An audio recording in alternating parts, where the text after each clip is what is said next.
There are stories meant to be heard one at a time, and then there are stories that seem to belong together. Tonight, we return to the shadows of Season 2 of Midnight Murmurs, to strange rooms, impossible encounters, cursed objects, restless minds, and places where something has been waiting far longer than anyone realizes. For the next several hours, there will be no escape between stories. Only a brief moment of darkness before another begins.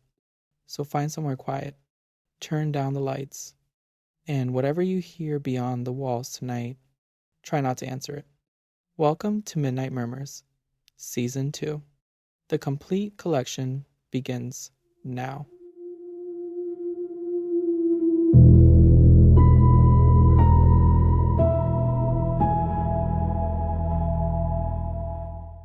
Somebody asked for the cigars. We had talked long, and the conversation was beginning to languish. The tobacco smoke had got into the heavy curtains. The wine had got into those brains, which were liable to become heavy. And it was already perfectly evident that, unless somebody did something to rouse our oppressed spirits, the meeting would soon come to its natural conclusion, and we, the guests, would speedily go home, to bed, and most certainly to sleep. No one had said anything very remarkable. It may be that no one had anything very remarkable to say. Jones had given us every particular of his last hunting adventure in Yorkshire. Mr. Tompkins, of Boston, had explained at elaborate length those working principles, by the due and careful maintenance of which the Atchison, Topeka, and Santa Fe Railroad not only extended its territory, increased its departmental influence, and transported livestock without starving them to death before the day of actual delivery, but also had for years succeeded in deceiving those passengers who bought its tickets into the fallacious belief that the corporation aforesaid was really able to transport human life without destroying it. Signor Tombola had endeavored to persuade us, by arguments which we took no trouble to oppose, that the unity of his country in no way resembled the average modern torpedo, carefully planned, constructed with all the skill of the greatest European arsenals, but, when constructed, destined to be directed by feeble hands into a region where it must undoubtedly explode, unseen, unfeared, and unheard, into the illimitable wastes of political chaos. It is unnecessary to go into further details. The conversation had assumed proportions which would have bored Prometheus on his rock, which would have driven Tantalus to distraction, and which would have impelled Ixion to seek relaxation in the simple but instructive dialogues of Herr Ollendorf, rather than submit to the greater evil of listening to our talk. We had sat at table for hours. We were bored, we were tired, and nobody showed signs of moving. Somebody called for cigars. We all instinctively looked towards the speaker. Brisbane was a man of 35 years of age, and remarkable for those gifts which chiefly attract the attention of men. He was a strong man. The external proportions of his figure presented nothing extraordinary to the common eye, though his size was above the average. He was a little over 6 feet in height, and moderately broad in the shoulder. He did not appear to be stout, but, on the other hand, he was certainly not thin. His small head was supported by a strong and sinewy neck. His broad muscular hands appeared to possess a peculiar skill in breaking walnuts without the assistance of the ordinary cracker, and, seeing him in profile, one could not help remarking the extraordinary breadth of his sleeves and the unusual thickness of his chest. He was one of those men who are commonly spoken of among men as deceptive, that is to say, that though he looked exceedingly strong, he was in reality very much stronger than he looked. Of his features I need say little. His head is small, his hair is thin, his eyes are blue, his nose is large, he has a small mustache and a square jaw. Everybody knows Brisbane, and when he asked for a cigar, everybody looked at him. "It is a very singular thing," said Brisbane. Everybody stopped talking. Brisbane's voice was not loud, but possessed a peculiar quality of penetrating general conversation and cutting it like a knife. Everybody listened. Brisbane, perceiving that he had attracted their general attention, lit his cigar with great equanimity. "It is very singular," he continued, "that thing about ghosts. People are always asking whether anybody has seen a ghost. I have." "Bosh! What, you? You don't mean to say so, Brisbane?" "Well, for a man of his intelligence." A chorus of exclamations greeted Brisbane's remarkable statement. Everybody called for cigars, and Stubbs the butler suddenly appeared from the depths of nowhere with a fresh bottle of dry champagne. The situation was saved. Brisbane was going to tell a story. "I am an old sailor," said Brisbane, "and as I have to cross the Atlantic pretty often, I have my favorites. Most men have their favorites. I have seen a man wait in a Broadway bar for 3/4 of an hour for a particular car which he liked. I believe the barkeeper made at least 1/3 of his living by that man's preference. I have a habit of waiting for certain ships when I am obliged to cross that duck pond. It may be a prejudice, but I was never cheated out of a good passage but once in my life. I remember it very well. It was a warm morning in June, and the custom house officials, who were hanging about waiting for a steamer already on her way up from the quarantine, presented a peculiarly hazy and thoughtful appearance. I had not much luggage. I never have. I mingled with the crowd of passengers, porters, and officious individuals in blue coats and brass buttons, who seemed to spring up like mushrooms from the deck of a moored steamer to obtrude their unnecessary services upon the independent passenger. I have often noticed with a certain interest the spontaneous evolution of these fellows. They are not there when you arrive, 5 minutes after the pilot has called, "Go ahead." They, or at least their blue coats and brass buttons, have disappeared from deck and gangway as completely as though they had been consigned to that locker which tradition unanimously ascribes to Davy Jones. But at the moment of starting, they are there, clean-shaved, blue-coated, and ravenous for fees. I hastened on board. The Kamtschatka was one of my favorite ships. I say was, because she emphatically no longer is. I cannot conceive of any inducement which could entice me to make another voyage in her. Yes, I know what you are going to say. She is uncommonly clean in the run aft. She has enough bluffing off in the bows to keep her dry, and the lower berths are most of them double. She has a lot of advantages, but I won't cross in her again.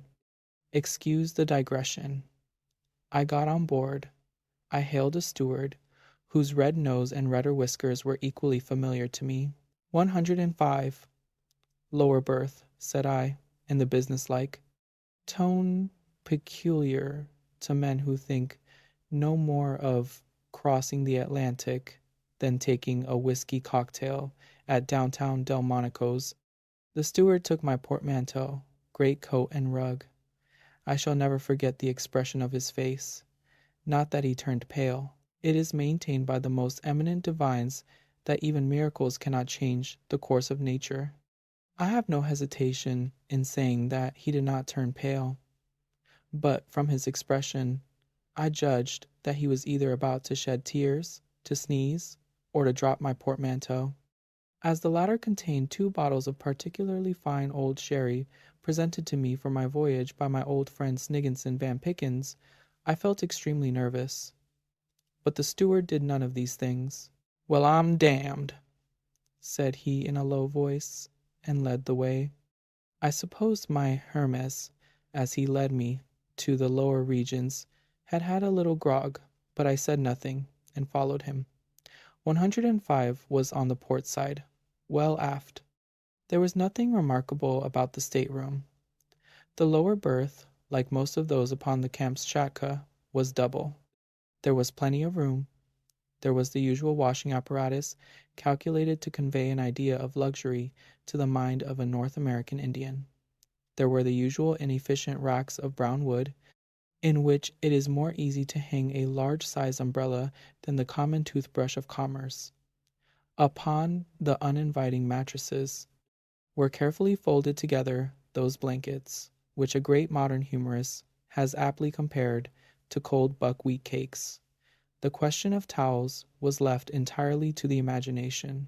The glass decanters were filled with a transparent liquid faintly tinged with brown, but from which an odor less faint but not more pleasing ascended to the nostrils like a far-off, sea-sick reminiscence of oily machinery. Sad-colored curtains half-closed the upper berth. The hazy June daylight shed a faint illumination upon the desolate little scene. Ugh, how I hate that stateroom. The steward deposited my traps and looked at me, as though he wanted to get away, probably in search of more passengers and more fees. It is always a good plan to start in favor with those functionaries, and I accordingly gave him certain coins there and then. "I'll try and make you comfortable all I can," he remarked as he put the coins in his pocket. Nevertheless, there was a doubtful intonation in his voice which surprised me. Possibly his scale of fees had gone up, and he was not satisfied. But on the whole, I was inclined to think that, as he himself would have expressed it, he was the better for a glass. I was wrong, however, and did the man injustice. Nothing especially worthy of mention occurred during that day. We left the pier punctually, and it was very pleasant to be fairly under way, for the weather was warm and sultry, and the motion of the steamer produced a refreshing breeze. Everybody knows what the first day at sea is like. People pace the decks and stare at each other, and occasionally meet acquaintances whom they did not know to be on board. There is the usual uncertainty as to whether the food will be good, bad, or indifferent, until the first 2 meals have put the matter beyond a doubt. There is the usual uncertainty about the weather until the ship is fairly off Fire Island. The tables are crowded at first, and then suddenly thinned. Pale-faced people spring from their seats and precipitate themselves towards the door, and each old sailor breathes more freely as his sea-sick neighbor rushes from his side, leaving him plenty of elbow room and an unlimited command over the mustard. One passage across the Atlantic is very much like another, and we who cross very often do not make the voyage for the sake of novelty. Whales and icebergs are indeed always objects of interest, but, after all, one whale is very much like another whale, and one rarely sees an iceberg at close quarters. To the majority of us, the most delightful moment of the day on board an ocean steamer is when we have taken our last turn on deck, have smoked our last cigar, and having succeeded in tiring ourselves, feel at liberty to turn in with a clear conscience. On that first night of the voyage, I felt particularly lazy, and went to bed in 105 rather earlier than I usually do. As I turned in, I was amazed to see that I was to have a companion. A portmanteau, very like my own, lay in the opposite corner, and in the upper berth had been deposited a neatly folded rug with a stick and umbrella. I had hoped to be alone, and I was disappointed, but I wondered who my roommate was to be, and I determined to have a look at him. Before I had been long in bed, he entered. He was, as far as I could see, a very tall man, very thin, very pale, with sandy hair and whiskers and colorless gray eyes. He had about him, I thought, an air of rather dubious fashion, the sort of man you might see in Wall Street, without being able precisely to say what he was doing there, the sort of man who frequents the Café Anglais, who always seems to be alone and who drinks champagne. You might meet him on a race-course, but he would never appear to be doing anything there either. A little overdressed, a little odd. There are 3 or 4 of his kind on every ocean steamer. I made up my mind that I did not care to make his acquaintance, and I went to sleep saying to myself that I would study his habits in order to avoid him. If he rose early, I would rise late. If he went to bed late, I would go to bed early. I did not care to know him. If you once know people of that kind, they are always turning up. Poor fellow, I need not have taken the trouble to come to so many decisions about him, for I never saw him again after that first night in 105. I was sleeping soundly when I was suddenly waked by a loud noise. To judge from the sound, my roommate must have sprung with a single leap from the upper berth to the floor. I heard him fumbling with the latch and bolt of the door, which opened almost immediately, and then I heard his footsteps as he ran at full speed down the passage, leaving the door open behind him. The ship was rolling a little, and I expected to hear him stumble or fall, but he ran as though he were running for his life. The door swung on its hinges with the motion of the vessel, and the sound annoyed me. I got up and shut it, and groped my way back to my berth in the darkness.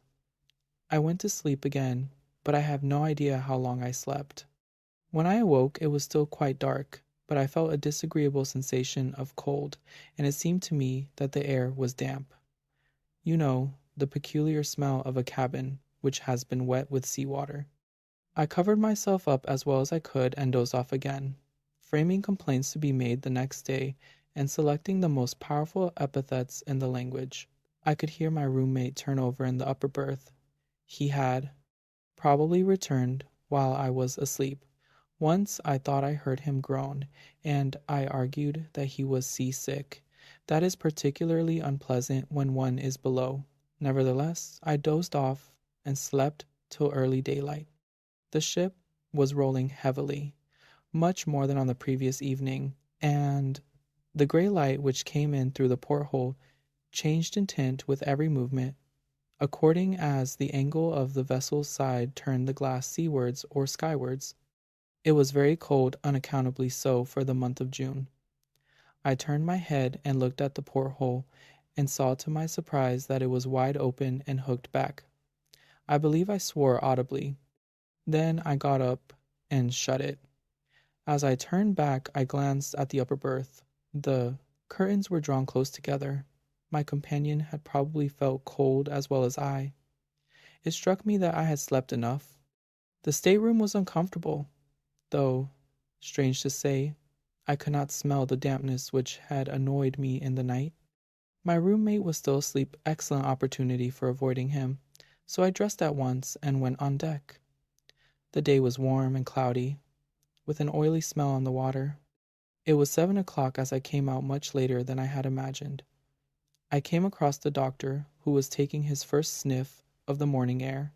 He was a young man from the west of Ireland, a tremendous fellow, with black hair and blue eyes, already inclined to be stout.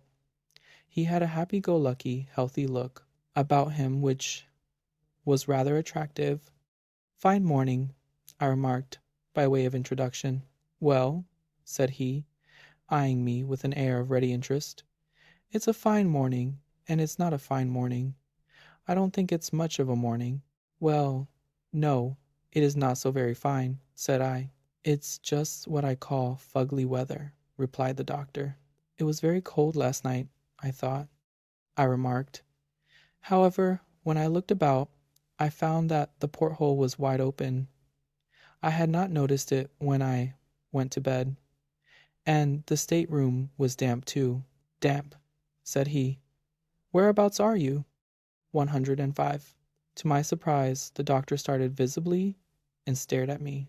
"What is the matter?" I asked. "Oh, nothing," he answered. "Only everybody has complained of that stateroom for the last 3 trips." "I shall complain too," I said. "It has certainly not been properly aired. It is a shame." "I don't believe it can be helped," answered the doctor. "I believe there is something— well, it is not my business to frighten passengers." "You need not be afraid of frightening me," I replied. "I can stand any amount of damp. If I should get a bad cold, I will come to you." I offered the doctor a cigar, which he took and examined very critically. "It is not so much the damp," he remarked. "However, I dare say you will get on very well." "Have you a roommate?" "Yes, a deuce of a fellow who bolts out in the middle of the night and leaves the door open." Again the doctor glanced curiously at me. Then he lit the cigar and looked grave. "Did he come back?" he asked presently. "Yes. I was asleep, but I waked up and heard him moving. Then I felt cold and went to sleep again. This morning I found the porthole open. "Look here," said the doctor quietly. "I don't care much for this ship. I don't care a rap for her reputation. I tell you what I will do. I have a good-sized place up here. I will share it with you, though I don't know you from Adam." I was very much surprised at the proposition. I could not imagine why he should take such a sudden interest in my welfare.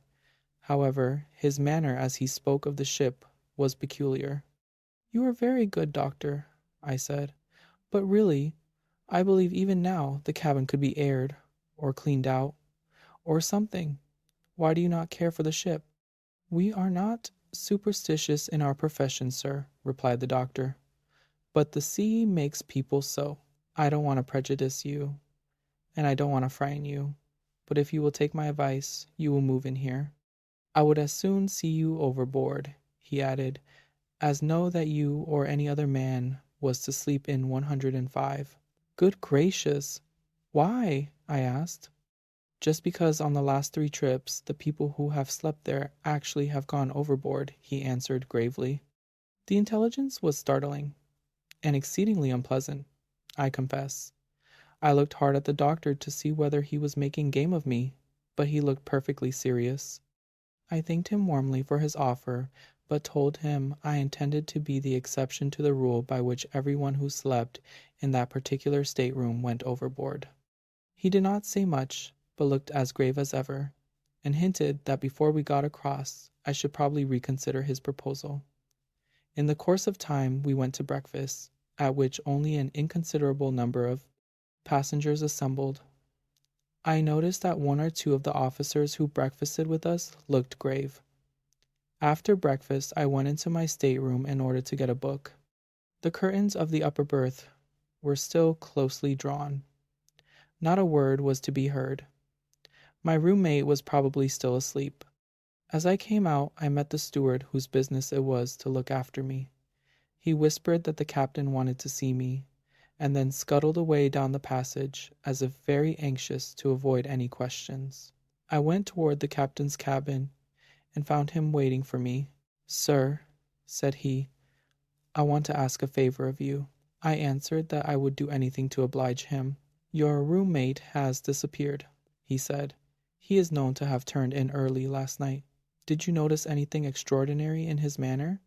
The question coming, as it did, in exact confirmation of the fears the doctor had expressed half an hour earlier, staggered me. "You don't mean to say he has gone overboard?"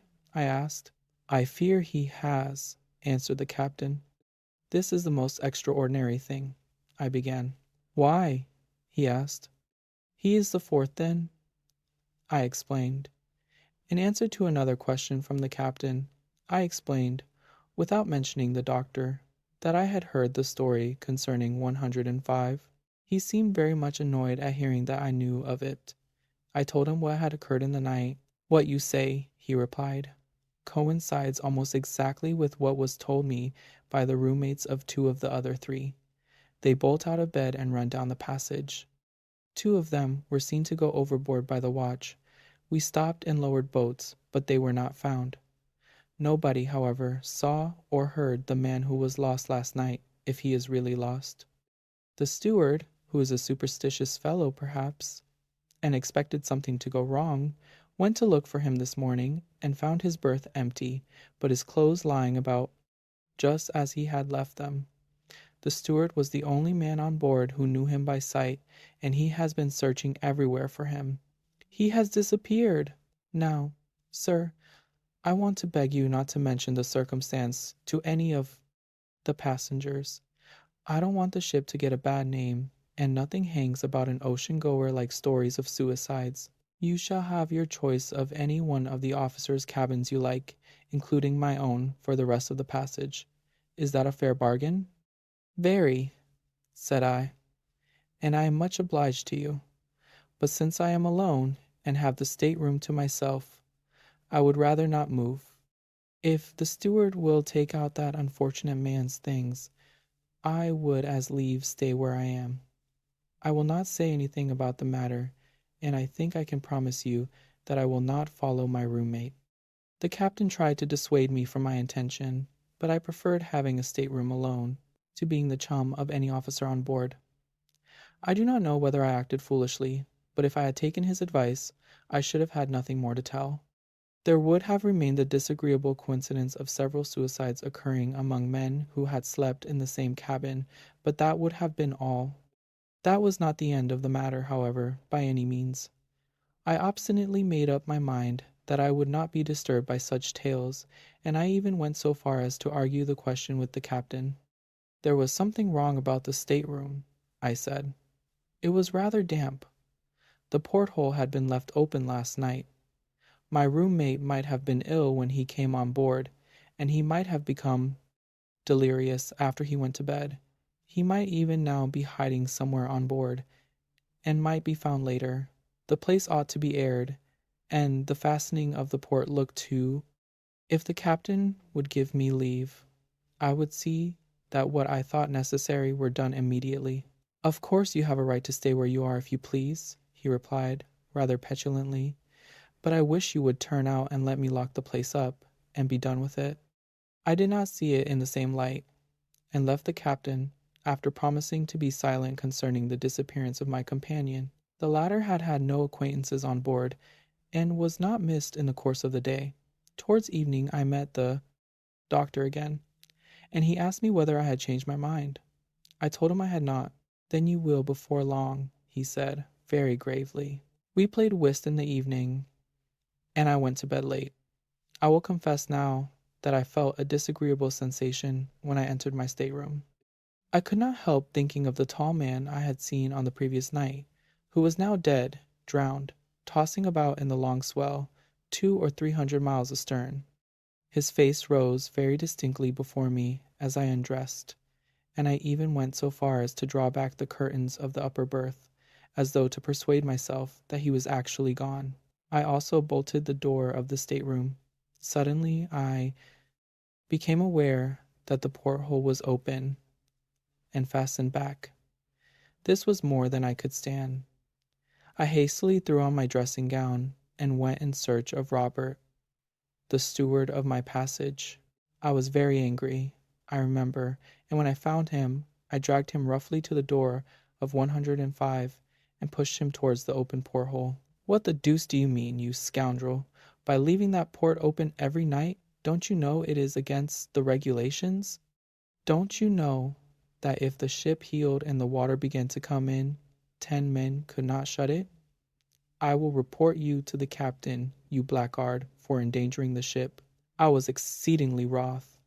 The man trembled and turned pale, and then began to shut the round glass plate with the heavy brass fittings. Why don't you answer me? I said, roughly. If you please, sir, faltered Robert, there's nobody on board as can keep this airport shut at night. You can try it yourself, sir. I ain't a-going to stop any longer on board o' this vessel, sir. I ain't, indeed. But if I was you, sir, I'd just clear out and go and sleep with the surgeon, or something, I would. Look, air, sir, is that fastened what you may call securely, or not, sir? Try it, sir. See if it will move a hinch. I tried the port, and found it perfectly tight. Well, sir, continued Robert, triumphantly, I wager my reputation as a one steward that in 'arf an hour it will be open again. Fastened back, too, sir. That's the horful thing, fastened back. I examined the great screw and the looped nut that ran on it. If I find it open in the night, Robert, I will give you a sovereign. It is not possible. You may go. Sovereign, did you say, sir? Very good, sir. Thank ye, sir. Good night, sir. Pleasant repose, sir, and all manner of enchanting dreams, sir. Robert scuttled away, delighted at being released. Of course, I thought he was trying to account for his negligence by a silly story, intended to frighten me, and I disbelieved him. The consequence was that he got his sovereign, and I spent a very peculiarly unpleasant night. I went to bed, and 5 minutes after I had rolled myself up in my blankets, the inexorable Robert extinguished the light that burned steadily behind the ground-glass pane near the door. I lay quite still in the dark, trying to go to sleep, but I soon found that impossible. It had been some satisfaction to be angry with the steward, and the diversion had banished that unpleasant sensation I had at first experienced when I thought of the drowned man who had been my chum. But I was no longer sleepy, and I lay awake for some time, occasionally glancing at the porthole, which I could just see from where I lay, and which, in the darkness, looked like a faintly luminous soup plate suspended in blackness. I believe I must have lain there for an hour, and, as I remember, I was just dozing into sleep when I was roused by a draught of cold air and by distinctly feeling the spray of the sea blown upon my face. I started to my feet, and not having allowed in the dark for the motion of the ship, I was instantly thrown violently across the stateroom upon the couch which was placed beneath the porthole. I recovered myself immediately, however, and climbed upon my knees. The porthole was again wide open and fastened back. Now these things are facts.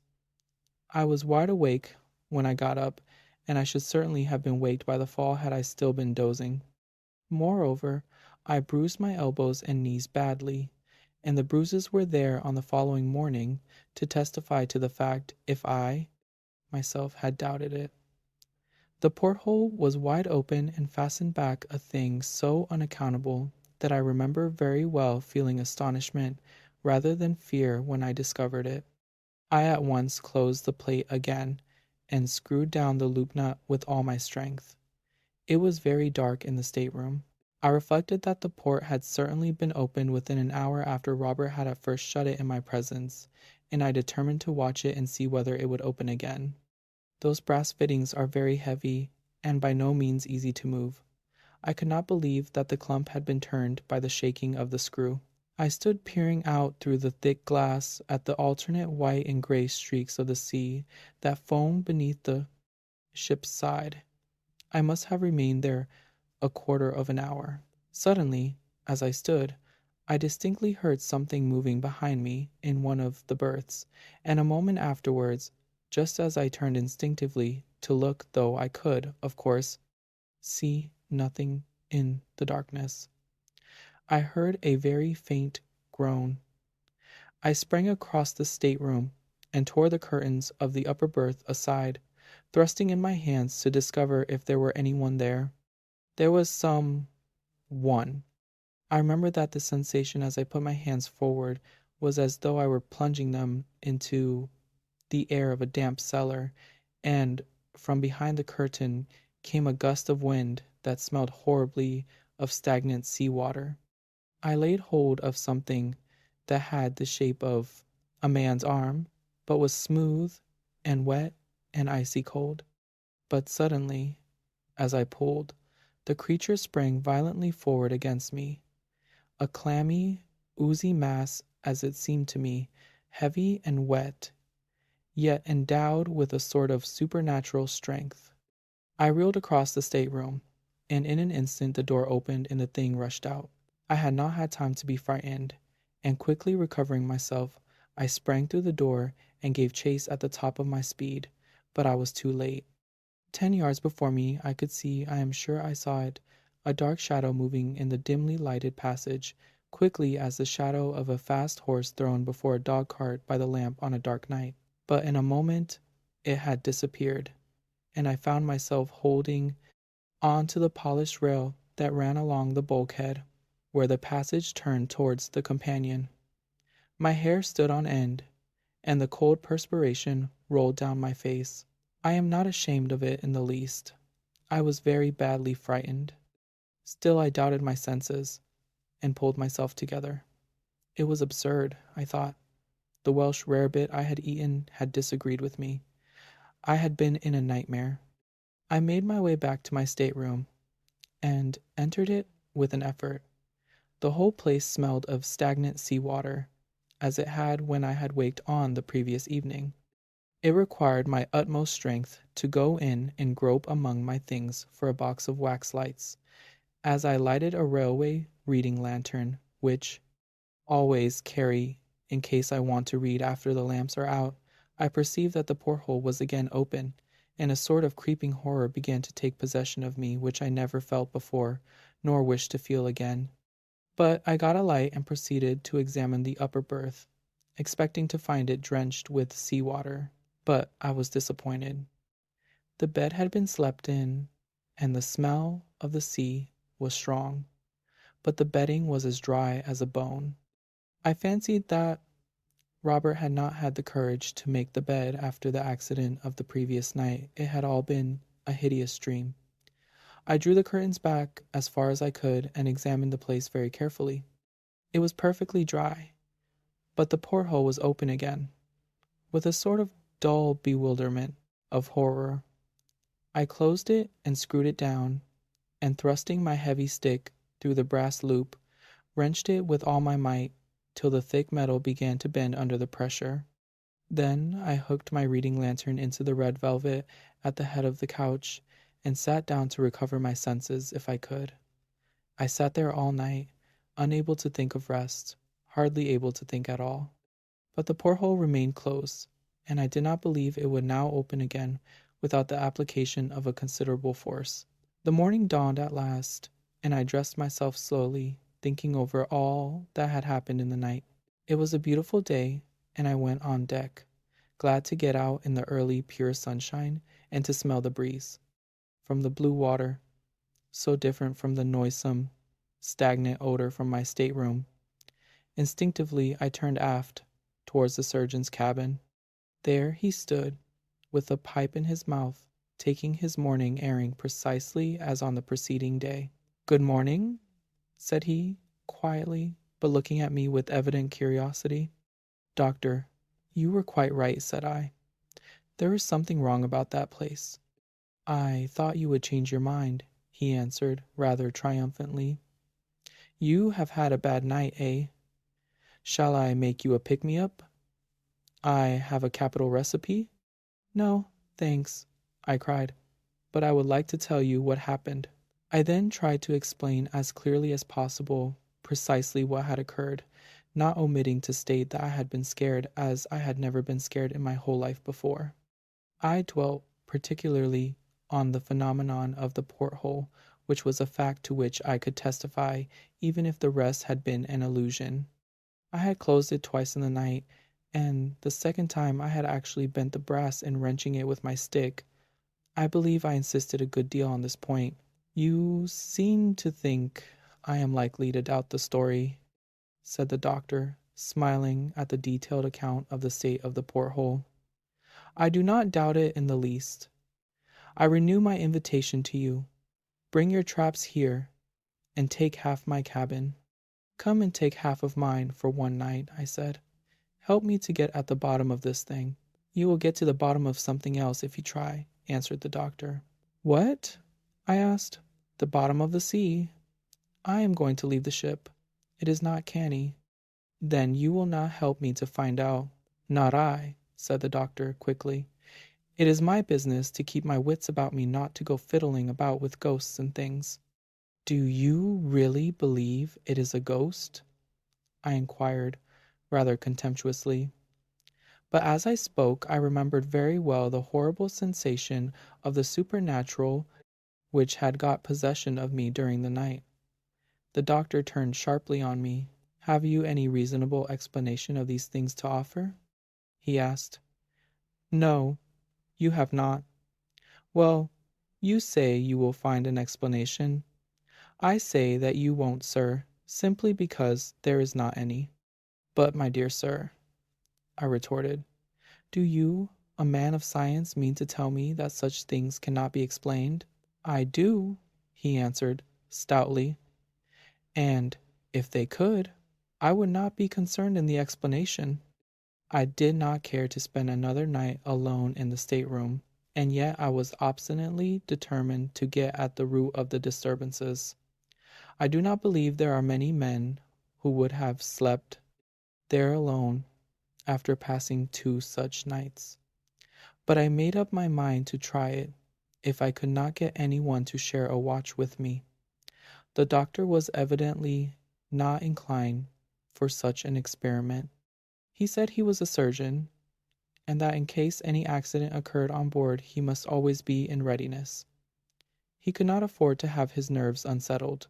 Perhaps he was quite right, but I am inclined to think that his precaution was prompted by his inclination. On inquiry, he informed me that there was no one on board who would be likely to join me in my investigations, and after a little more conversation, I left him. A little later, I met the captain and told him my story.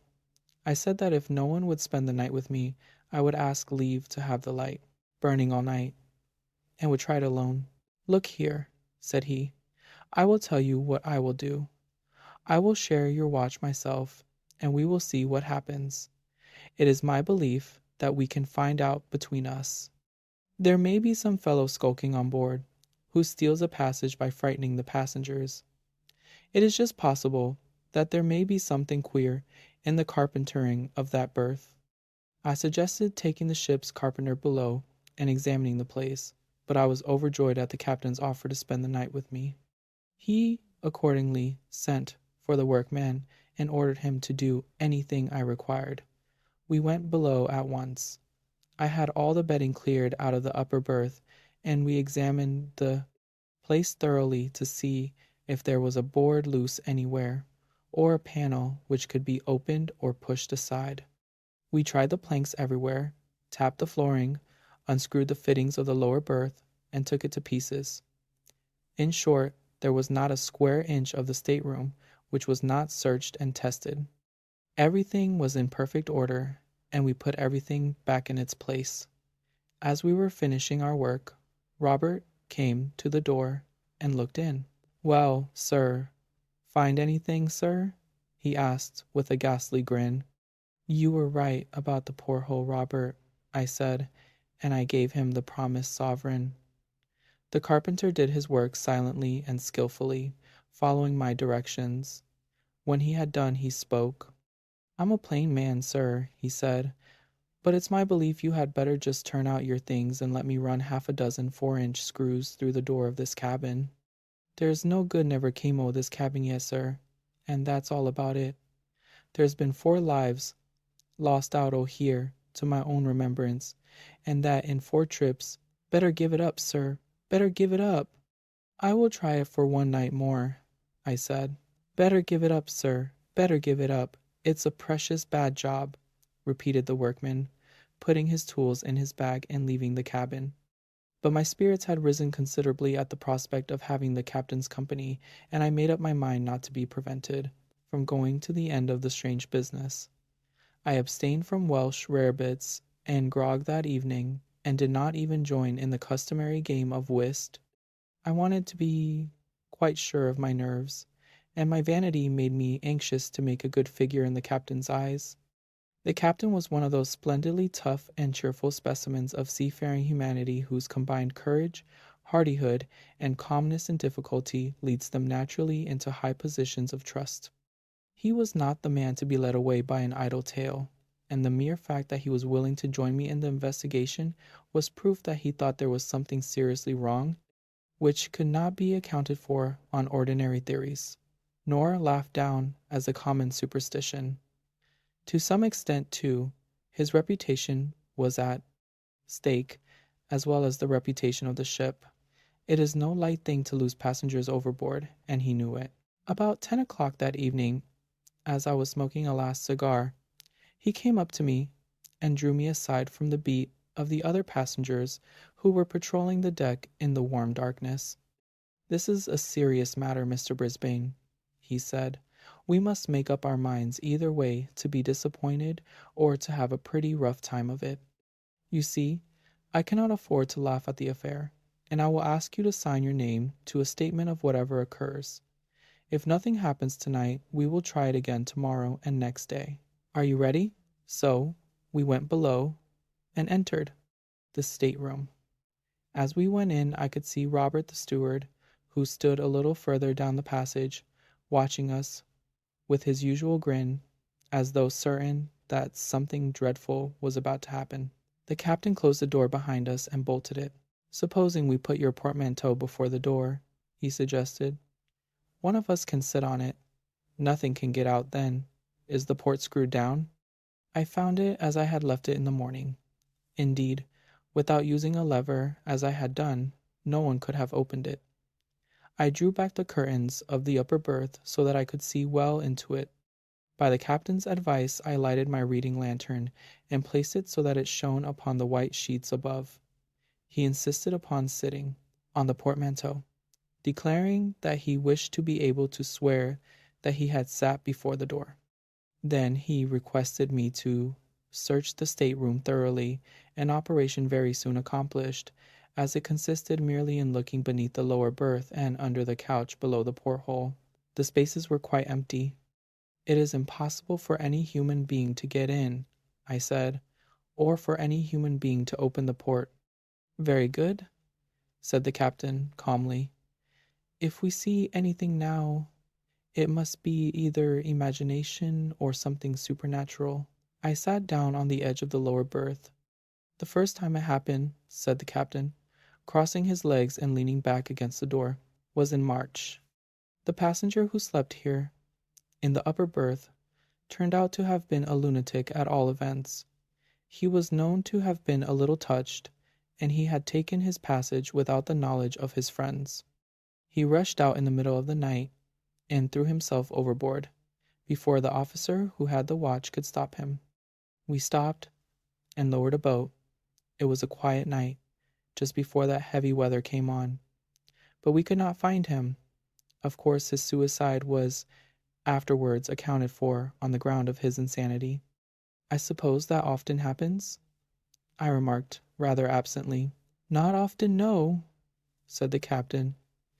"Never before in my experience, though I have heard of it happening on board of other ships. Well, as I was saying, that occurred in March. On the very next trip, what are you looking at?" he asked, stopping suddenly in his narration. I believe I gave no answer. My eyes were riveted upon the porthole. It seemed to me that the brass loop nut was beginning to turn very slowly upon the screw, so slowly, however, that I was not sure it moved at all. I watched it intently, fixing its position in my mind and trying to ascertain whether it changed. Seeing where I was looking, the captain looked too. "It moves!" he exclaimed, in a tone of conviction. "No, it does not," he added after a minute.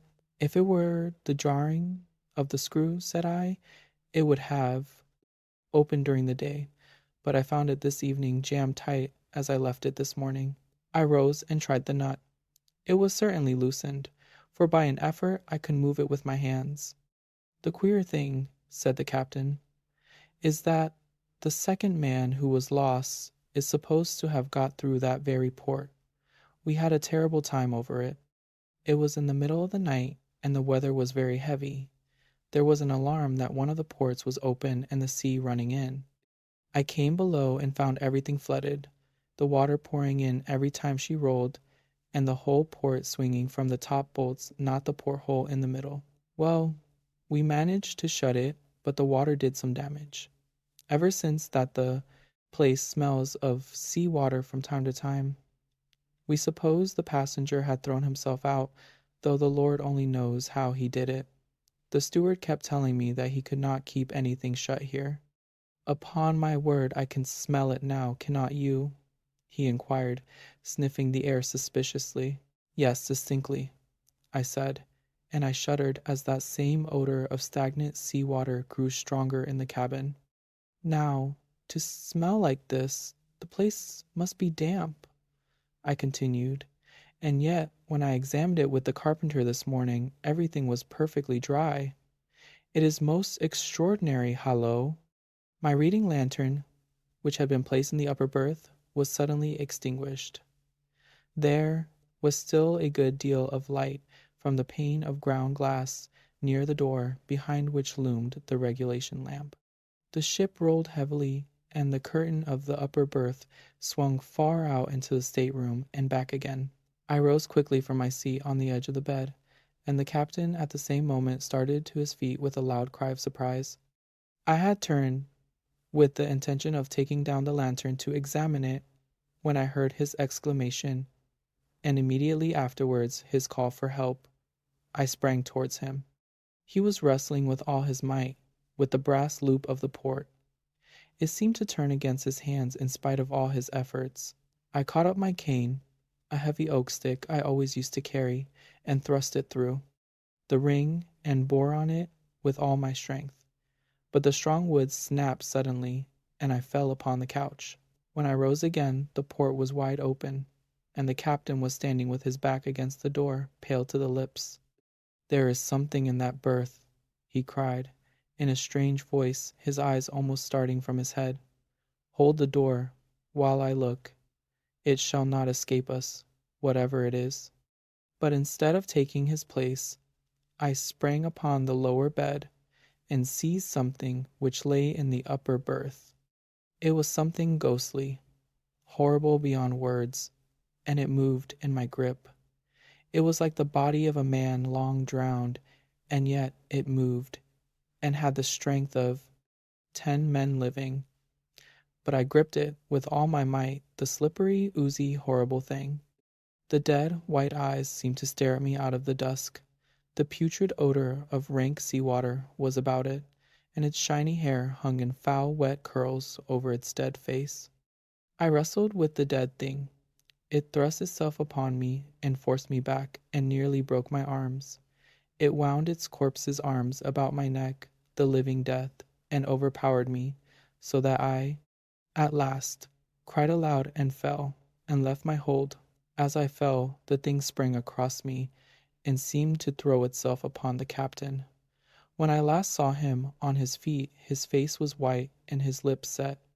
It seemed to me that he struck a violent blow at the dead being, and then he, too, fell forward upon his face, with an inarticulate cry of horror. The thing paused an instant, seeming to hover over his prostrate body, and I could have screamed again for very fright, but I had no voice left. The thing vanished suddenly, and it seemed to my disturbed senses that it made its exit through the open port, though how that was possible, considering the smallness of the aperture, is more than any one can tell. I lay a long time upon the floor, and the captain lay beside me. At last I partially recovered my senses and moved, and I instantly knew that my arm was broken, the small bone of the left forearm near the wrist. I got upon my feet somehow, and, with my remaining hand, I tried to raise the captain. He groaned and moved, and at last came to himself. He was not hurt, but he seemed badly stunned. "Well, do you want to hear any more?" "There is nothing more. That is the end of my story. The carpenter carried out his scheme of running 6 4-inch screws through the door of 105, and if ever you take a passage in the Kamchatka, you may ask for a berth in that stateroom. You will be told that it is engaged, yes, it is engaged by that dead thing." I finished the trip in the surgeon's cabin. He doctored my broken arm, and advised me not to fiddle about with ghosts and things any more. The captain was very silent, and never sailed again in that ship, though it is still running, and I will not sail in her either. It was a very disagreeable experience, and I was very badly frightened, which is a thing I do not like. That is all. That is how I saw a ghost, if it was a ghost. It was dead, anyhow. Without, the night was cold and wet, but in the small parlor of La Burnham Villa the blinds were drawn and the fire burned brightly. Father and son were at chess, the former, who possessed ideas about the game involving radical changes, putting his king into such sharp and unnecessary perils that it even provoked comment from the white-haired old lady knitting placidly by the fire. "Hark at the wind," said Mr. White, who, having seen a fatal mistake after it was too late, was amiably desirous of preventing his son from seeing it. "I'm listening," said the latter, grimly surveying the board as he stretched out his hand. "Check. I should hardly think that he'd come tonight," said his father, with his hand poised over the board. "Mate," replied the son. "That's the worst of living so far out," bawled Mr. White, with sudden and unlooked-for violence. "Of all the beastly, slushy, out-of-the-way places to live in, this is the worst. Pathway's a bog, and the road's a torrent. I don't know what people are thinking about. I suppose because only 2 houses in the road are let, they think it doesn't matter." "Never mind, dear," said his wife soothingly. Perhaps you'll win the next one." Mr. White looked up sharply, just in time to intercept a knowing glance between mother and son. The words died away on his lips, and he hid a guilty grin in his thin gray beard. "There he is," said Herbert White, as the gate banged to loudly and heavy footsteps came toward the door. The old man rose with hospitable haste, and opening the door, was heard condoling with the new arrival. The new arrival also condoled with himself, so that Mrs. White said "Tut, tut," and coughed gently as her husband entered the room, followed by a tall, burly man, beady of eye and rubicund of visage. "Sergeant Major Morris," he said, introducing him. The sergeant major shook hands, and taking the proffered seat by the fire, watched contentedly while his host got out whiskey and tumblers and stood a small copper kettle on the fire. At the third glass his eyes got brighter, and he began to talk, the little family circle regarding with eager interest this visitor from distant parts, as he squared his broad shoulders in the chair and spoke of wild scenes and doughty deeds, of wars and plagues and strange peoples. 21 years of it," said Mr. White, nodding at his wife and son. "When he went away he was a slip of a youth in the warehouse. Now look at him." "He don't look to have taken much harm," said Mrs. White, politely. "I'd like to go to India myself," said the old man, "just to look round a bit, you know." "Better where you are," said the sergeant major, shaking his head. He put down the empty glass, and sighing softly, shook it again. "I should like to see those old temples and fakirs and jugglers," said the old man. "What was that you started telling me the other day, about a monkey's paw or something, Morris?" "Nothing," said the soldier hastily. "Leastways nothing worth hearing." "Monkey's paw?" said Mrs. White curiously. "Well, it's just a bit of what you might call magic, perhaps," said the sergeant major, offhandedly. His three listeners leaned forward eagerly. The visitor absent-mindedly put his empty glass to his lips and then set it down again. His host filled it for him. "To look at," said the sergeant major, fumbling in his pocket, "it's just an ordinary little paw, dried to a mummy." He took something out of his pocket and proffered it. Mrs. White drew back with a grimace, but her son, taking it, examined it curiously. "And what is there special about it?" inquired Mr. White, as he took it from his son, and having examined it, placed it upon the table. "It had a spell put on it by an old fakir," said the sergeant major, "a very holy man. He wanted to show that fate ruled people's lives, and that those who interfered with it did so to their sorrow. He put a spell on it so that 3 separate men could each have 3 wishes from it." His manner was so impressive that his hearers were conscious that their light laughter jarred somewhat. "Well, why don't you have 3, sir?" said Herbert White, cleverly. The soldier regarded him in the way that middle age is wont to regard presumptuous youth. "I have," he said quietly, and his blotchy face whitened. "And did you really have the 3 wishes granted?" asked Mrs. White. "I did," said the sergeant major, and his glass tapped against his strong teeth. "And has anybody else wished?" persisted the old lady. "The first man had his 3 wishes." "Yes," was the reply. "I don't know what the first 2 were, but the third was for death. That's how I got the paw." His tones were so grave that a hush fell upon the group. "If you've had your 3 wishes, it's no good to you now then, Morris," said the old man at last. "What do you keep it for?" The soldier shook his head. "Fancy, I suppose," he said, slowly. "I did have some idea of selling it, but I don't think I will. It has caused enough mischief already. Besides, people won't buy. They think it's a fairy tale, some of them, and those who do think anything of it want to try it first and pay me afterward." "If you could have another 3 wishes," said the old man, eyeing him keenly, "would you have them?" "I don't know," said the other. "I don't know."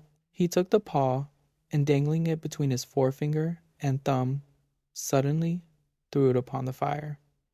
White, with a slight cry, stooped down and snatched it off. "Better let it burn," said the soldier, solemnly. "If you don't want it, Morris," said the other, "give it to me." I won't, said his friend doggedly. I threw it on the fire. If you keep it, don't blame me for what happens. Pitch it on the fire again, like a sensible man.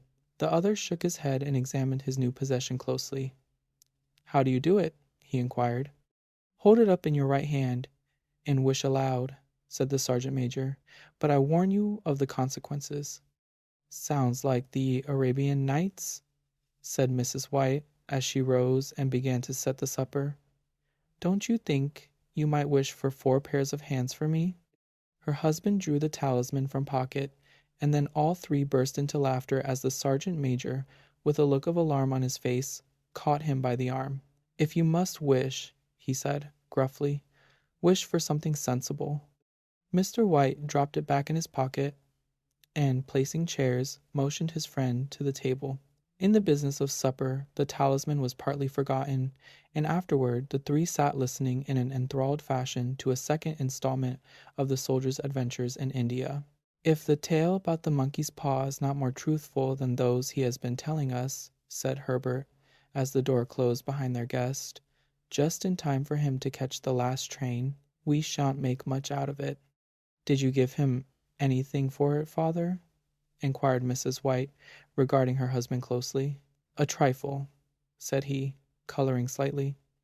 He didn't want it, but I made him take it, and he pressed me again to throw it away. Likely, said Herbert, with pretended horror. Why, we're going to be rich, and famous and happy. Wish to be an emperor, father, to begin with, then you can't be henpecked. He darted round the table, pursued by the maligned Mrs. White armed with an antimacassar. Mr. White took the paw from his pocket and eyed it dubiously. I don't know what to wish for, and that's a fact, he said, slowly. It seems to me I've got all I want. If you only cleared the house, you'd be quite happy, wouldn't you? Said Herbert, with his hand on his shoulder. Well, wish for £200 then? That'll just do it. His father, smiling shamefacedly at his own credulity, held up the talisman, as his son, with a solemn face, somewhat marred by a wink at his mother, sat down at the piano and struck a few impressive chords. I wish for £200, said the old man distinctly. A fine crash from the piano greeted the words, interrupted by a shuddering cry from the old man. His wife and son ran toward him. It moved, he cried, with a glance of disgust at the object as it lay on the floor. As I wished, it twisted in my hand like a snake. Well, I don't see the money, said his son as he picked it up and placed it on the table, and I bet I never shall. It must have been your fancy, father, said his wife, regarding him anxiously. He shook his head. Never mind, though. There's no harm done, but it gave me a shock all the same. They sat down by the fire again, while the 2 men finished their pipes. Outside, the wind was higher than ever, and the old man started nervously at the sound of a door banging upstairs. A silence unusual and depressing settled upon all 3, which lasted until the old couple rose to retire for the night. I expect you'll find the cash tied up in a big bag in the middle of your bed, said Herbert as he bade them good night, and something horrible squatting up on top of the wardrobe watching you as you pocket your ill-gotten gains. He sat alone in the darkness, gazing at the dying fire and seeing faces in it. The last face was so horrible and so simian that he gazed at it in amazement. It got so vivid that, with a little uneasy laugh, he felt on the table for a glass containing a little water to throw over it. His hand grasped the monkey's paw, and with a little shiver he wiped his hand on his coat and went up to bed. In the brightness of the wintry sun next morning, as it streamed over the breakfast table, he laughed at his fears. There was an air of prosaic wholesomeness about the room which it had lacked on the previous night, and the dirty, shriveled little paw was pitched on the sideboard with a carelessness which betokened no great belief in its virtues. I suppose all old soldiers are the same, said Mrs. White. The idea of our listening to such nonsense. How could wishes be granted in these days? And if they could, how could £200 hurt you, father? Might drop on his head from the sky, said the frivolous Herbert. Morris said the things happened so naturally, said his father, that you might, if you so wish, attribute it to coincidence. Well, don't break into the money before I come back, said Herbert as he rose from the table. I'm afraid it'll turn you into a mean, avaricious man, and we shall have to disown you. His mother laughed, and following him to the door, watched him down the road, and returning to the breakfast table, was very happy at the expense of her husband's credulity. All of which did not prevent her from scurrying to the door at the postman's knock, nor prevent her from referring somewhat shortly to retired sergeant majors of bibulous habits when she found that the post brought a tailor's bill. Herbert will have some more of his funny remarks, I expect, when he comes home, she said, as they sat at dinner. I dare say, said Mr. White, pouring himself out some beer, but for all that the thing moved in my hand. That I'll swear to. You thought it did, said the old lady soothingly. I say it did, replied the other. There was no thought about it. I had just... What's the matter? His wife made no reply. She was watching the mysterious movements of a man outside, who, peering in an undecided fashion at the house, appeared to be trying to make up his mind to enter. In mental connection with the 200 pounds, she noticed that the stranger was well dressed, and wore a silk hat of glossy newness. 3 times he paused at the gate and then walked on again. The 4th time he stood with his hand upon it, and then with sudden resolution flung it open and walked up the path. Mrs.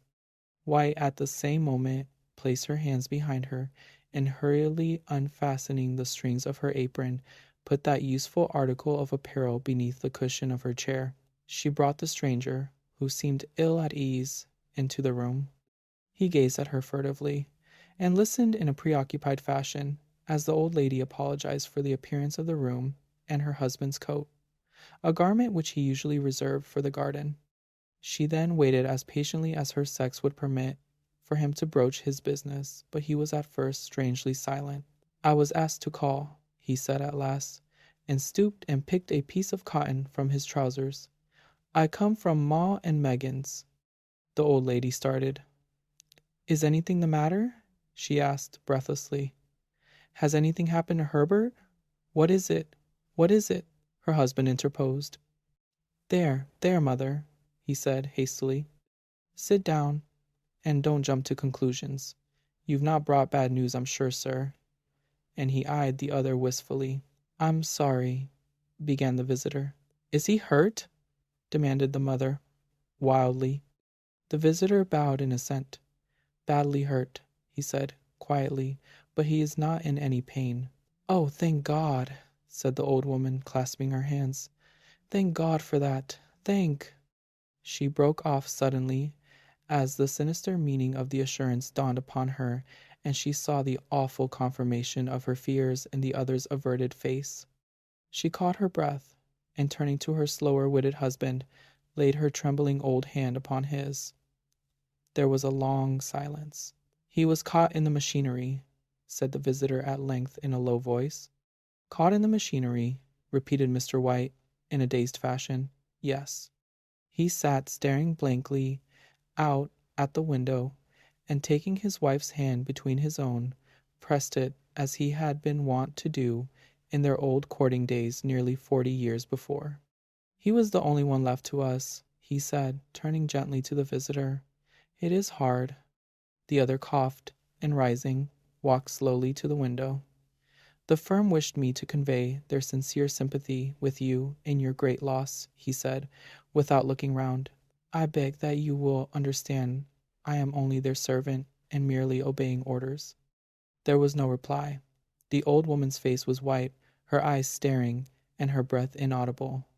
On the husband's face was a look such as his friend the sergeant might have carried into his first action.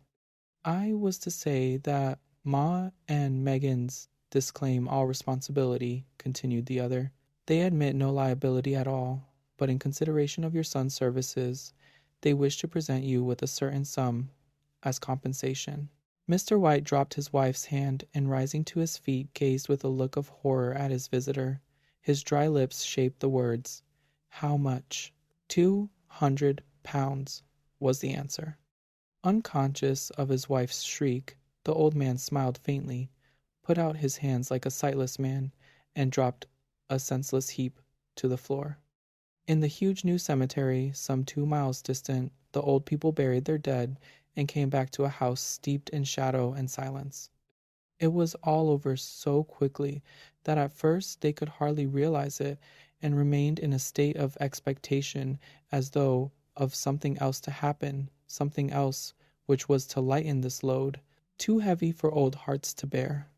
But the days passed, and expectation gave place to resignation, the hopeless resignation of the old, sometimes miscalled apathy.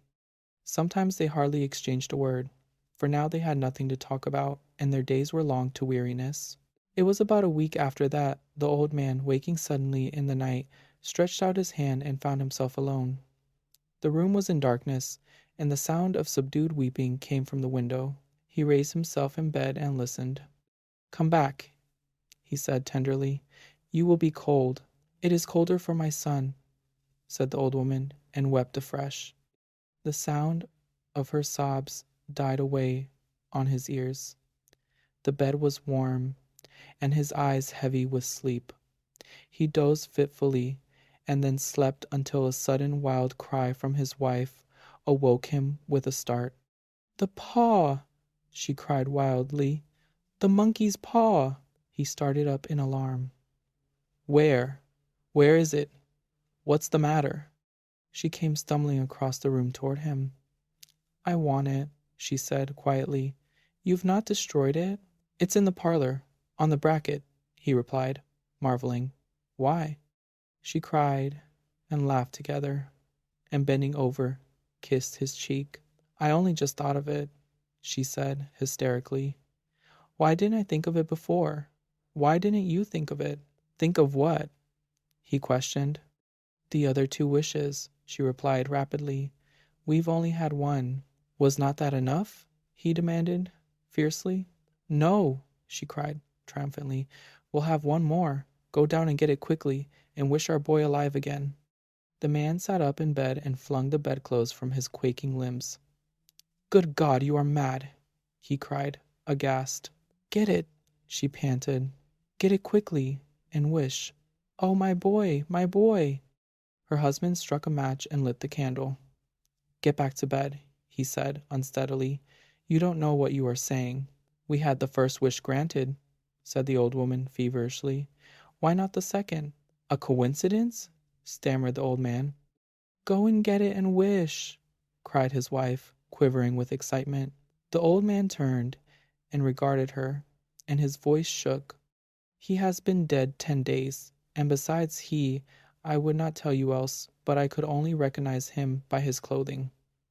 If he was too terrible for you to see then, how now?" "Bring him back," cried the old woman, and dragged him toward the door. "Do you think I fear the child I have nursed?" He went down in the darkness, and felt his way to the parlor, and then to the mantelpiece. The talisman was in its place, and a horrible fear that the unspoken wish might bring his mutilated son before him ere he could escape from the room seized upon him, and he caught his breath as he found that he had lost the direction of the door. His brow cold with sweat, he felt his way round the table, and groped along the wall until he found himself in the small passage with the unwholesome thing in his hand. Even his wife's face seemed changed as he entered the room. It was white and expectant, and to his fears seemed to have an unnatural look upon it. He was afraid of her. "Wish!" she cried in a strong voice. "It is foolish and wicked," he faltered. "Wish!" repeated his wife. He raised his hand. "I wish my son alive again." The talisman fell to the floor, and he regarded it fearfully. Then he sank trembling into a chair as the old woman, with burning eyes, walked to the window and raised the blind. He sat until he was chilled with the cold, glancing occasionally at the figure of the old woman peering through the window. The candle end, which had burned below the rim of the china candlestick, was throwing pulsating shadows on the ceiling and walls, until, with a flicker larger than the rest, it expired. The old man, with an unspeakable sense of relief at the failure of the talisman, crept back to his bed, and a minute or two afterward the old woman came silently and apathetically beside him. Neither spoke, but lay silently listening to the ticking of the clock. A stair creaked, and a squeaky mouse scurried noisily through the wall. The darkness was oppressive, and after lying for some time screwing up his courage, he took the box of matches, and striking one, went downstairs for a candle. At the foot of the stairs the match went out, and he paused to strike another, and at the same moment a knock, so quiet and stealthy as to be scarcely audible, sounded on the front door. The matches fell from his hand and spilled in the passage. He stood motionless, his breath suspended, until the knock was repeated. Then he turned and fled swiftly back to his room, and closed the door behind him.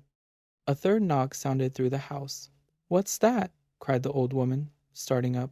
"A rat," said the old man in shaking tones. "A rat. It passed me on the stairs." His wife sat up in bed listening. A loud knock resounded through the house. "It's Herbert!" she screamed. "It's Herbert!" She ran to the door, but her husband was before her, and catching her by the arm, held her tightly. "What are you going to do?" he whispered hoarsely. "It's my boy! It's Herbert!" she cried, struggling mechanically. "I forgot it was 2 miles away. What are you holding me for? Let go! I must open the door." "For God's sake, don't let it in," cried the old man, trembling. "You're afraid of your own son," she cried, struggling. "Let me go. I'm coming, Herbert. I'm coming." There was another knock, and another. The old woman, with a sudden wrench, broke free and ran from the room. Her husband followed to the landing and called after her appealingly as she hurried downstairs. He heard the chain rattle back and the bottom bolt drawn slowly and stiffly from the socket. Then the old woman's voice, strained and panting. "The bolt!" she cried loudly. "Come down. I can't reach it." But her husband was on his hands and knees, groping wildly on the floor in search of the paw, if he could only find it before the thing outside got in. A perfect fusillade of knocks reverberated through the house, and he heard the scraping of a chair as his wife put it down in the passage against the door. He heard the creaking of the bolt as it came slowly back, and at the same moment he found the monkey's paw, and frantically breathed his third and last wish. The knocking ceased suddenly, although the echoes of it were still in the house. He heard the chair drawn back and the door opened. A cold wind rushed up the staircase, and a long, loud wail of disappointment and misery from his wife gave him courage to run down to her side and then to the gate beyond. The street lamp flickering opposite shone on a quiet and deserted road. September 4. I have hunted all over London for rooms suited to my income of £120 a year, and have at last found them. There are 2 rooms. They are without modern conveniences, it is true, and they are located in an old, ramshackle building, but they are within a stone's throw of P Place, in an eminently respectable street. The rent is only £25 a year. I had begun to despair when, at last, I found them by chance. The circumstances were unworthy of record. I had to sign a lease for a year, and I did so willingly. The furniture from our old place in Shire, which has been stored for so long, will suit them perfectly. October 1. Here I am in my 2 rooms in the center of London, not far from the offices of the periodicals where I occasionally manage to sell an article or 2. The building stands at the end of a cul-de-sac. The alley is well paved and clean, lined chiefly with the backs of sedate, institutional-looking buildings. There is also a stable. My own house is dignified with the title of Chambers. I feel as though, one day, the honor must prove too much for it. It will swell with pride and fall apart. It is very old. The floor of my sitting room has valleys and low hills upon it, and the top of the door slants away from the ceiling with a glorious disregard for what is usual. They must have quarreled 50 years ago and have been moving apart ever since. October 2. My landlady is old and thin, with a faded, dusty face. She is uncommunicative. The few words she utters seem to cost her pain. Perhaps her lungs are half choked with dust. She keeps my rooms as free from this substance as possible, with the assistance of a strong girl who brings up my breakfast and lights the fire. As I have already said, the landlady is not communicative. In response to my pleasant efforts at conversation, she informed me briefly that I was the only occupant of the house at present. My rooms had not been occupied for several years. There had been other gentlemen upstairs, but they had left. She never looks directly at me when she speaks. Instead, she fixes her dim eyes upon the middle button of my waistcoat until I become nervous and begin to wonder whether it is crooked or perhaps the wrong sort of button altogether. October 8th. My weekly account book is neatly kept and, so far, reasonable. Milk and sugar, 7d. Bread, 6d. Butter, 8d. Marmalade, 6d. Eggs, 1 shilling and 8d. Laundress, 2 shillings and 9d. Oil, 6d. Attendance, 5 shillings. The total is 12 shillings and 2d. The landlady has a son who, she told me, is something on a omnibus. He occasionally comes to see her. I think he drinks, because he talks very loudly, regardless of the hour, and tumbles about over the furniture downstairs. All morning, I sit indoors writing. I write articles, verses for comic papers, and a novel I have been working on for 3 years, concerning which I still have dreams. I am also writing a children's book, in which the imagination has free rein, and another book that is intended to last as long as I do. It is an honest record of my soul's advance or retreat in the struggle of life. Besides these, I keep a book of poems that I use as a safety valve, and concerning which I have no dreams whatsoever. Between them all, I am always occupied. In the afternoons, I generally try to take a walk for the sake of my health. I walk through Regent's Park, into Kensington Gardens, or farther afield to Hampstead Heath. October 10. Everything went wrong today. I have 2 eggs for breakfast. This morning, one of them was bad. I rang the bell for Emily. When she came in, I was reading the newspaper. Without looking up, I said, "The egg is bad." "Oh, is it, sir?" she replied. "I'll get another one." She went out, taking the egg with her. I waited for her return, which came 5 minutes later. She placed the new egg on the table and went away. But when I looked down, I saw that she had taken away the good egg and left the bad one, all green and yellow, in the slop basin. I rang again. "You've taken the wrong egg," I said. "Oh!" she exclaimed. "I thought the one I took downstairs didn't smell so very bad." In due time, she returned with the good egg. I resumed my breakfast with 2 eggs, but considerably less appetite.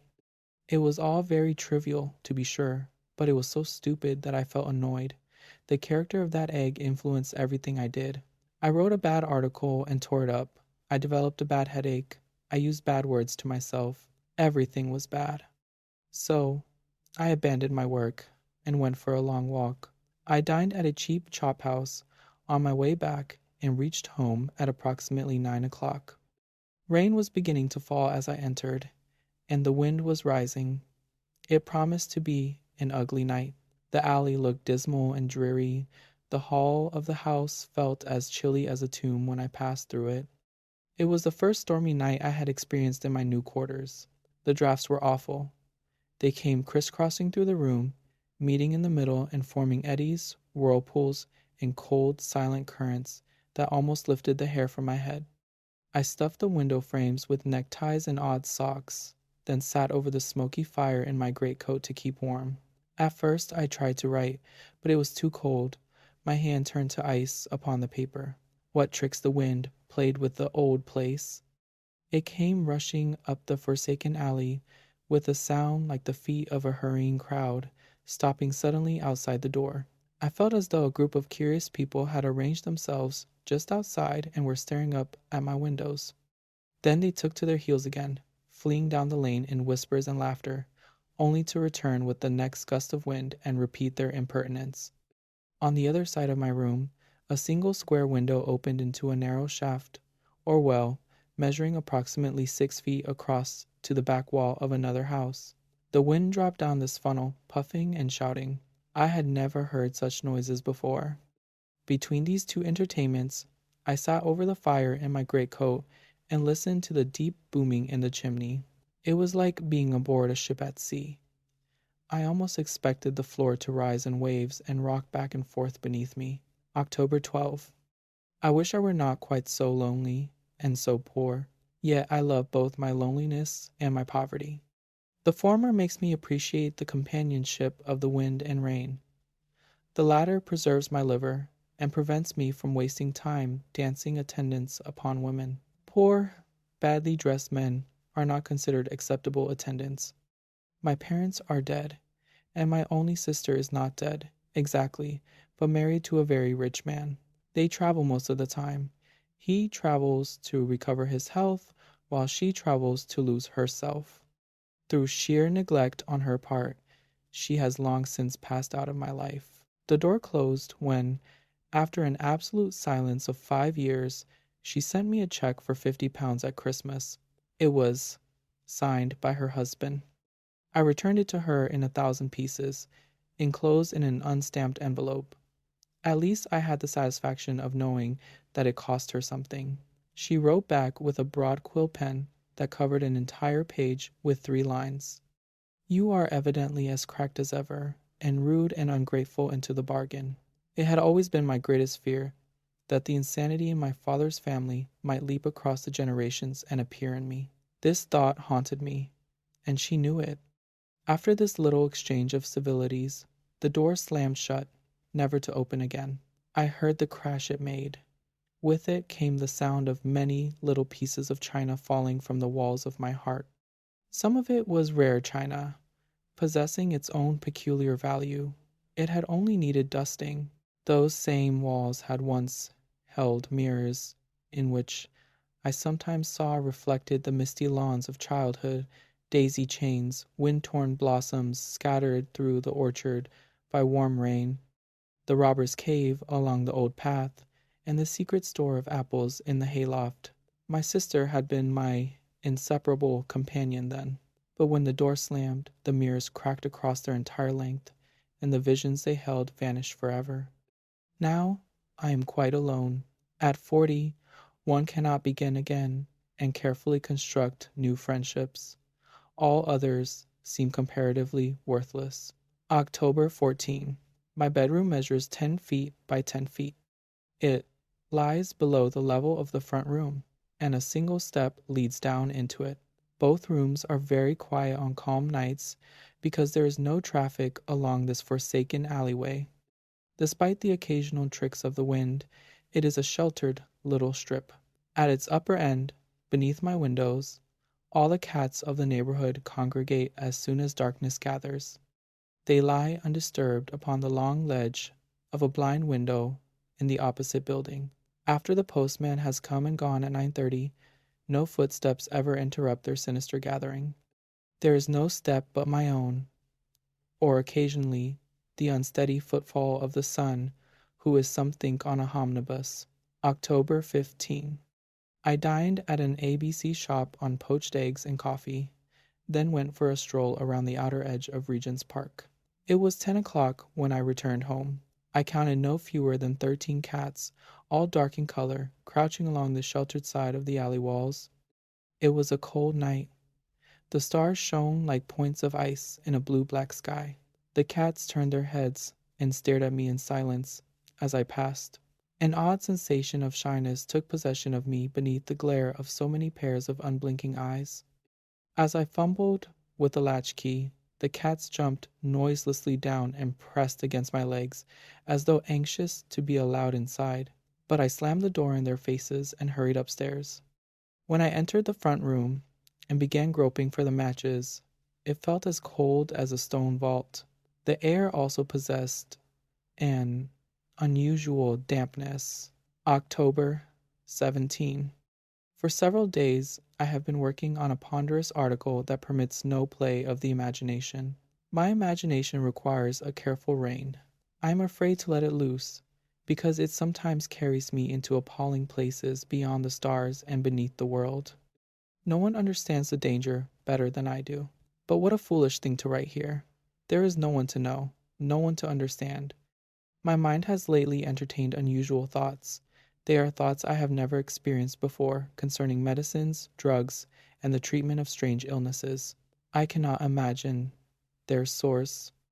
At no previous time in my life have I dwelt upon such ideas, yet now they constantly crowd my mind. I have taken no exercise lately because the weather has been dreadful. My afternoons have been spent in the reading room of the British Museum, where I possess a reader's ticket. I have also made an unpleasant discovery. There are rats in the house. At night, while lying in bed, I hear them scampering across the hills and valleys of the front room. My sleep has been considerably disturbed as a result. October 24. Last night, the son, who is some think on a omnibus, came to the house. He had evidently been drinking, because I heard loud and angry voices in the kitchen long after I had gone to bed. At one point, I caught several peculiar words rising through the floor. Burning from top to bottom is the only thing that'll ever make this house right. I knocked upon the floor, and the voices stopped abruptly. Later, however, I heard their clamor again in my dreams. These rooms are very quiet. Sometimes they are almost too quiet. On windless nights, they are as silent as the grave, and the house might be miles away in the countryside. The roar of London traffic reaches me only as a series of heavy, distant vibrations. At times, it carries an ominous note, like the approach of an army or an immense tidal wave thundering in the night from very far away. October 27. Mrs. Monson, though admirably silent, is a foolish and fussy woman. She does such stupid things. When dusting the room, she places all my belongings in the wrong locations. The ashtrays, which belong on the writing table, she arranges in a silly row upon the mantelpiece. The pen tray, which should be beside the inkstand, she cleverly hides among the books upon my reading desk. My gloves she arranges every day in an idiotic display upon a half-filled bookshelf. I am always forced to return them to the low table beside the door. She places my armchair at impossible angles between the fire and the light. The tablecloth, the one stained at Trinity Hall, she puts upon the table in such a way that, whenever I look at it, I feel as though my tie and all my clothing have become crooked and disordered. She exasperates me. Her silence and meekness are irritating. Sometimes I feel inclined to throw the inkstand at her, merely to bring an expression into those watery eyes and a squeak from those colorless lips. Dear me, what violent expressions I am using! How foolish of me! And yet, it almost seems as though the words are not my own, but have been spoken directly into my ear. I mean that I do not naturally use such terms. October 30. I have been here for 1 month. I do not think the place agrees with me. My headaches are becoming more frequent and violent, and my nerves are a perpetual source of discomfort and annoyance. I have developed a great dislike for Mrs. Monson, a feeling I am certain she returns. Frequently, I receive the impression that things happen within this house of which I know nothing, and which she is careful to conceal from me. Last night, her son slept in the house. This morning, while standing at the window, I watched him leave. He glanced upward and caught my eye. I saw a loutish figure and a singularly repulsive face. He gave me the benefit of a very unpleasant leer. At least, that is what I imagined. November 2. The complete stillness of this house is beginning to oppress me. I wish there were other fellows living upstairs. No footsteps ever sound above me. No one passes my door to climb the next flight of stairs. I am beginning to feel curious about the upper rooms.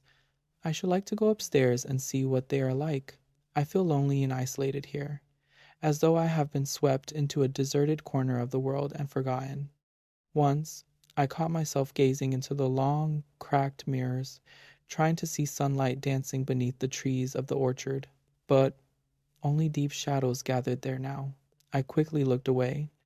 It has been dark all day, without a breath of wind. The fogs have begun. I was forced to use a reading lamp throughout the morning. There was no cart to be heard today. I actually missed it. In the gloom and silence, I think I might almost have welcomed it. After all, the sound is a human one. This empty house at the end of the alley contains other sounds that are not quite so satisfactory. I have never once seen a policeman in the lane. The postmen always hurry away, showing no desire to linger. 10 o'clock at night. As I write, I hear no sound except the deep murmur of distant traffic and the low sighing of the wind. The two sounds blend together. Now and then, a cat raises its shrill, uncanny cry into the darkness. The cats are always beneath my windows after nightfall. The wind drops into the narrow shaft outside with a noise like the sudden sweeping of immense wings far away. It is a dreary night. I feel lost and forgotten. November 3. From my windows, I can observe anyone who arrives. When someone comes to the front door, I can just see a hat, a pair of shoulders, and a hand upon the bell. Only 2 fellows have visited me since I arrived 2 months ago. I saw both of them from the window before they came upstairs. I heard their voices asking whether I was at home. Neither of them ever returned. I have finished the ponderous article. Upon reading it through, however, I found myself dissatisfied and drew my pencil through almost every page. There were strange expressions and ideas within it that I could not explain. I viewed them with amazement, not to say alarm. They did not sound like my own thoughts, and I could not remember writing them. Can it be that my memory is beginning to fail? My pens are never where I leave them. That stupid old woman places them in a different location every day. I must give her credit for finding so many new hiding places. Such ingenuity is remarkable. I have told her repeatedly, but she always says, "I'll speak to Emily, sir." Emily always says, "I'll tell Mrs. Monson, sir." Their foolishness makes me irritable and scatters my thoughts. I should like to stick the lost pens into them, blind their eyes, and turn them outside to be scratched and mauled by those 1,000 hungry cats. What a ghastly thought! Where in the world did it come from? Such an idea is no more my own than it belongs to some policeman. Yet I felt compelled to write it. It was like a voice singing inside my head, and my pen refused to stop until the final word had been written. What ridiculous nonsense! I must restrain myself. I will restrain myself. I must take more regular exercise. My nerves and liver are troubling me horribly. November 4. I attended a curious lecture in the French Quarter concerning death. The room was so hot and I was so weary that I fell asleep. The only part I heard, however, touched my imagination vividly. Speaking of suicides, the lecturer declared that self-murder provided no escape from the miseries of the present. It merely prepared greater sorrow for the future. Suicides, he said, cannot so easily escape their responsibilities. They must return to life at precisely the point where they violently abandoned it, but with the added pain and punishment caused by their weakness. Many of them wander the earth in unspeakable misery until they can clothe themselves again in the body of another person. They generally choose a lunatic or weak-minded individual who cannot resist the hideous obsession. This is their only means of escape. What a weird and horrible idea. I wish I had remained asleep and had not heard it at all. My mind is already morbid enough without such ghastly fancies. Such dangerous propaganda should be stopped by the police. I shall write to the Times and suggest it. A good idea. I walked home through Greek Street in Soho and imagined that 100 years had slipped backward into place. De Quincey was still there, haunting the night with invocations to his just, subtle, and mighty drug. His vast dreams seemed to hover nearby. Once the pictures had begun inside my brain, they refused to disappear. I saw him sleeping in that cold and tenantless mansion beside the strange little waif who feared its ghosts, both hidden beneath a single horseman's cloak. I saw him wandering in the company of the spectral Anne. Later, I saw him traveling toward the eternal meeting she was never able to keep. What unutterable gloom, what untold horror of sorrow and suffering comes over me when I try to understand what that man, who was then only a boy, must have carried inside his lonely heart. As I came up the alley, I saw a light in the highest window. The shadow of a head and shoulders appeared in exaggerated proportions upon the blind. I wondered what the landlady's son could be doing up there at such an hour. November 5. This morning, while I was writing, someone climbed the creaking stairs and knocked cautiously upon my door. Believing it to be the landlady, I called, "Come in!" The knock was repeated. I called more loudly, "Come in! Come in!" But no one turned the handle. I continued writing, muttering under my breath, "Well, stay outside then." At least, I attempted to continue. My thoughts had suddenly dried up at their source. I could not write a single word. It was a dark morning, filled with yellow fog, and there was little enough inspiration in the air already. But the thought of that stupid woman standing outside my door, waiting to be invited inside yet again, produced a feeling of irritation that filled my mind to the exclusion of everything else. At last, I jumped up and opened the door myself. "What do you want? And why in the world don't you come in?" I cried. But the words fell into empty air. There was no one there. The fog poured up the dingy staircase in deep yellow coils, but there was no sign of another human being anywhere. I slammed the door, uttering curses against the house and its noises, and returned to my work. A few minutes later, Emily entered with a letter. "Were you or Mrs. Monson outside my door a few minutes ago, knocking?" "No, sir." "Are you certain?" "Mrs. Monson has gone to market. There's no one but me and the child in the whole house. I've been washing dishes for the last hour, sir." I imagined that the girl's face became slightly paler. She moved uneasily toward the door, glancing over her shoulder. "Wait, Emily," I said. I told her what I had heard. She stared stupidly at me, although her eyes moved occasionally over the objects in the room. "Who was it?" I asked when I had finished. "Mrs. Monson says it's only mice," she replied, as though repeating a lesson she had memorized. "Mice?" I exclaimed. "It was nothing of the sort. Someone was feeling around outside my door." "Who was it? Is the son in the house?"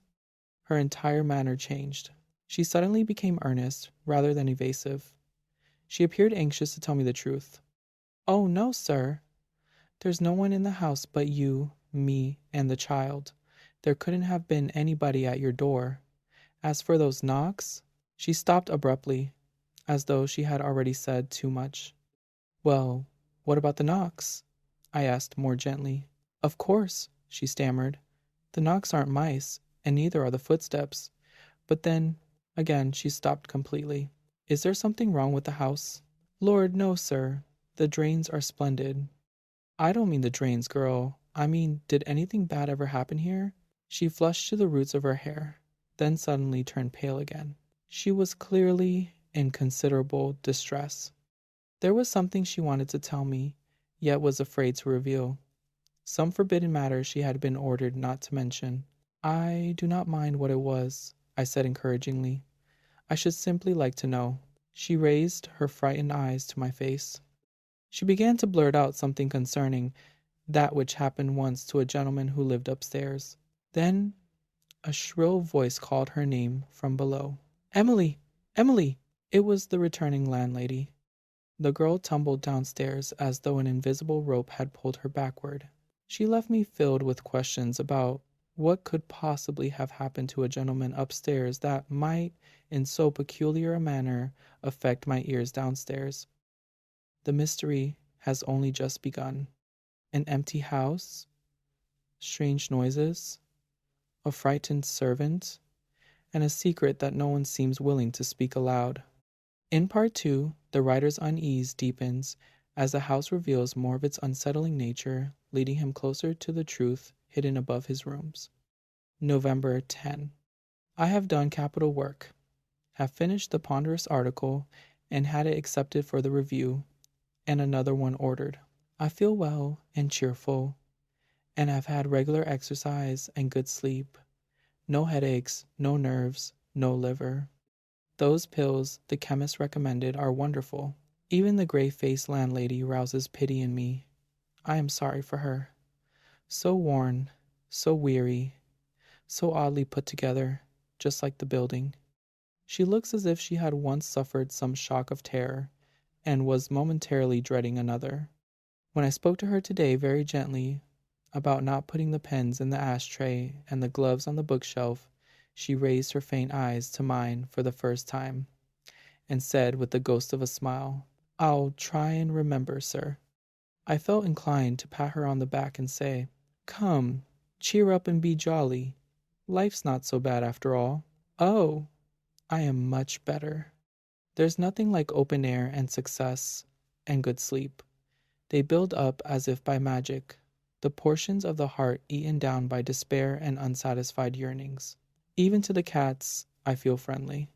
When I came in at 11 o'clock tonight, they followed me to the door in a stream, and I stooped down to stroke the one nearest to me. Bah! The brute hissed and spat, and struck at me with her paws. The claw caught my hand, and drew blood in a thin line. The others danced sideways into the darkness, screeching as though I had done them an injury. I believe these cats really hate me. Perhaps they are only waiting to be reinforced. Then they will attack me. Ha ha. In spite of the momentary annoyance, this fancy sent me laughing upstairs to my room. The fire was out, and the room seemed unusually cold. As I groped my way over to the mantelpiece to find the matches, I realized all at once that there was another person standing beside me in the darkness. I could, of course, see nothing, but my fingers feeling along the ledge came into forcible contact with something that was at once withdrawn. It was cold and moist. I could have sworn it was somebody's hand. My flesh began to creep instantly. "Who's that?" I exclaimed in a loud voice. My voice dropped into the silence like a pebble into a deep well. There was no answer, but at the same moment I heard someone moving away from me across the room in the direction of the door. It was a confused sort of footstep, and the sound of garments brushing the furniture on the way. The same second my hand stumbled upon the matchbox, and I struck a light.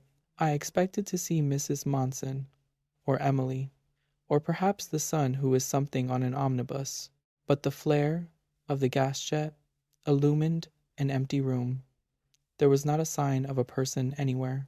I felt the hair stir upon my head, and instinctively I backed up against the wall, lest something should approach me from behind.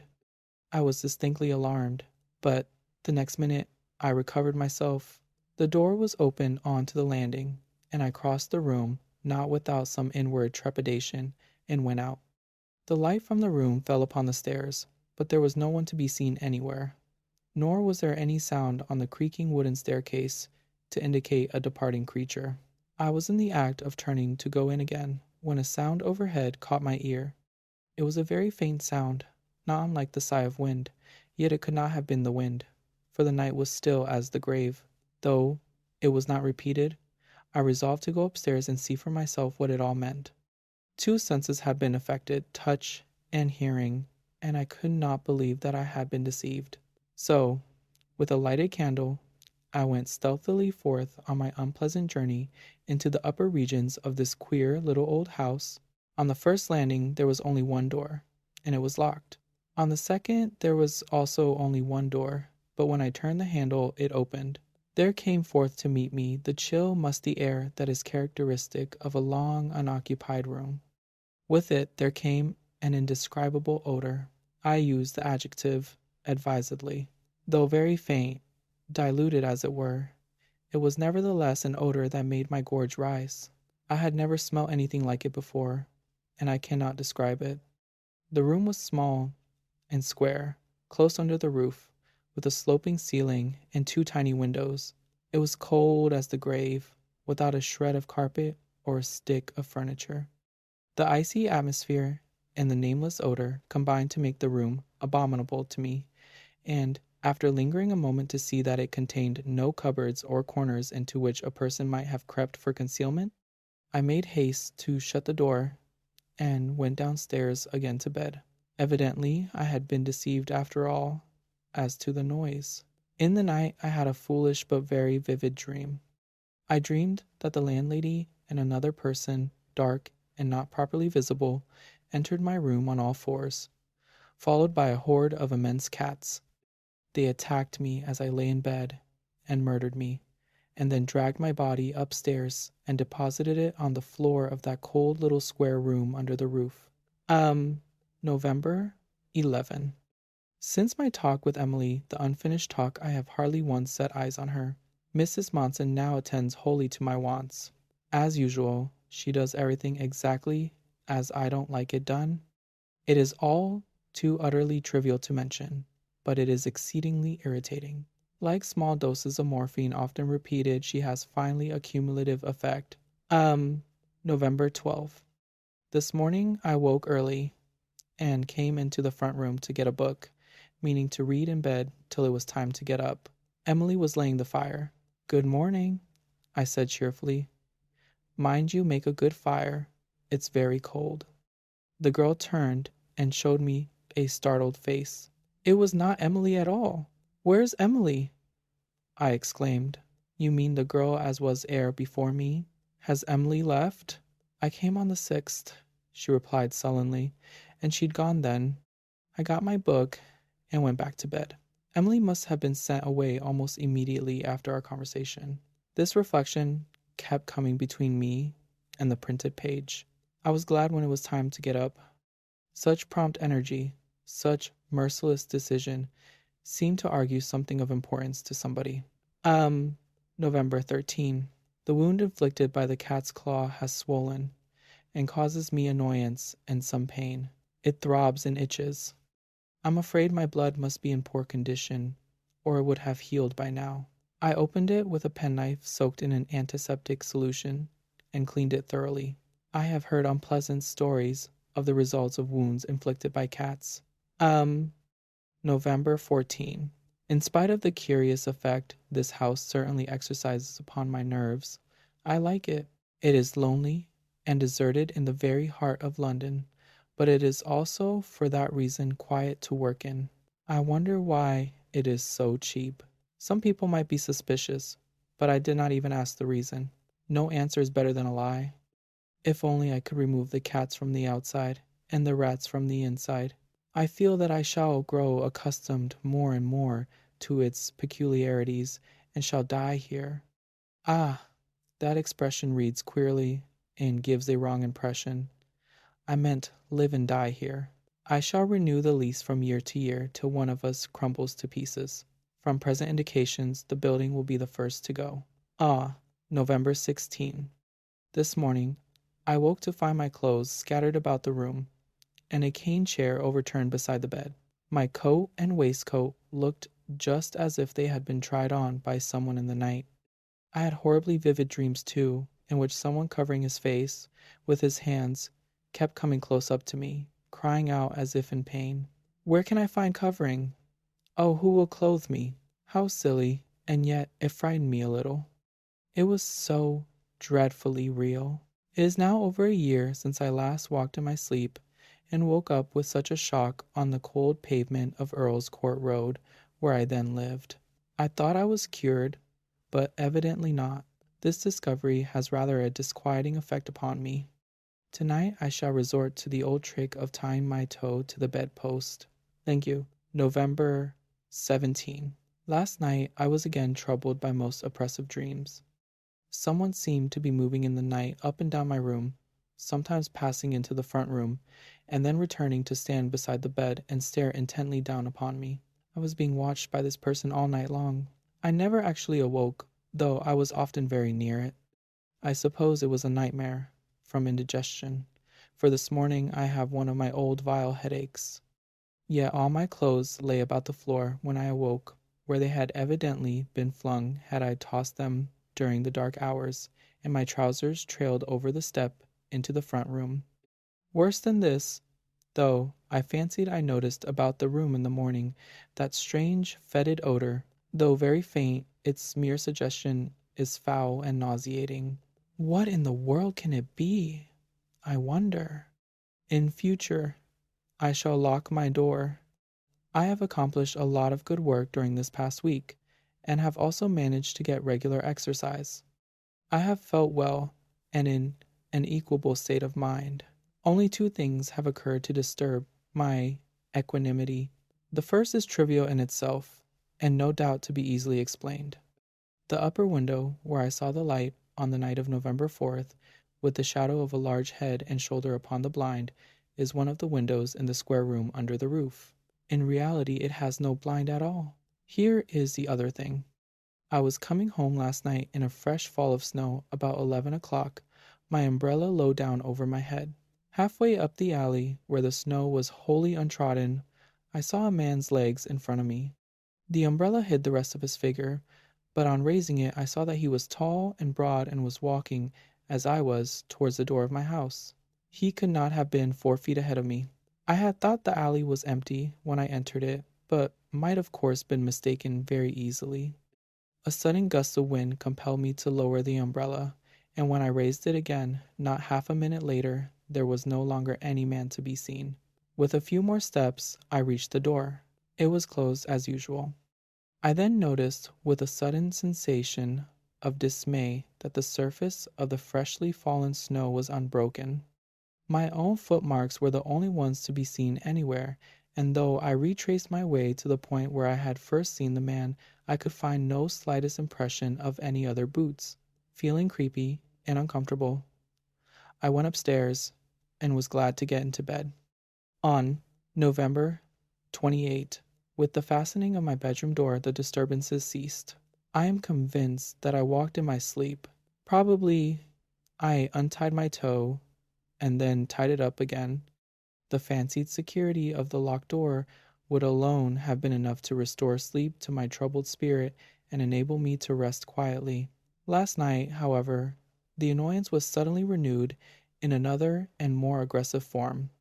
I woke in the darkness with the impression that someone was standing outside my bedroom door listening. As I became more awake, the impression grew into positive knowledge. Though there was no appreciable sound of moving or breathing, I was so convinced of the propinquity of a listener that I crept out of bed and approached the door. As I did so, there came faintly from the next room the unmistakable sound of someone retreating stealthily across the floor. Yet, as I heard it, it was neither the tread of a man nor a regular footstep, but rather, it seemed to me, a confused sort of crawling, almost as of someone on his hands and knees. I unlocked the door in less than a second and passed quickly into the front room, and I could feel, as by the subtlest imaginable vibrations upon my nerves, that the spot I was standing in had just that instant been vacated. The listener had moved. He was now behind the other door, standing in the passage. Yet this door was also closed. I moved swiftly and as silently as possible across the floor and turned the handle. A cold rush of air met me from the passage and sent shiver after shiver down my back. There was no one in the doorway. There was no one on the little landing. There was no one moving down the staircase. Yet I had been so quick that this midnight listener could not be very far away, and I felt that if I persevered, I should eventually come face to face with him. And the courage that came so opportunely to overcome my nervousness and horror seemed born of the unwilling conviction that it was somehow necessary for my safety, as well as my sanity, that I should find this intruder and force his secret from him. For was it not the intent action of his mind upon my own, in concentrated listening, that had awakened me with such a vivid realization of his presence? Advancing across the narrow landing, I peered down into the well of the little house. There was nothing to be seen. No one was moving in the darkness. How cold the oilcloth was to my bare feet! I cannot say what it was that suddenly drew my eyes upward. I only know that, without apparent reason, I looked up and saw a person about halfway up the next turn of the stairs, leaning forward over the balustrade and staring straight into my face. It was a man. He appeared to be clinging to the rail rather than standing on the stairs. The gloom made it impossible to see much beyond the general outline, but the head and shoulders were seemingly enormous and stood sharply silhouetted against the skylight and the roof immediately above. The idea flashed into my brain in a moment that I was looking into the visage of something monstrous. The huge skull, the mane-like hair, the wide humped shoulders, suggested, in a way I did not pause to analyze, that which was scarcely human. And for some seconds, fascinated by horror, I returned the gaze and stared into the dark, inscrutable countenance above me, without knowing exactly where I was or what I was doing. Then I realized in quite a new way that I was face to face with the secret midnight listener, and I steeled myself as best I could for what was about to come. The source of the rash courage that came to me at this awful moment will ever be to me an inexplicable mystery. Though shivering with fear, and my forehead wet with an unholy dew, I resolved to advance. 20 questions leaped to my lips. What are you? What do you want? Why do you listen and watch? Why do you come into my room? But none of them found articulate utterance. I began forthwith to climb the stairs, and with the first signs of my advance he drew himself back into the shadows and began to move too. He retreated as swiftly as I advanced. I heard the sound of his crawling motion a few steps ahead of me, ever maintaining the same distance. When I reached the landing, he was halfway up the next flight, and when I was halfway up the next flight, he had already arrived at the top landing. And then I heard him open the door of the little square room under the roof and go in. Immediately, though the door did not close after him, the sound of his moving entirely ceased. At this moment, I longed for a light, or a stick, or any weapon whatsoever. But I had none of these things, and it was impossible to go back. So I marched steadily up the rest of the stairs, and in less than a minute found myself standing in the gloom, face to face with the door through which this creature had just entered. For a moment I hesitated. The door was about halfway open, and the listener was standing, evidently in his favorite attitude, just behind it, listening. To search through that dark room for him seemed hopeless. To enter the same small space where he was seemed horrible. The very idea filled me with loathing, and I almost decided to turn back.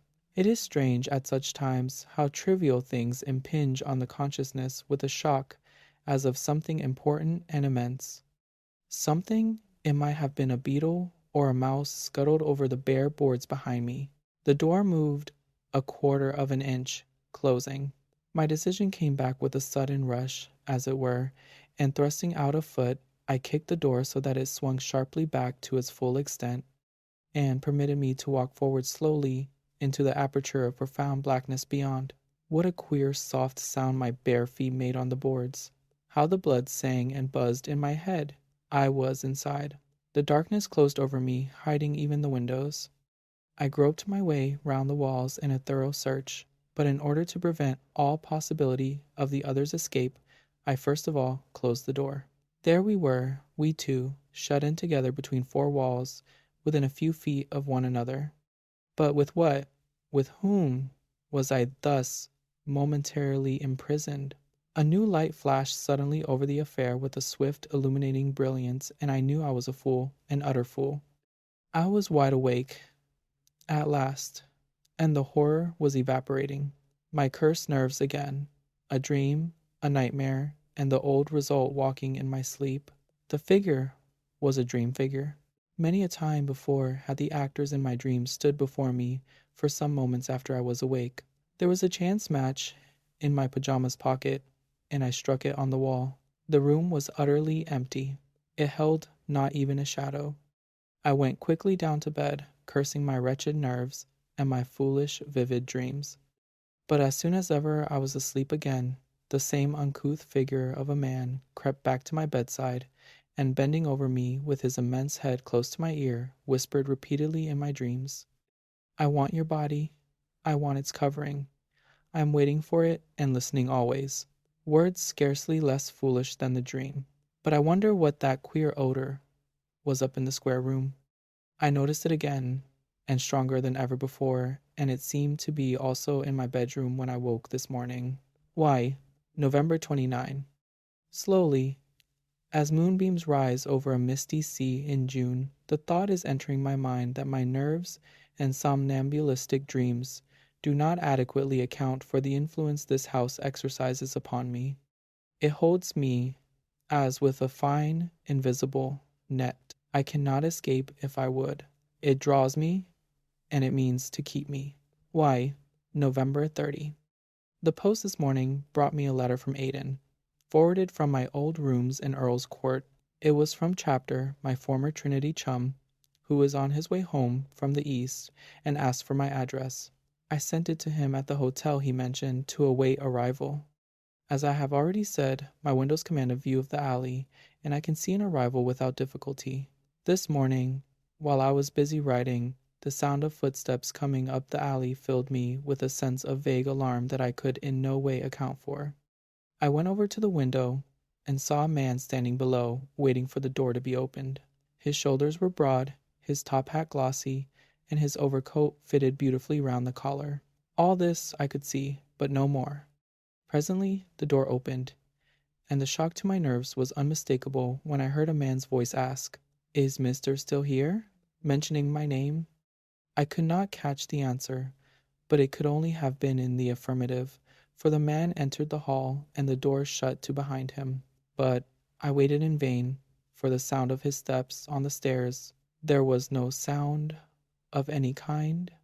It seemed to me so strange that I opened my door and looked out. No one was anywhere to be seen. I walked across the narrow landing and looked through the window that commands the whole length of the alley. There was no sign of a human being, coming or going. The lane was deserted. Then I deliberately walked downstairs into the kitchen and asked the gray-faced landlady if a gentleman had just that minute called for me. The answer, given with an odd, weary sort of smile, was, "No!" December 1. I feel genuinely alarmed and uneasy over the state of my nerves. Dreams are dreams, but never before have I had dreams in broad daylight. I am looking forward very much to Chapter's arrival. He is a capital fellow, vigorous, healthy, with no nerves and even less imagination, and he has £2,000 a year into the bargain. Periodically he makes me offers. The last was to travel round the world with him as secretary, which was a delicate way of paying my expenses and giving me some pocket money offers, however, which I invariably decline. I prefer to keep his friendship. Women could not come between us. Money might, therefore I give it no opportunity. Chapter always laughed at what he called my fancies, being himself possessed only of that thin-blooded quality of imagination which is ever associated with the prosaic-minded man. Yet, if taunted with this obvious lack, his wrath is deeply stirred. His psychology is that of the crass materialist, always a rather funny article. It will afford me genuine relief, none the less, to hear the cold judgment his mind will have to pass upon the story of this house as I shall have it to tell. And December 2. The strangest part of it all I have not referred to in this brief diary. Truth to tell, I have been afraid to set it down in black and white.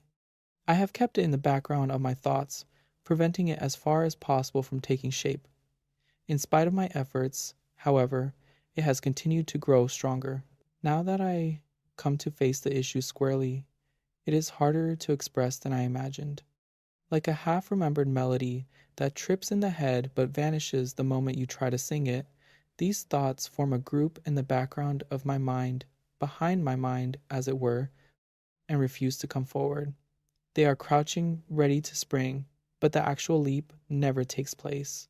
In these rooms, except when my mind is strongly concentrated on my own work, I find myself suddenly dealing in thoughts and ideas that are not my own. New, strange conceptions, wholly foreign to my temperament, are forever cropping up in my head. What precisely they are is of no particular importance. The point is that they are entirely apart from the channel in which my thoughts have hitherto been accustomed to flow. Especially They come when my mind is at rest, unoccupied, when I'm dreaming over the fire or sitting with a book which fails to hold my attention. Then these thoughts, which are not mine, spring into life and make me feel exceedingly uncomfortable. Sometimes they are so strong that I almost feel as if someone were in the room beside me thinking aloud. Evidently, my nerves and liver are shockingly out of order. I must work harder and take more vigorous exercise.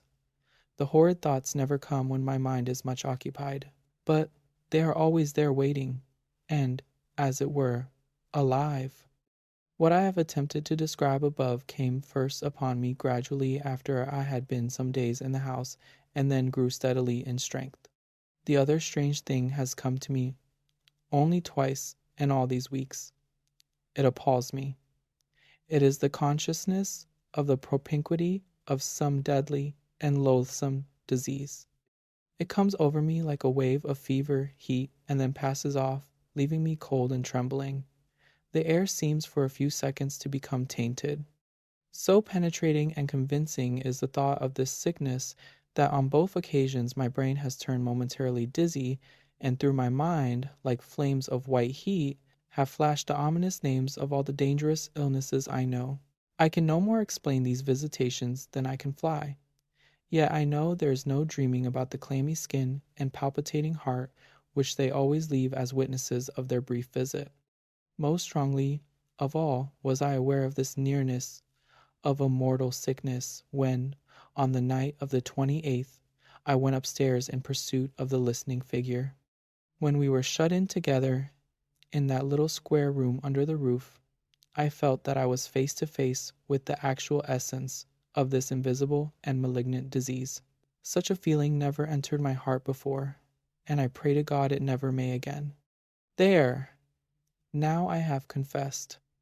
I have given some expression, at least, to the feelings that so far I have been afraid to see in my own writing. For since I can no longer deceive myself, the experiences of that night, 28th, were no more a dream than my daily breakfast is a dream. And the trivial entry in this diary, by which I sought to explain away an occurrence that caused me unutterable horror, was due solely to my desire not to acknowledge in words what I really felt and believed to be true. The increase that would have accrued to my horror by so doing might have been more than I could stand. And December 3. I wish chapter would come. My facts are already marshaled, and I can see his cool gray eyes fixed incredulously on my face as I relate them. The knocking at my door, the well-dressed caller, the light in the upper window and the shadow upon the blind, the man who preceded me in the snow, the scattering of my clothes at night, Emily's arrested confession, the landlady's suspicious reticence, the midnight listener on the stairs, and those awful subsequent words in my sleep. And above all, and hardest to tell, the presence of the abominable sickness and the stream of thoughts and ideas that are not my own. I can see Chapter's face, and I can almost hear his deliberate words. You've been at the tea again, and underfeeding, I expect, as usual. Better see my nerve doctor, and then come with me to the south of France.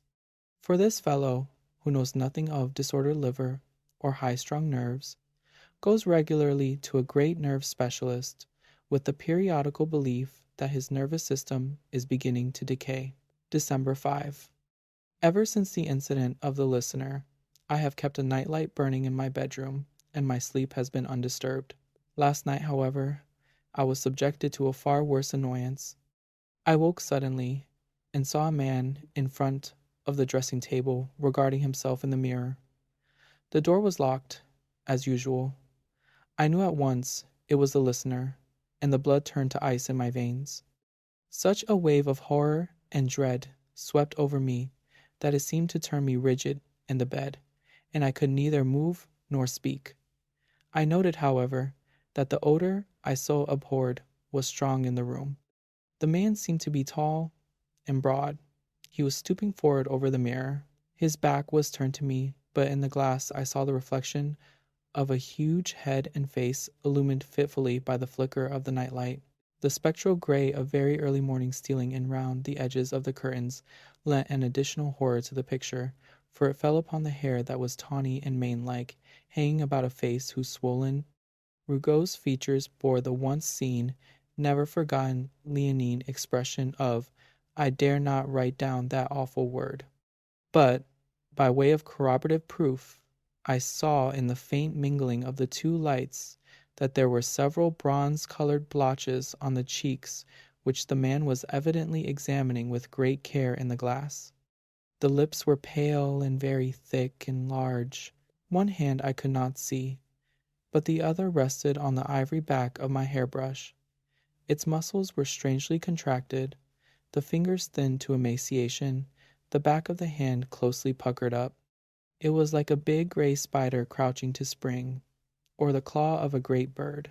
The full realization that I was alone in the room with this nameless creature, almost within arm's reach of him, overcame me to such a degree that, when he suddenly turned and regarded me with small, beady eyes, wholly out of proportion to the grandeur of their massive setting, I sat bolt upright in bed, uttered a loud cry, and then fell back in a dead swoon of terror upon the bed.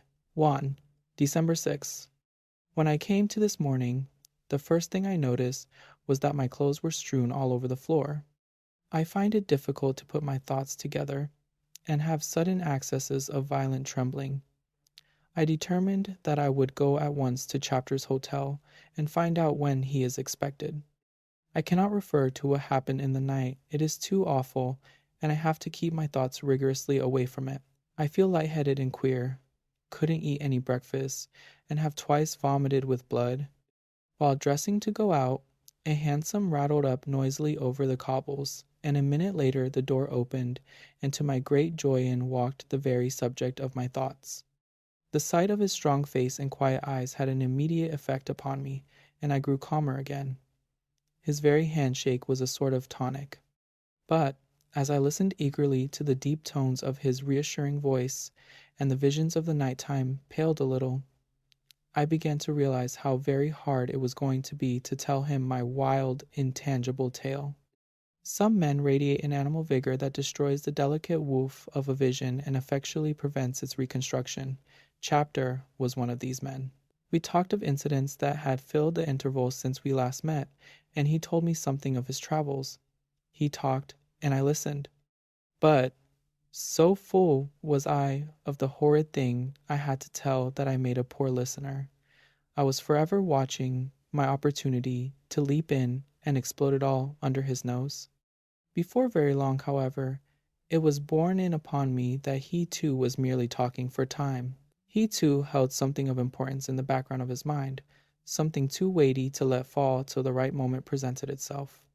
So that during the whole of the first half hour, we were both waiting for the psychological moment in which properly to release our respective bombs, and the intensity of our minds' actions set up opposing forces that merely sufficed to hold one another in check and nothing more.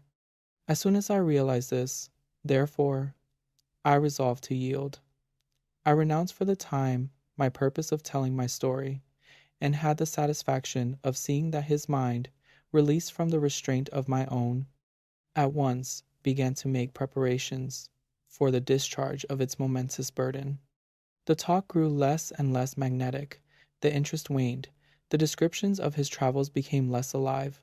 There were pauses between his sentences. Presently he repeated himself. His words clothed no living thoughts. The pauses grew longer, then the interest dwindled altogether, and went out like a candle in the wind. His voice ceased, and he looked up squarely into my face with serious and anxious eyes. The psychological moment had come at last. "I say," he began, and then stopped short. I made an unconscious gesture of encouragement, but said no word. I dreaded the impending disclosure exceedingly. A dark shadow seemed to precede it. "I say," he blurted out at last, "what in the world made you ever come to this place, to these rooms, I mean?" "They're cheap, for one thing," I began, "and central, and—" "They're too cheap," he interrupted. "Didn't you ask What made 'em so cheap? It never occurred to me at the time. There was a pause in which he avoided my eyes. For God's sake, go on, man, and tell it, I cried, for the suspense was getting more than I could stand in my nervous condition. This was where Blount lived so long, he said quietly, and where he died. You know, in the old days, I often used to come here and see him, and do what I could to alleviate his. He stuck fast again. Well, I said with a great effort, please go on faster. But, Chapter went on, turning his face to the window with a perceptible shiver, he finally got so terrible I simply couldn't stand it, though I always thought I could stand anything. It got on my nerves and made me dream, and haunted me day and night. I stared at him and said nothing. I had never heard of Blount in my life, and didn't know what he was talking about. But all the same, I was trembling, and my mouth had become strangely dry.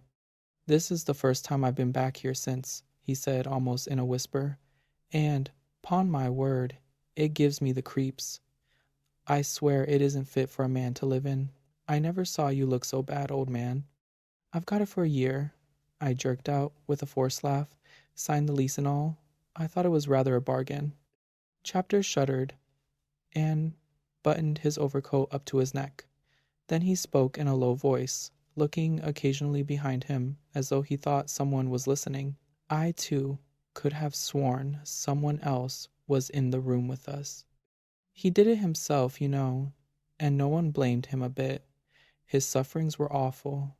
For the last 2 years he used to wear a veil when he went out, and even then it was always in a closed carriage. Even the attendant who had nursed him for so long was at length obliged to leave. The extremities of both the lower limbs were gone, dropped off, and he moved about the ground on all fours with a sort of crawling motion. The odor, too, was— I was obliged to interrupt him here. I could hear no more details of that sort. My skin was moist.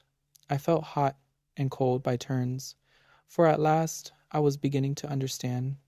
Poor devil, Chapter went on. I used to keep my eyes closed as much as possible. He always begged to be allowed to take his veil off, and asked if I minded very much. I used to stand by the open window. He never touched me, though. He rented the whole house. Nothing would induce him to leave it. Did he occupy these very rooms? No. He had the little room on the top floor, the square one just under the roof. He preferred it because it was dark. These rooms were too near the ground, and he was afraid people might see him through the windows. A crowd had been known to follow him up to the very door, and then stand below the windows in the hope of catching a glimpse of his face. But there were hospitals. He wouldn't go near one, and they didn't like to force him. You know, they say it's not contagious, so there was nothing to prevent his staying here if he wanted to. He spent all his time reading medical books about drugs and so on. His head and face were something appalling, just like a lion's. I held up my hand to arrest further description. He was a burden to the world, and he knew it. One night I suppose he realized it too keenly to wish to live. He had the free use of drugs, and in the morning he was found dead on the floor. 2 years ago, that was, and they said then he had still several years to live. Then, in heaven's name, I cried, unable to bear the suspense any longer, tell me what it was he had, and be quick about it. I thought you knew, he exclaimed, with genuine surprise. I thought you knew. He leaned forward and our eyes met. In a scarcely audible whisper, I caught the words his lips seemed almost afraid to utter. He was a leper. A considerable number of hunting parties were out that year, without finding so much as a fresh trail, for the moose were uncommonly shy, and the various Nimrods returned to the bosoms of their respective families with the best excuses the facts of their imaginations could suggest. Dr. Cathcart, among others, came back without a trophy, but he brought instead the memory of an experience which he declares was worth all the bull moose that had ever been shot. But then Cathcart of Aberdeen was interested in other things besides moose, amongst them the vagaries of the human mind. This particular story, however, found no mention in his book on collective hallucination for the simple reason, so he confided once to a fellow colleague, that he himself played too intimate a part in it to form a competent judgment of the affair as a whole. Besides himself and his guide, Hank Davis, there was young Simpson, his nephew, a divinity student destined for the Weekirk, then on his first visit to Canadian backwoods, and the latter's guide, Defago. Joseph Defago was a French Canuck who had strayed from his native province of Quebec years before and had got caught in Rat Portage when the Canadian Pacific Railway was a-building, a man who, in addition to his unparalleled knowledge of woodcraft and bush lore, could also sing the old voyageur songs and tell a capital hunting yarn into the bargain. He was deeply susceptible, moreover, to that singular spell which the wilderness lays upon certain lonely natures, and he loved the wild solitudes with a kind of romantic passion that amounted almost to an obsession. The life of the backwoods fascinated him, whence, doubtless, his surpassing efficiency in dealing with their mysteries. On this particular expedition he was Hank's choice. Hank knew him and swore by him. He also swore at him, just as a pal might, and since he had a vocabulary of picturesque, if utterly meaningless, oaths, the conversation between the two stalwart and hardy woodsmen was often of a rather lively description. This river of expletives, however, Hank agreed to dam a little out of respect for his old hunting boss, Dr. Cathcart, whom, of course, he addressed after the fashion of the country as Doc, and also because he understood that young Simpson was already a bit of a parson. He had, however, one objection to Defago, and one only, which was that the French Canadian sometimes exhibited what Hank described as the output of a cursed and dismal mind, meaning, apparently, that he sometimes was true to type, Latin type, and suffered fits of a kind of silent moroseness when nothing could induce him to utter speech. Defago, that is to say, was imaginative and melancholy, and, as a rule, it was too long a spell of civilization that induced the attacks, for a few days of the wilderness invariably cured them. This, then, was the party of four that found themselves in camp the last week in October of that shy moose year, way up in the wilderness north of Rat Portage, a forsaken and desolate country. There was also Punk, an Indian, who had accompanied Dr. Cathcart and Hank on their hunting trips in previous years, and who acted as cook. His duty was merely to stay in camp, catch fish, and prepare venison steaks and coffee at a few minutes' notice. He dressed in the worn-out clothes bequeathed to him by former patrons, and, except for his coarse black hair and dark skin, he looked in these city garments no more like a real redskin than a stage. Negro looks like a real African. For all that, however, Punk had in him still the instincts of his dying race. His taciturn silence and his endurance survived. Also, his superstition. The party round the blazing fire that night were despondent. For a week had passed without a single sign of recent moose discovering itself. Defago had sung his song and plunged into a story, but Hank, in bad humor, reminded him so often that he kept mussing up the facts so that it was most all nothing but a petered-out lie, that the Frenchman had finally subsided into a sulky silence which nothing seemed likely to break. Dr. Cathcart and his nephew were fairly done after an exhausting day. Punk was washing up the dishes, grunting to himself under the lean-to of branches where he later also slept. No one troubled to stir the slowly dying fire. Overhead the stars were brilliant in a sky quite wintry, and there was so little wind that ice was already forming stealthily along the shores of the still lake behind them. The silence of the vast listening forest stole forward and enveloped them. Hank broke in suddenly with his nasal voice. "I'm in favor of breaking new ground tomorrow, Doc," he observed with energy, looking across at his employer. "We don't stand a dead doggo's chance around here." "Agreed," said Cathcart always a man of few words. Think the idea's good. Sure, Pop, it's good, Hank resumed with confidence. S'pose now, you and I strike west, up Garden Lake way for a change. None of us ain't touched that quiet bit o' land yet. I'm with you. And you, Defago, take Mr. Simpson along in the small canoe, skip across the lake, portage over into 50 Island water, and take a good squint down that thar southern shore. The moose yarded there like hell last year, and for all we know, they may be doing it agin this year just to spite us. Defago, keeping his eyes on the fire, said nothing by way of reply. He was still offended, possibly, about his interrupted story. No one's been up that way this year, Anne. I'll lay my bottom dollar on that, Hank added with emphasis, as though he had a reason for knowing. He looked over at his partner sharply.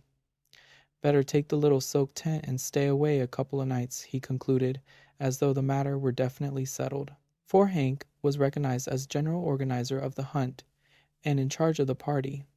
It was obvious to anyone that Defago did not jump at the plan, but his silence seemed to convey something more than ordinary disapproval, and, across his sensitive dark face, there passed a curious expression, like a flash of firelight, not so quickly, however, that the three men had not time to catch it. He funked for some reason, I thought, Simpson said afterwards in the tent he shared with his uncle. Doctor. Cathcart made no immediate reply, although the look had interested him enough at the time for him to make a mental note of it. The expression had caused him a passing uneasiness he could not quite account for at the moment. But Hank, of course, had been the first to notice it, and the odd thing was that instead of becoming explosive or angry over the other's reluctance, he at once began to humor him a bit. But there ain't no special reason why no one's been up there this year, he said with a perceptible hush in his tone. Not the reason you mean, anyway. Last year, it was the fires that kept folks out, and this year, I guess it just happened. So, that's all. His manner was clearly meant to be encouraging. Joseph Defago raised his eyes a moment, then dropped them again.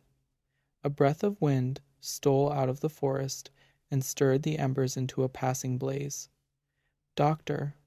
Cathcart again noticed the expression in the guide's face, and again he did not like it. But this time, the nature of the look betrayed itself. In those eyes, for an instant, he caught the gleam of a man scared in his very soul. It disquieted him more than he cared to admit. Bad Indians up that way? He asked, with a laugh to ease matters a little, while Simpson, too sleepy to notice this subtle byplay, moved off to bed with a prodigious yawn. Or anything wrong with the country?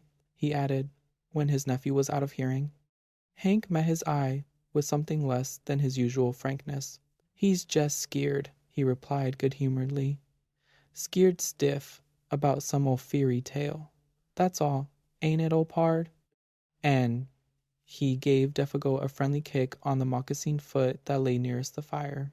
Defago looked up quickly, as from an interrupted reverie, a reverie, however, that had not prevented his seeing all that went on about him. Skeered nuthin, he answered, with a flush of defiance. There's nuthin in the bush that can skeer Joseph Defago, and don't you forget it. And the natural energy with which he spoke made it impossible to know whether he told the whole truth or only a part of it. Hank turned towards the doctor. He was just going to add something when he stopped abruptly and looked round. A sound close behind them in the darkness made all three start. It was old Punk, who had moved up from his lean-to while they talked and now stood there just beyond the circle of firelight listening. "'Nother time, Doc," Hank whispered, with a wink, "when the gallery ain't stepped down into the stalls." And, springing to his feet, he slapped the Indian on the back and cried noisily, "Come up to the fire and warm your dirty red skin a bit." He dragged him towards the blaze and threw more wood on. "That was a mighty good feed you give us an hour or two back," he continued heartily, as though to set the man's thoughts on another scent. "And it ain't Christian to let you stand out there freezing your old soul to hell while we're getting all good and toasted."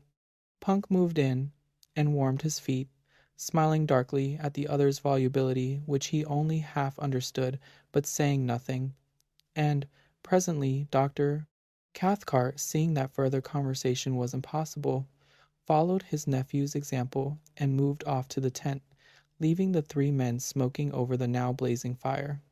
It is not easy to undress in a small tent without waking one's companion, and Cathcart, hardened and warm-blooded as he was in spite of his 50-odd years, did what Hank would have described as considerable of his twilight in the open. He noticed, during the process, that Punk had meanwhile gone back to his lean-to, and that Hank and Defago were at it hammer and tongs, or rather hammer and anvil, the little French-Canadian being the anvil. It was all very like the conventional stage picture of Western melodrama, the fire lighting up their faces with patches of alternate red and black. Defago, in slouch hat and moccasins in the part of the Badlands villain, Hank open-faced and hatless with that reckless fling of his shoulders, the honest and deceived hero, and old Punk, eavesdropping in the background, supplying the atmosphere of mystery. The doctor smiled as he noticed the details, but at the same time something deep within him, he hardly knew what, shrank a little, as though an almost imperceptible breath of warning had touched the surface of his soul and was gone again before he could seize it. Probably it was traceable to that scared expression he had seen in the eyes of Defago, probably for this hint of fugitive emotion otherwise escaped his usually so keen analysis. Defago, he was vaguely aware, might cause trouble somehow. He was not as steady a guide as Hank, for instance. Further than that, he could not get. He watched the men a moment longer before diving into the stuffy tent where Simpson already slept soundly. Hank, he saw, was swearing like affection. The ridiculous oaths flew freely now that the cause of their obstruction was asleep. Presently he put his arm almost tenderly upon his comrade's shoulder, and they moved off together into the shadows where their tent stood faintly glimmering. Punk, too, a moment later, followed their example and disappeared between his odorous blankets in the opposite direction. Dr. Cathcart then likewise turned in, weariness and sleep still fighting in his mind, with an obscure curiosity to know what it was that had scared Defago about the country up 50 Island Water Way, wondering, too, why Punk's presence had prevented the completion of what Hank had to say. Then sleep overtook him. He would know tomorrow. Hank would tell him the story while they trudged after the elusive moose. Deep silence fell about the little camp, planted there so audaciously in the jaws of the wilderness. The lake gleamed like a sheet of black glass beneath the stars. The cold air pricked.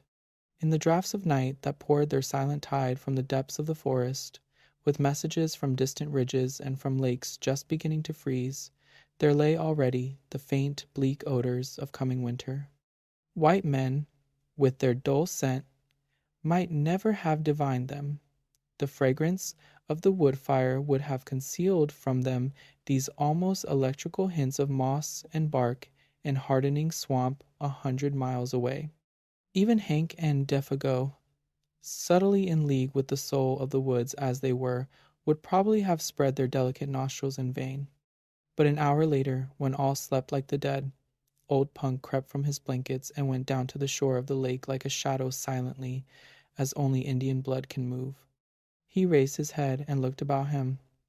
The thick darkness rendered sight of small avail, but, like the animals, he possessed other senses that darkness could not mute. He listened, then sniffed the air. Motionless as a hemlock stem, he stood there.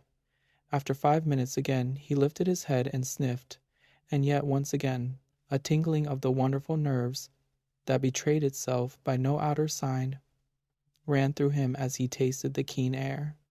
Then, merging his figure into the surrounding blackness in a way that only wild men and animals understand, he turned, still moving like a shadow, and went stealthily back to his lean-to and his bed. And soon after he slept, the change of wind he had divined stirred gently the reflection of the stars within the lake. Rising among the far ridges of the country beyond 50 Island Water, it came from the direction in which he had stared, and it passed over the sleeping camp with a faint and sighing murmur through the tops of the big trees that was almost too delicate to be audible. With it, down the desert paths of night, though too faint, too high even for the Indian's hair-like nerves, there passed a curious, thin odor, strangely disquieting, an odor of something that seemed unfamiliar, utterly unknown. The French Canadian and the man of Indian blood each stirred uneasily in his sleep just about this time, though neither of them woke. Then the ghost of that unforgettably strange odor passed away and was lost among the leagues of tenantless forest beyond. The morning the camp was astir before the sun. There had been a light fall of snow during the night and the air was sharp. Punk had done his duty betimes, for the odors of coffee and fried bacon reached every tent. All were in good spirits. "Winds shifted," cried Hank vigorously, watching Simpson and his guide already loading the small canoe. "It's across the lake, dead right for you fellers. And the snow'll make bully trails. If there's any moose mussing around up thar, they'll not get so much as a tail-end scent of you with the wind as it is. Good luck, Monsieur Defago," he added, facetiously giving the name its French pronunciation for once. "Bon chance!" Defago returned the good wishes, apparently in the best of spirits, the silent mood gone. Before 8 o'clock old Punk had the camp to himself. Cathcart and Hank were far along the trail that led westwards, while the canoe that carried Defago and Simpson, with silk tent and grub for 2 days, was already a dark speck bobbing on the bosom of the lake, going due east. The wintry sharpness of the air was tempered now by a sun that topped the wooded ridges and blazed with a luxurious warmth upon the world of lake and forest below. Loons flew skimming through the sparkling spray that the wind lifted. Divers shook their dripping heads to the sun and popped smartly out of sight again, and as far as eye could reach rose the leagues of endless, crowding bush, desolate in its lonely sweep and grandeur, untrodden by foot of man, and stretching its mighty and unbroken carpet right up to the frozen shores of Hudson Bay. Simpson, who saw it all for the first time as he paddled hard in the bows of the dancing canoe, was enchanted by its austere beauty. His heart drank in the sense of freedom and great spaces, just as his lungs drank in the cool and perfumed wind. Behind him, in the stern seat, singing fragments of his native chanties, Defago steered the craft of birch bark like a thing of life, answering cheerfully all his companions' questions. Both were gay and light-hearted. On such occasions men lose the superficial, worldly distinctions. They become human beings working together for a common end. Simpson, the employer, and Defago, the employed, among these primitive forces, were simply two men, the guider and the guided. Superior knowledge, of course, assumed control, and the younger man fell without a second thought into the quasi-subordinate position. He never dreamed of objecting when Defago dropped the mister and addressed him as, say, Simpson, or Simpson, boss, which was invariably the case before they reached the farther shore, after a stiff paddle of 12 miles against a head-wind. He only laughed and liked it, then ceased to notice it at all. For this divinity student was a young man of parts and character, though as yet, of course, untraveled. And on this trip, the first time he had seen any country but his own and little Switzerland, the huge scale of things somewhat bewildered him. It was one thing, he realized, to hear about primeval forests, but quite another to see them, while to dwell in them and seek acquaintance with their wild life was, again, an initiation that no intelligent man could undergo without a certain shifting of personal values hitherto held for permanent and sacred. Simpson knew the first faint indication of this emotion when he held the new 303 rifle in his hands and looked along its pair of faultless gleaming barrels. The 3 days' journey to their headquarters by lake and portage had carried the process a stage farther, and now that he was about to plunge beyond even the fringe of wilderness where they were camped into the virgin heart of uninhabited regions as vast as Europe itself, The true nature of the situation stole upon him with an effect of delight and awe that his imagination was fully capable of appreciating. It was himself and Defago against a multitude, at least. Against a Titan! The bleak splendors of these remote and lonely forests rather overwhelmed him with the sense of his own littleness. That stern quality of the tangled backwoods which can only be described as merciless and terrible rose out of these far blue woods swimming upon the horizon and revealed itself. He understood the silent warning. He realized his own utter helplessness. Only Defago, as a symbol of a distant civilization where man was master, stood between him and a pitiless death by exhaustion and starvation. It was thrilling to him, therefore, to watch Defago turn over the canoe upon the shore, pack the paddles carefully underneath, and then proceed to blaze the spruce stems for some distance on either side of an almost invisible trail, with the careless remark thrown in, "Say, Simpson, if anything happens to me, you'll find the canoe all corrects by these marks. Then strike due west into the sun to hit the home camp agent. See?" It was the most natural thing in the world to say, and he said it without any noticeable inflection of the voice, only it happened to express the youth's emotions at the moment with an utterance that was symbolic of the situation and of his own helplessness as a factor in it. He was alone with Defago in a primitive world. That was all. The canoe, another symbol of man's ascendancy, was now to be left behind. Those small yellow patches made on the trees by the axe were the only indications of its hiding place. Meanwhile, shouldering the packs between them, each man carrying his own rifle, they followed the slender trail over rocks and fallen trunks and across half-frozen swamps, skirting numerous lakes that fairly gemmed the forest, their borders fringed with mist, and towards 5 o'clock found themselves suddenly on the edge of the woods, looking out across a large sheet of water in front of them, dotted with pine-clad islands of all describable shapes and sizes. 50 Island water, announced Defago wearily, and the sun just going to dip his bald old head into it, he added, with unconscious poetry, and immediately they set about pitching camp for the night. In a very few minutes, under those skillful hands that never made a movement too much or a movement too little, the silk tent stood taut and cozy, the beds of balsam boughs ready laid, and a brisk cooking fire burned with the minimum of smoke. While the young Scotchman cleaned the fish they had caught trolling behind the canoe, Defago guessed he would just as soon take a turn through the bush for indications of moose. "May come across the trunk where they been and rubbed horns," he said as he moved off, or feeding on the last of the maple leaves, and he was gone. His small figure melted away like a shadow in the dusk, while Simpson noted with a kind of admiration how easily the forest absorbed him into herself. A few steps, it seemed, and he was no longer visible. Yet there was little underbrush hereabouts. The trees stood somewhat apart, well spaced, and in the clearings grew silver birch and maple, spear-like and slender, against the immense stems of spruce and hemlock. But for occasional prostrate monsters, and the boulders of gray rock that thrust uncouth shoulders here and there out of the ground, it might well have been a bit of park in the old country. Almost, one might have seen in it the hand of man.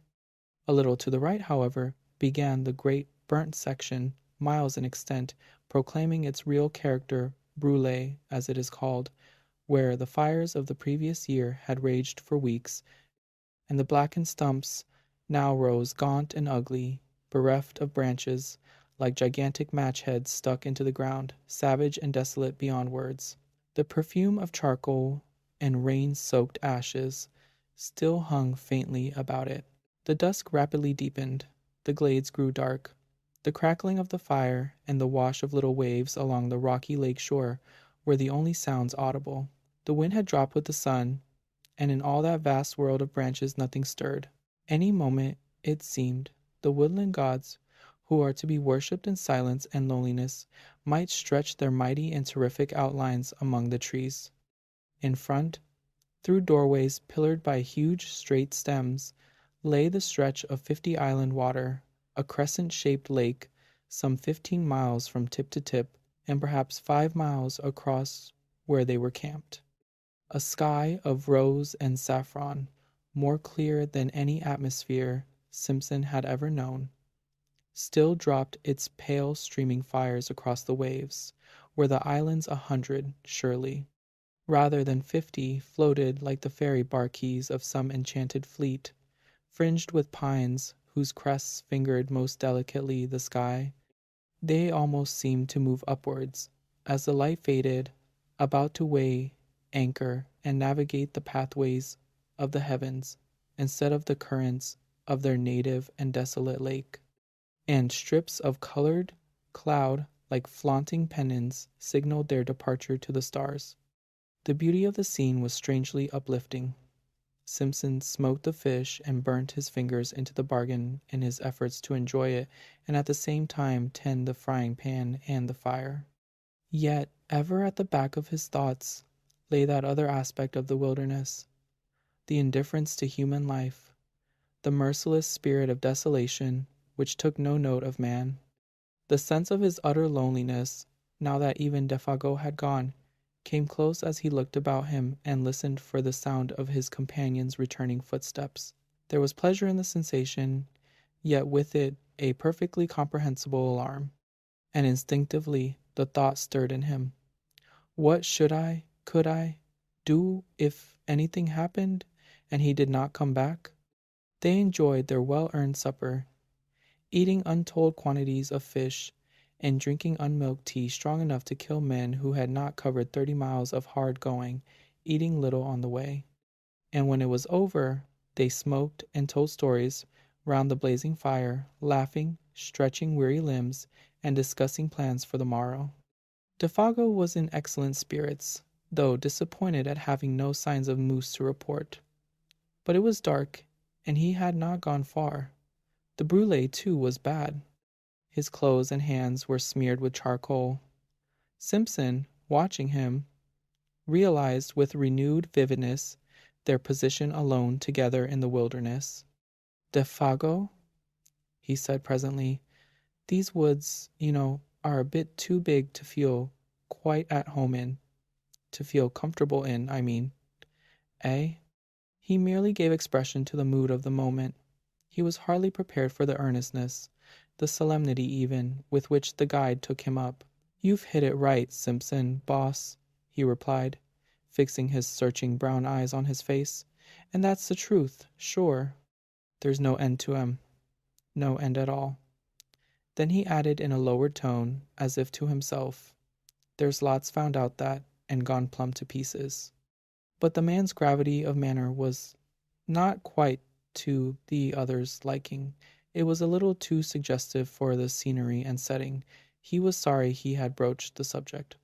He remembered suddenly how his uncle had told him that men were sometimes stricken with a strange fever of the wilderness when the seduction of the uninhabited wastes caught them so fiercely that they went forth half fascinated, half deluded, to their death.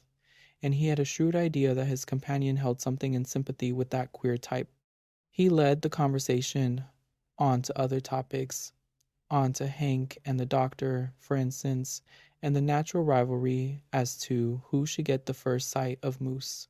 If they went due west, observed Défago carelessly, there's 60 miles between us now with Ole Punk at Halfway House, eating himself full to bustin' with fish and coffee.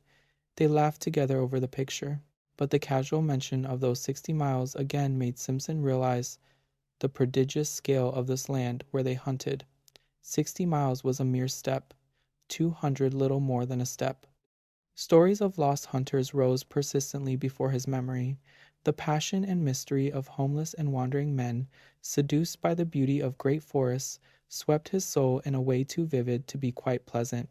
He wondered vaguely whether it was the mood of his companion that invited the unwelcome suggestion with such persistence. "Sing us a song, Défago, if you're not too tired," he asked. "One of those old voyageur songs you sang the other night." He handed his tobacco pouch to the guide, and then filled his own pipe, while the Canadian, nothing loth, sent his light voice across the lake in one of those plaintive, almost melancholy chanties with which lumbermen and trappers lessen the burden of their labor. There was an appealing and romantic flavor about it, something that recalled the atmosphere of the old pioneer days when Indians and wilderness were leagued together, battles frequent, and the old country farther off than it is today. The sound traveled pleasantly over the water, but the forest at their backs seemed to swallow it down with a single gulp that permitted neither echo nor resonance. It was in the middle of the third verse that Simpson noticed something unusual, something that brought his thoughts back with a rush from faraway scenes. A curious change had come into the man's voice. Even before he knew what it was, uneasiness caught him, and looking up quickly, he saw that Defago, though still singing, was peering about him into the bush, as though he heard or saw something. His voice grew fainter, dropped to a hush, then ceased altogether. The same instant, with a movement amazingly alert, he started to his feet and stood upright, sniffing the air. Like a dog scenting game, he drew the air into his nostrils in short, sharp breaths, turning quickly as he did so in all directions, and finally pointing down the lake shore, eastwards. It was a performance unpleasantly suggestive, and at the same time singularly dramatic. Simpson's heart fluttered disagreeably as he watched it. "Lord, man, how you made me jump!" he exclaimed, on his feet beside him the same instant, and peering over his shoulder into the sea of darkness. "What's up? Are you frightened?" Even before the question was out of his mouth, he knew it was foolish, for any man with a pair of eyes in his head could see that the Canadian had turned white down to his very gills. Not even sunburn and the glare of the fire could hide that. The student felt himself trembling a little, weakish in the knees. "What's up?" he repeated quickly. "Do you smell moose? Or anything queer, anything wrong?" He lowered his voice instinctively. The forest pressed round them with its encircling wall. The nearer tree stems gleamed like bronze in the firelight. Beyond that blackness, and, so far as he could tell, a silence of death. Just behind them, a passing puff of wind lifted a single leaf, looked at it, then laid it softly down again without disturbing the rest of the covey. It seemed as if a million invisible causes had combined just to produce that single visible effect. Other life pulsed about them and was gone. Defago turned abruptly. The livid hue of his face had turned to a dirty gray. "I never said I heard or smelt nothin'," he said slowly and emphatically, in an oddly altered voice that conveyed somehow a touch of defiance. "I was only taking a look round, so to speak. It's always a mistake to be too previous with yer questions." Then he added suddenly, with obvious effort, in his more natural voice, "Have you got the matches, Boss Simpson?" and proceeded to light the pipe he had half filled just before he began to sing. Without speaking another word, they sat down again by the fire, Defago changing his side so that he could face the direction the wind came from, for even a tenderfoot could tell that. Defago changed his position in order to hear and smell all there was to be heard and smelt, and, since he now faced the lake with his back to the trees, it was evidently nothing in the forest that had sent so strange and sudden a warning to his marvelously trained nerves. "Guess now I don't feel like singing any," he explained presently of his own accord. "That song kinder brings back memories that's troublesome to me. I never oughter've begun it. It sets me on to imagining things. See?" Clearly the man was still fighting, with some profoundly moving emotion. He wished to excuse himself in the eyes of the other, but the explanation, in that it was only a part of the truth, was a lie, and he knew perfectly well that Simpson was not deceived by it. For nothing could explain away the livid terror that had dropped over his face while he stood there sniffing the air, and nothing, no amount of blazing fire or chatting on ordinary subjects could make that camp exactly as it had been before. The shadow of an unknown horror, naked if unguessed, that had flashed for an instant in the face and gestures of the guide, had also communicated itself vaguely and therefore more potently to his companion. The guide's visible efforts to dissemble the truth only made things worse. Moreover, to add to the younger man's uneasiness was the difficulty, nay, the impossibility he felt of asking questions, and also his complete ignorance as to the cause. Indians, wild animals, forest fires, all these, he knew, were wholly out of the question. His imagination searched vigorously, but in vain. Yet, somehow or other, after another long spell of smoking, talking, and roasting themselves before the great fire, the shadow that had so suddenly invaded their peaceful camp began to shift. Perhaps Defago's efforts, or the return of his quiet and normal attitude, accomplished this. Perhaps Simpson himself had exaggerated the affair out of all proportion to the truth, or possibly the vigorous air of the wilderness brought its own powers of healing. Whatever the cause, the feeling of immediate horror seemed to have passed away as mysteriously as it had come, for nothing occurred to feed it. Simpson began to feel that he had permitted himself the unreasoning terror of a child. He put it down partly to a certain subconscious excitement that this wild and immense scenery generated in his blood, partly to the spell of solitude, and partly to overfatigue. That pallor in the guide's face was, of course, uncommonly hard to explain, yet it might have been due in some way to an effect of firelight or his own imagination. He gave it the benefit of the doubt. He was Scotch. When a somewhat unordinary emotion has disappeared, the mind always finds a dozen ways of explaining away its causes. Simpson lit a last pipe and tried to laugh to himself. On getting home to Scotland, it would make quite a good story. He did not realize that this laughter was a sign that terror still lurked in the recesses of his soul, that in fact it was merely one of the conventional signs by which a man, seriously alarmed, tries to persuade himself that he is not so. Defago, however, heard that low laughter and looked up with surprise on his face. The two men stood side by side, kicking the embers about before going to bed. It was 10 o'clock, a late hour for hunters to be still awake. "What's ticklin' yer?" he asked in his ordinary tone, yet gravely. I was thinking of our little toy woods at home, just at that moment," stammered Simpson, coming back to what really dominated his mind, and startled by the question, and comparing them to all this. And he swept his arm round to indicate the bush. A pause followed in which neither of them said anything. "All the same, I wouldn't laugh about it, if I was you," Defago added, looking over Simpson's shoulder into the shadows. "There's places in there nobody won't never see, into nobody knows what lives in there either. Too big? Too far off?" The suggestion in the guide's manner was immense and horrible. Defago nodded. The expression on his face was dark. He too felt uneasy. The younger man understood that in a hinterland of this size there might well be depths of wood that would never in the life of the world be known or trodden. The thought was not exactly the sort he welcomed. In a loud voice, cheerfully, he suggested that it was time for bed, but the guide lingered, tinkering with the fire, arranging the stones needlessly, doing a dozen things that did not really need doing. Evidently, there was something he wanted to say, yet found it difficult to get at. "Say you, Boss Simpson," he began suddenly, as the last shower of sparks went up into the air. "You don't smell nothing, do you? Nothing particular, I mean?" The commonplace question, Simpson realized, veiled a dreadfully serious thought in his mind. A shiver ran down his back. "Nothing but burning wood," he replied firmly, kicking again at the embers. The sound of his own foot made him start.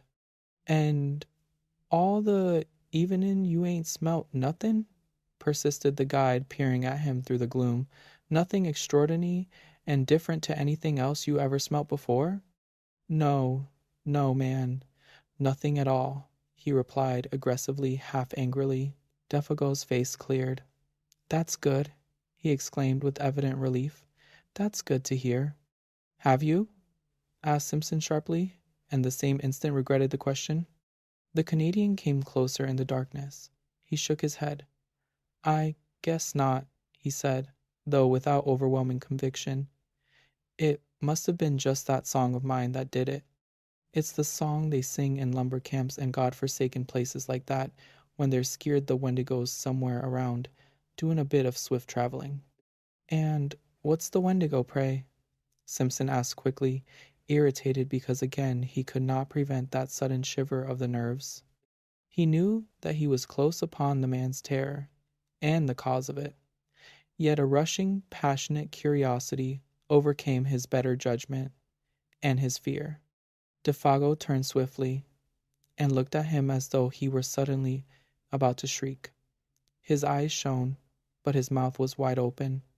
Yet all he said, or whispered rather, for his voice sank very low, was, "It's nuthin', but what those lousy fellers believe when they've been hittin' the bottle too long, a sort of great animal that lives up yonder," he jerked his head northwards, "quick as lightning in its tracks, and bigger'n anything else in the bush, and ain't supposed to be very good to look at, that's all." "A backwood superstition," began Simpson, moving hastily toward the tent in order to shake off the hand of the guide that clutched his arm. "Come, come, hurry up for God's sake, and get the lantern going. It's time we were in bed and asleep if we're going to be up with the sun tomorrow." The guide was close on his heels. "I'm coming," he answered out of the darkness. "I'm coming." And after a slight delay, he appeared with the lantern and hung it from a nail in the front pole of the tent. The shadows of 100 trees shifted their places quickly as he did so, and when he stumbled over the rope, diving swiftly inside, the whole tent trembled as though a gust of wind struck it. The two men lay down, without undressing, upon their beds of soft balsam boughs, cunningly arranged. Inside, all was warm and cozy, but outside, the world of crowding trees pressed close about them, marshalling their million shadows, and smothering the little tent that stood there like a wee white shell facing the ocean of tremendous forest. Between the two lonely figures within, however, there pressed another shadow that was not a shadow from the night. It was the shadow cast by the strange fear, never wholly exorcised, that had leaped suddenly upon Defago in the middle of his singing. And Simpson, as he lay there, watching the darkness through the open flap of the tent, ready to plunge into the fragrant abyss of sleep, knew first that unique and profound stillness of a primeval forest when no wind stirs, and when the night has weight and substance that enters into the soul to bind a veil about it. Then sleep took him. Thus it seemed to him, at least, yet it was true that the lap of the water just beyond the tent door still beat time with his lessening pulses when he realized that he was lying with his eyes open, and that another sound had recently introduced itself with cunning softness between the splash and murmur of the little waves. And, long before he understood what this sound was, it had stirred in him the centers of pity and alarm. He listened intently, though, at first in vain, for the running blood beat all its drums too noisily in his ears. Did it come, he wondered, from the lake or from the woods? Then, suddenly, with a rush and a flutter of the heart, he knew that it was close beside him in the tent, and, when he turned over for a better hearing, it focused itself unmistakably not 2 feet away. It was a sound of weeping. Defago upon his bed of branches was sobbing in the darkness as though his heart would break, the blankets evidently stuffed against his mouth to stifle it. And his first feeling, before he could think or reflect, was the rush of a poignant and searching tenderness. This intimate, human sound, heard amid the desolation about them, woke pity. It was so incongruous, so pitifully incongruous, and so vain. Tears in this vast and cruel wilderness, of what avail? He thought of a little child crying in mid-Atlantic. Then, of course, with fuller realization and the memory of what had gone before, came the descent of the terror upon him, and his blood ran cold. "Defago," he whispered quickly, "what's the matter?" He tried to make his voice very gentle. "Are you in pain and happy?" There was no reply, but the sounds ceased abruptly. He stretched his hand out and touched him. The body did not stir. "Are you awake?" for it occurred to him that the man was crying in his sleep. "Are you cold?" He noticed that his feet, which were uncovered, projected beyond the mouth of the tent. He spread an extra fold of his own blankets over them. The guide had slipped down in his bed, and the branches seemed to have been dragged with him. He was afraid to pull the body back again, for fear of waking him. One or two tentative questions he ventured softly, but though he waited for several minutes, there came no reply nor any sign of movement. Presently he heard his regular and quiet breathing, and putting his hand again gently on the breast, felt the steady rise and fall beneath. "Let me know if anything's wrong," he whispered, "or if I can do anything. Wake me at once if you feel queer." He hardly knew what to say. He lay down again, thinking and wondering what it all meant. Défago, of course, had been crying in his sleep. Some dream or other had afflicted him. Yet never in his life would he forget that pitiful sound of sobbing and the feeling that the whole awful wilderness of woods listened.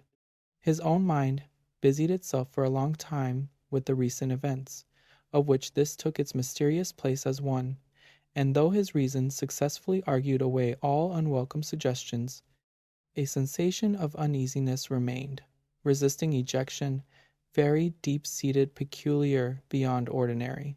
But sleep, in the long run, proves greater than all emotions.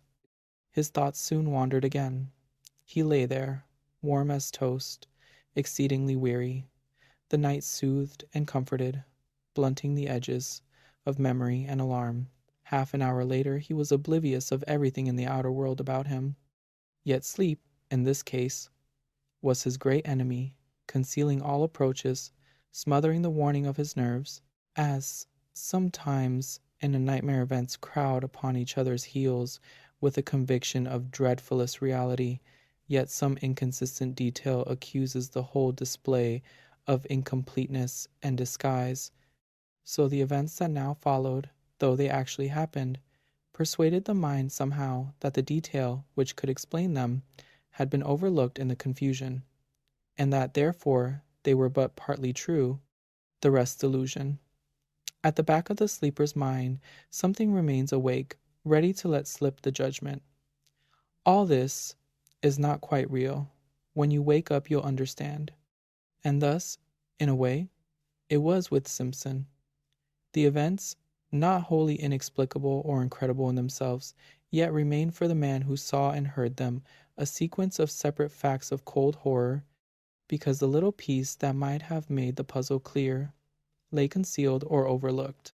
So far as he can recall, it was a violent movement, running downwards through the tent towards the door, that first woke him and made him aware that his companion was sitting bolt upright beside him, quivering. Hours must have passed, for it was the pale gleam of the dawn that revealed his outline against the canvas.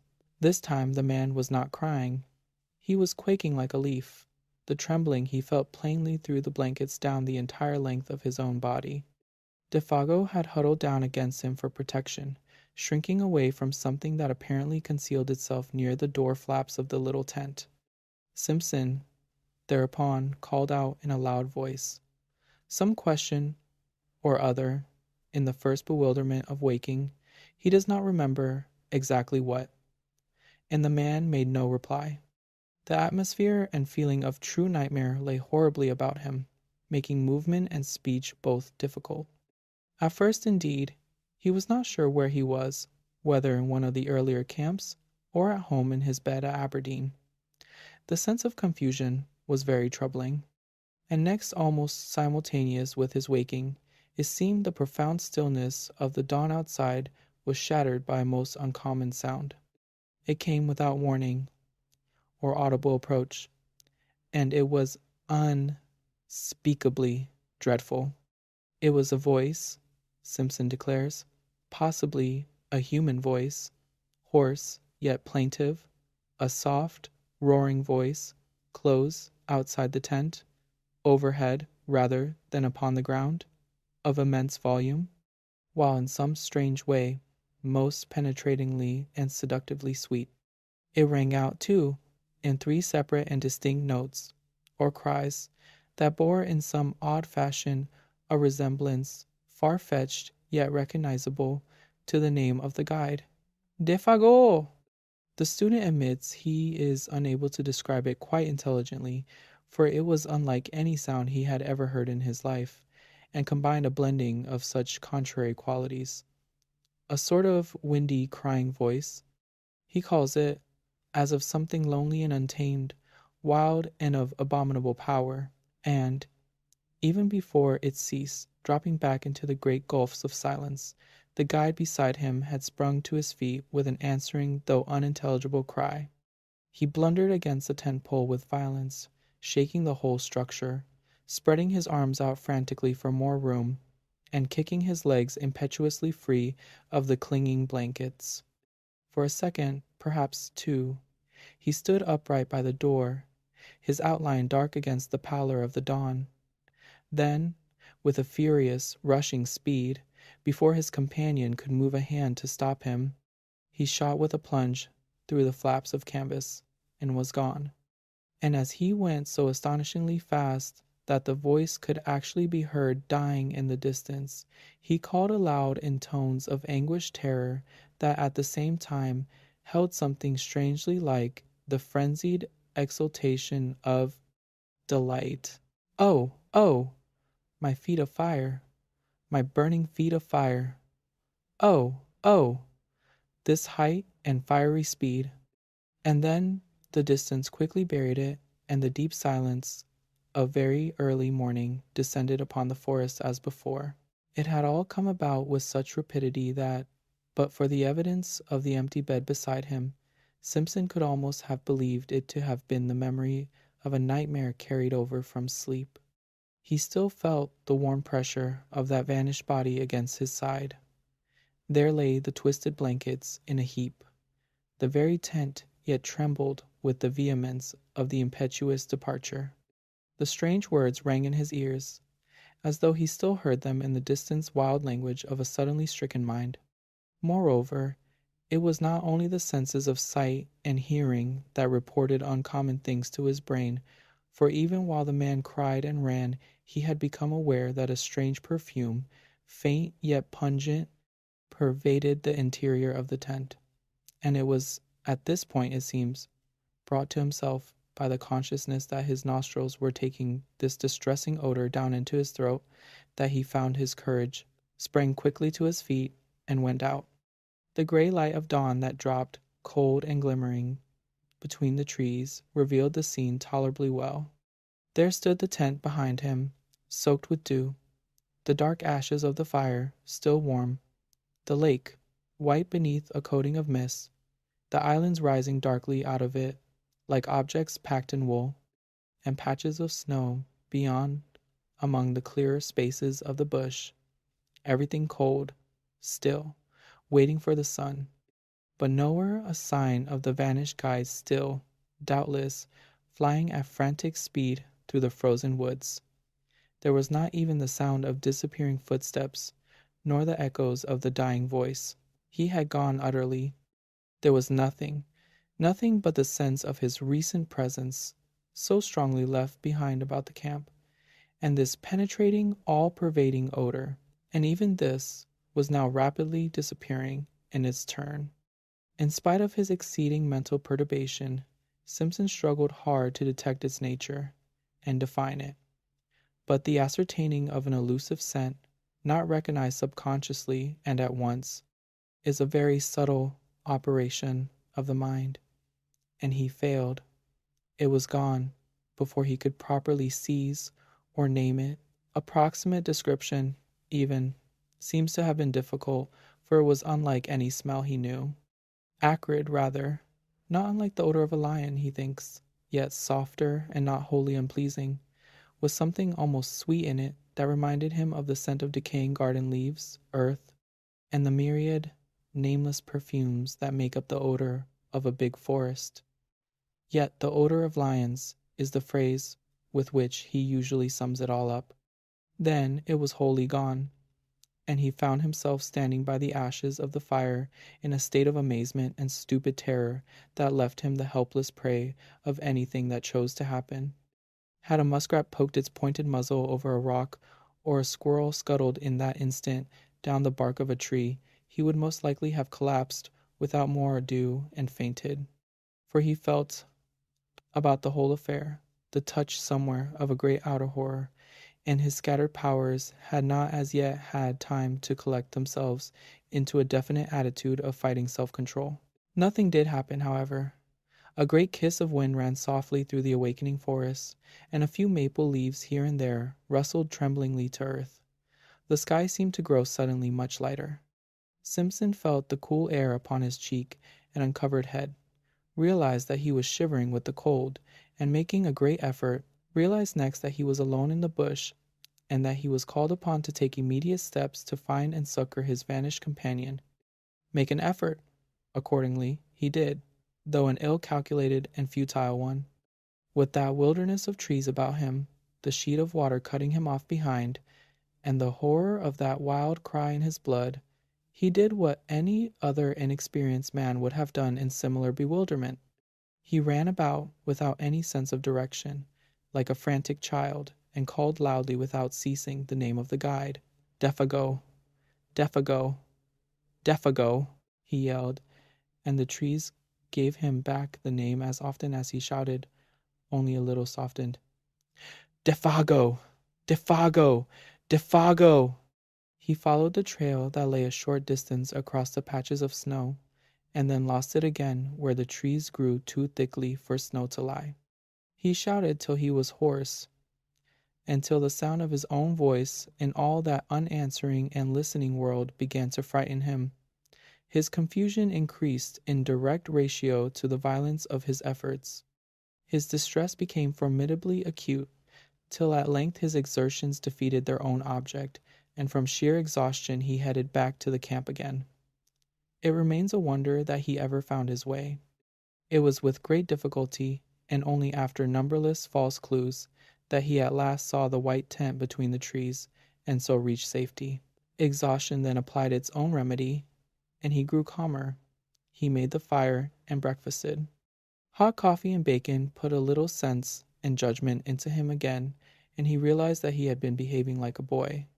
He now made another and more successful attempt to face the situation collectedly, and, a nature naturally plucky coming to his assistance, he decided that he must first make as thorough a search as possible, failing success, in which he must find his way into the home camp as best he could and bring help, and this was what he did. Taking food, matches, and rifle with him, and a small axe to blaze the trees against his return journey, he set forth. It was 8 o'clock when he started, the sun shining over the tops of the trees in a sky without clouds. Pinned to a stake by the fire, he left a note in case Defago returned while he was away. This time, according to a careful plan, he took a new direction, intending to make a wide sweep that must sooner or later cut into indications of the guide's trail, and before he had gone a quarter of a mile, he came across the tracks of a large animal in the snow, and beside it the light and smaller tracks of what were beyond question human feet, the feet of Defago.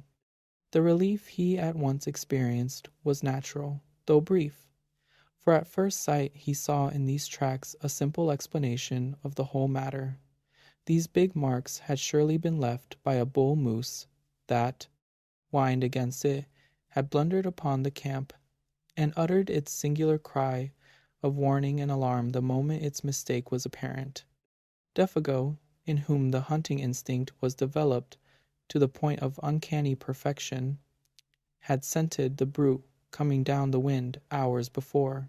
His excitement and disappearance were due, of course, to his. Then the impossible explanation at which he grasped faded, as common sense showed him mercilessly that none of this was true. No guide, much less a guide like Defago, could have acted in so irrational a way, going off even without his rifle. The whole affair demanded a far more complicated elucidation when he remembered the details of it all, the cry of terror, the amazing language, the grey face of horror when his nostrils first caught the new odor, that muffled sobbing in the darkness, and, for this too, Now came back to him dimly the man's original aversion for this particular bit of country. Besides, now that he examined them closer, these were not the tracks of a bull moose at all. Hank had explained to him the outline of a bull's hoofs, of a cow's, or calf's too, for that matter. He had drawn them clearly on a strip of birch bark, and these were wholly different. They were big, round, ample, and with no pointed outline as of sharp hoofs. He wondered for a moment whether bear tracks were like that. There was no other animal he could think of, for caribou did not come so far south at this season, and, even if they did, would leave hoof marks. They were ominous signs, these mysterious writings left in the snow by the unknown creature that had lured a human being away from safety, and when he coupled them in his imagination with that haunting sound that broke the stillness of the dawn, a momentary dizziness shook his mind, distressing him again beyond belief. He felt the threatening aspect of it all, and, stooping down to examine the marks more closely, he caught a faint whiff of that sweet yet pungent odor that made him instantly straighten up again, fighting a sensation almost of nausea. Then his memory played him another evil trick. He suddenly recalled those uncovered feet projecting beyond the edge of the tent, and the body's appearance of having been dragged towards the opening, the man shrinking from something by the door when he woke later. The details now beat against his trembling mind with concerted attack. They seemed to gather in those deep spaces of the silent forest about him, where the host of trees stood waiting, listening, watching to see what he would do. The woods were closing round him. With the persistence of true pluck, however, Simpson went forward, following the tracks as best he could, smothering these ugly emotions that sought to weaken his will. He blazed innumerable trees as he went, ever fearful of being unable to find the way back, and calling aloud at intervals of a few seconds the name of the guide.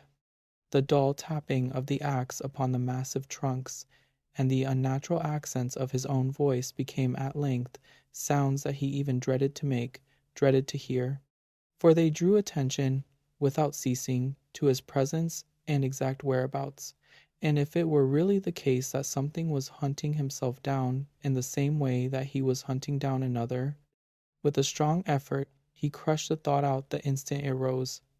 It was the beginning, he realized, of a bewilderment utterly diabolical and kind that would speedily destroy him.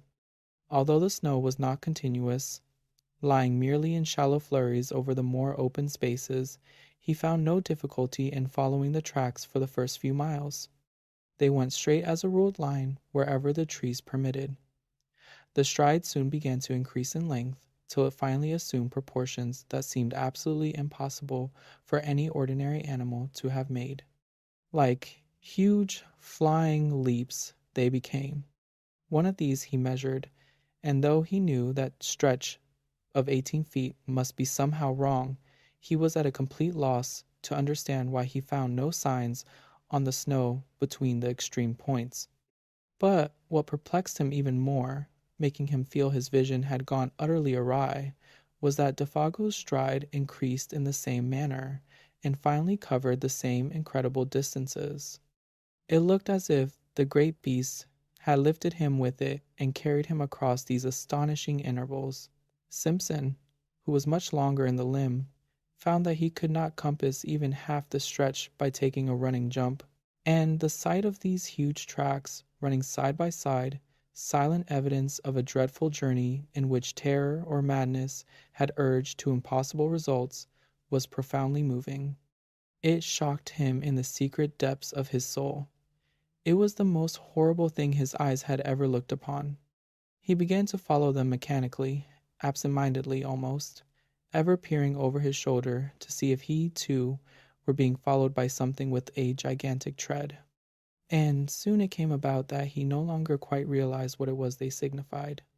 These impressions left upon the snow by something nameless and untamed, always accompanied by the footmarks of the little French-Canadian, his guide, his comrade, the man who had shared his tent a few hours before, chatting, laughing, even singing by his side. For a man of his years and inexperience, only a canny Scot, perhaps, grounded in common sense and established in logic, could have preserved even that measure of balance that this youth somehow or other did manage to preserve through the whole adventure. Otherwise, two things he presently noticed, while forging pluckily ahead, must have sent him headlong back to the comparative safety of his tent, instead of only making his hands close more tightly upon the rifle stock, while his heart, trained for the Weekirk, sent a wordless prayer winging its way to heaven. Both tracks he saw had undergone a change, and this change, so far as it concerned the footsteps of the man, was in some undecipherable manner appalling. It was in the bigger tracks he first noticed this, and for a long time he could not quite believe his eyes. Was it the blown leaves that produce odd effects of light and shade, or that the dry snow, drifting like finely ground rice about the edges, cast shadows and highlights? Or was it actually the fact that the great marks had become faintly colored? For round about the deep, plunging holes of the animal there now appeared a mysterious, reddish tinge that was more like an effect of light than of anything that dyed the substance of the snow itself. Every mark had it, and had it increasingly this indistinct fiery tinge that painted a new touch of ghastliness into the picture. But when, wholly unable to explain or to credit it, he turned his attention to the other tracks to discover if they, too, bore similar witness, he noticed that these had, meanwhile, undergone a change that was infinitely worse, and charged with far more horrible suggestion. For, in the last 100 yards or so, he saw that they had grown gradually into the semblance of the parent tread. Imperceptibly the change had come about, yet, unmistakably, it was hard to see where the change first began. The result, however, was beyond question. Smaller, neater, more cleanly modeled, they formed now an exact and careful duplicate of the larger tracks beside them. The feet that produced them had, therefore, also changed, and something in his mind reared up with loathing and with terror as he saw it. Simpson for the first time hesitated, then, ashamed of his alarm and indecision, took a few hurried steps ahead. The next instant stopped dead in his tracks. Immediately in front of him, all signs of the trail ceased. Both tracks came to an abrupt end. On all sides, for 100 yards and more, he searched in vain for the least indication of their continuance. There was nothing.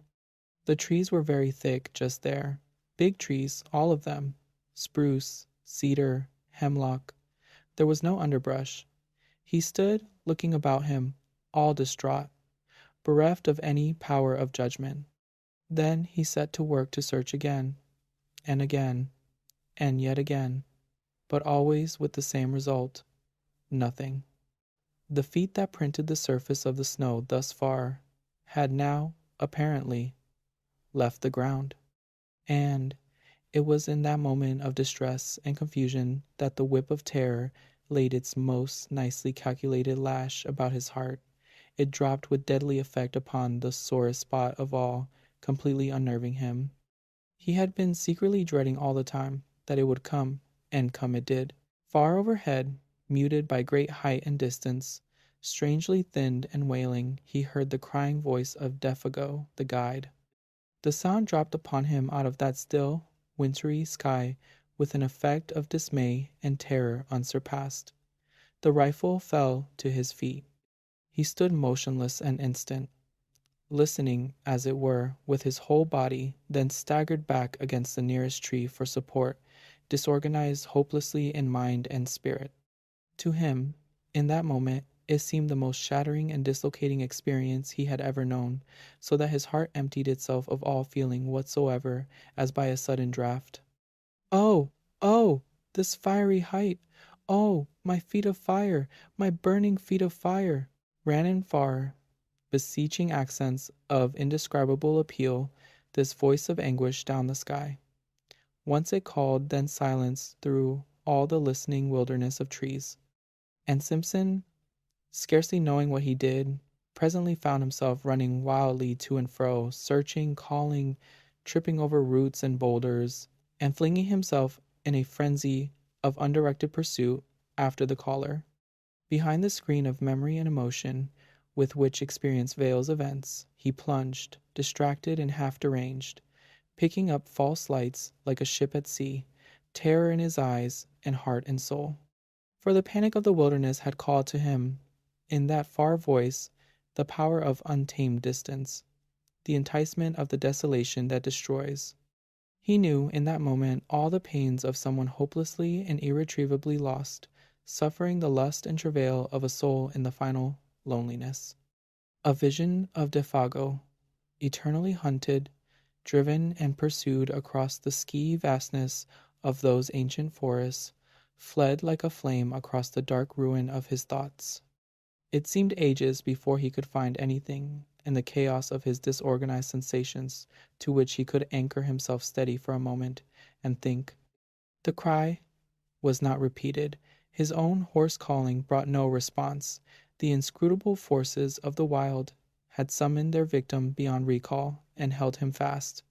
Yet he searched and called, it seems, for hours afterwards, for it was late in the afternoon when at length he decided to abandon a useless pursuit and return to his camp on the shores of 50 Island Water.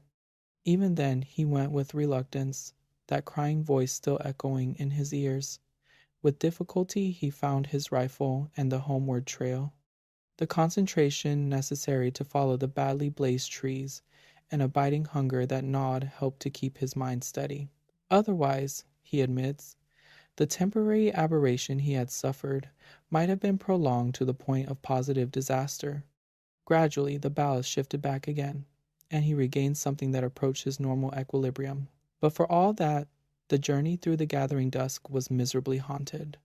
He heard innumerable following footsteps, voices that laughed and whispered, and saw figures crouching behind trees and boulders, making signs to one another for a concerted attack the moment he had passed. The creeping murmur of the wind made him start and listen.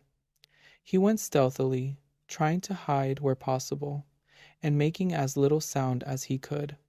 The shadows of the woods, hitherto protective or covering merely, had now become menacing, challenging, and the pageantry in his frightened mind masked a host of possibilities that were all the more ominous for being obscure.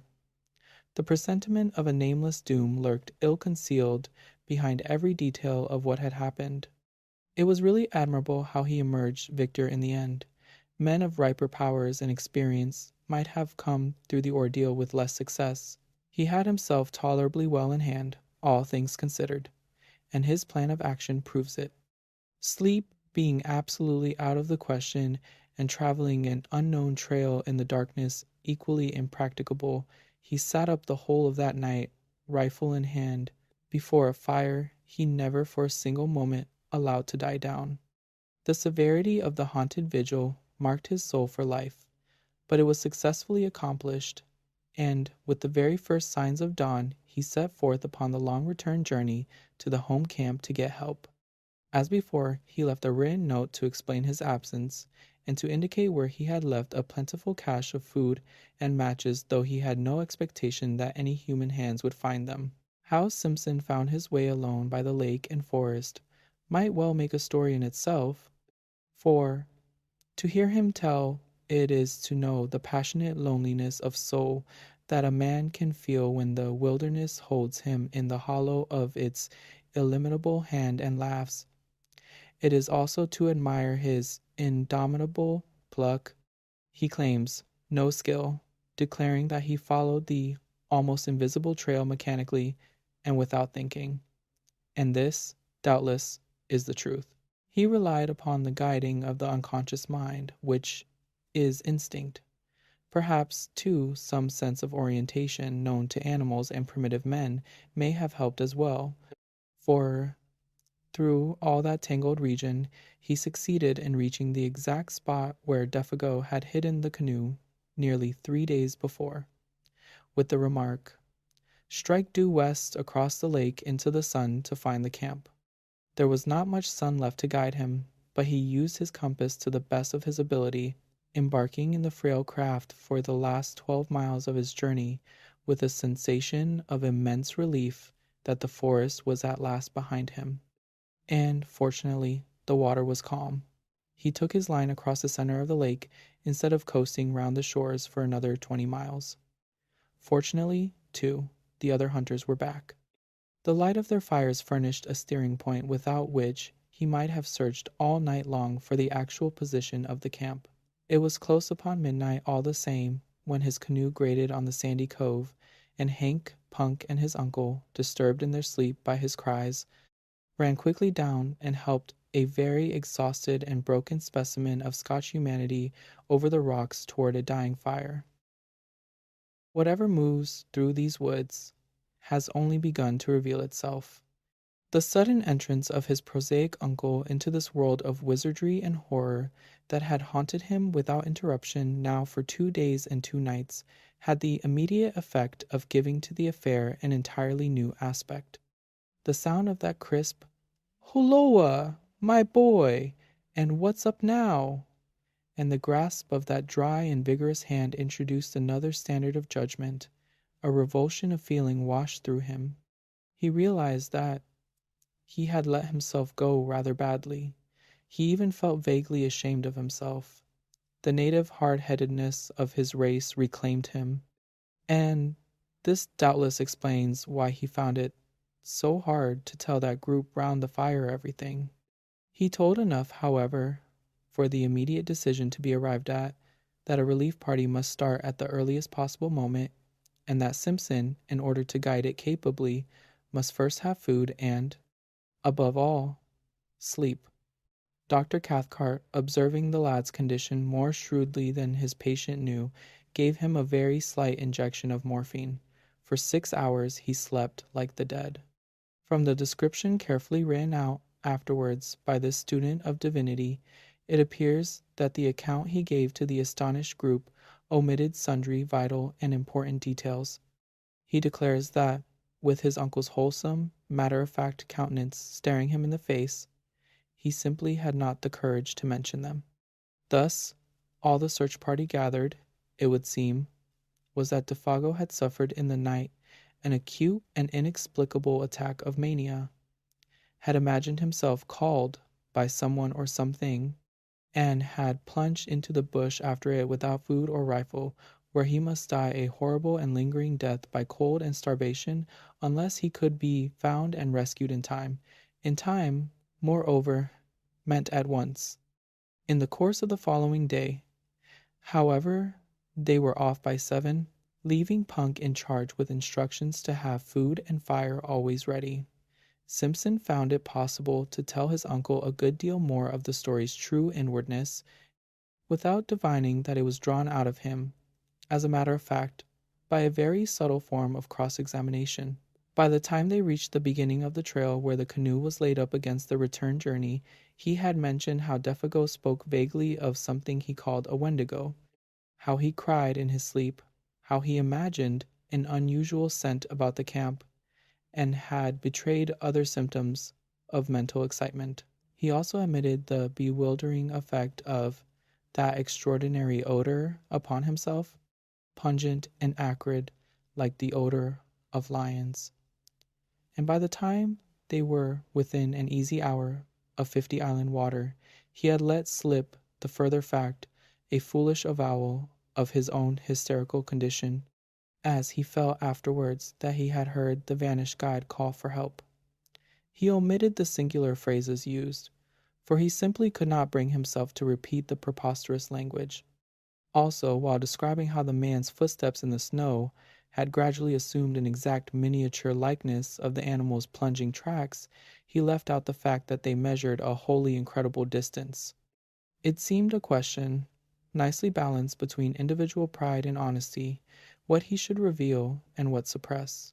He mentioned the fiery tinge in the snow, for instance, yet shrank from telling that body and bed had been partly dragged out of the tent, with the net result that Dr. Cathcart, adroit psychologist that he fancied himself to be, had assured him clearly enough exactly where his mind, influenced by loneliness, bewilderment, and terror, had yielded to the strain and invited delusion.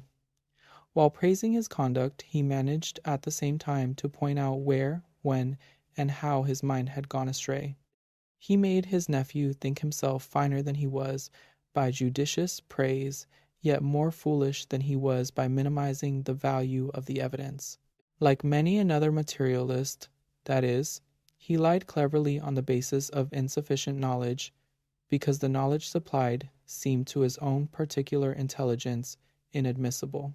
The spell of these terrible solitudes, he said, cannot leave any mind untouched, any mind, that is, possessed of the higher imaginative qualities. It has worked upon yours exactly as it worked upon my own when I was your age. The animal that haunted your little camp was undoubtedly a moose, for the belling of a moose may have, sometimes, a very peculiar quality of sound.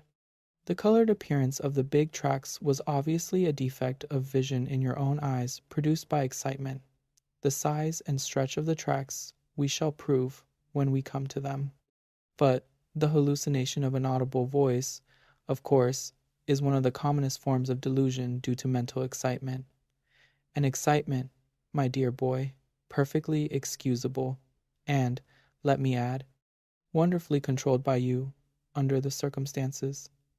For the rest, I am bound to say, you have acted with a splendid courage, for the terror of feeling oneself lost in this wilderness is nothing short of awful, and had I been in your place, I don't for a moment believe I could have behaved with 1/4 of your wisdom and decision.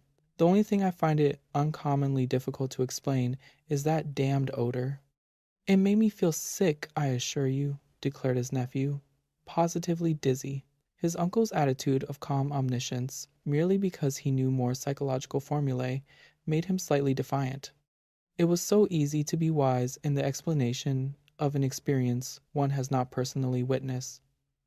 A kind of desolate and terrible odor is the only way I can describe it, he concluded, glancing at the features of the quiet, unemotional man beside him. I can only marvel, was the reply, that under the circumstances it did not seem to you even worse. The dry words, Simpson knew, hovered between the truth and his uncle's interpretation of the truth. And so at last they came to the little camp and found the tent still standing, the remains of the fire, and the piece of paper pinned to a stake beside it untouched. The cache, poorly contrived by inexperienced hands, however, had been discovered and opened by muskrats, mink, and squirrel. The matches lay scattered about the opening, but the food had been taken to the last crumb. "Well, fellers, he ain't here," exclaimed Hank loudly after his fashion. "And that's as sartain as the coal supply down below. But whar he's got to by this time is 'bout as unsartain as the trade in crowns in t'other place." The presence of a divinity student was no barrier to his language at such a time, though for the reader's sake it may be severely edited. "I propose," he added, "that we start out at once and hunt for 'em like hell."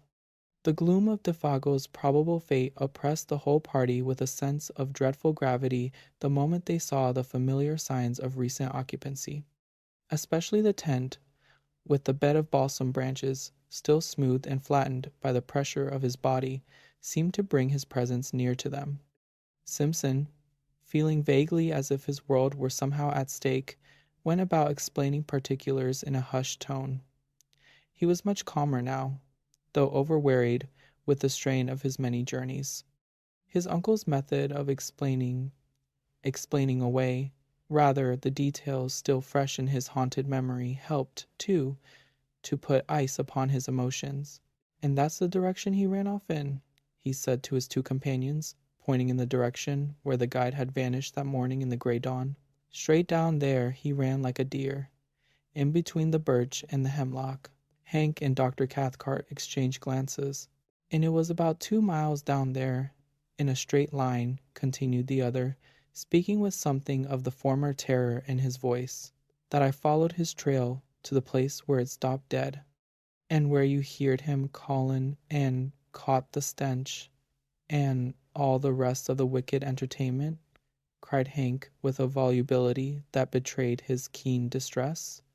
"And where your excitement overcame you to the point of producing illusions?"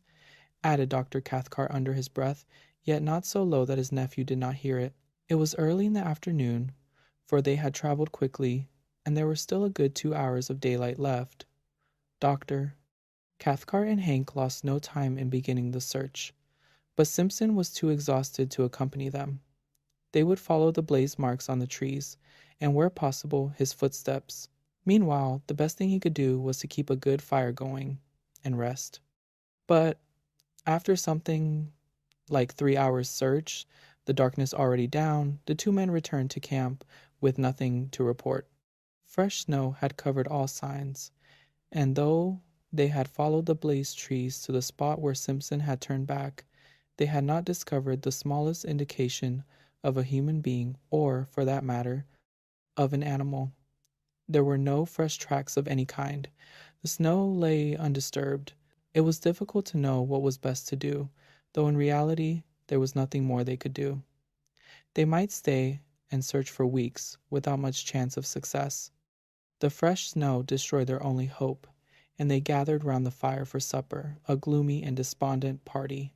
The facts, indeed, were sad enough, for Defago had a wife at Rat Portage, and his earnings were the family's sole means of support. Now that the whole truth in all its ugliness was out, it seemed useless to deal in further disguise or pretense. They talked openly of the facts and probabilities. It was not the first time, even in the experience of Dr. Cathcart, that a man had yielded to the singular seduction of the solitudes and gone out of his mind. Defago, moreover, was predisposed to something of the sort, for he already had a touch of melancholia in his blood, and his fibre was weakened by bouts of drinking that often lasted for weeks at a time. Something on this trip, one might never know precisely what had sufficed to push him over the line, that was all. And he had gone off into the great wilderness of trees and lakes to die by starvation and exhaustion. The chances against his finding camp again were overwhelming. The delirium that was upon him would also doubtless have increased, and it was quite likely he might do violence to himself and so hasten his cruel fate. Even while they talked, indeed, the end had probably come. On the suggestion of Hank, his old pal, however, they proposed to wait a little longer and devote the whole of the following day, from dawn to darkness, to the most systematic search they could devise. They would divide the territory between them. They discussed their plan in great detail. All that men could do, they would do. And, meanwhile, they talked about the particular form in which the singular panic of the wilderness had made its attack upon the mind of the unfortunate guide. Hank, though familiar with the legend in its general outline, obviously did not welcome the turn the conversation had taken. He contributed little, though that little was illuminating, for he admitted that a story ran over all this section of country to the effect that several Indians had seen the Wendigo along the shores of 50 Island Water in the fall of last year, and that this was the true reason of Defago's disinclination to hunt there. Hank doubtless felt that he had in a sense helped his old pal to death by over-persuading him.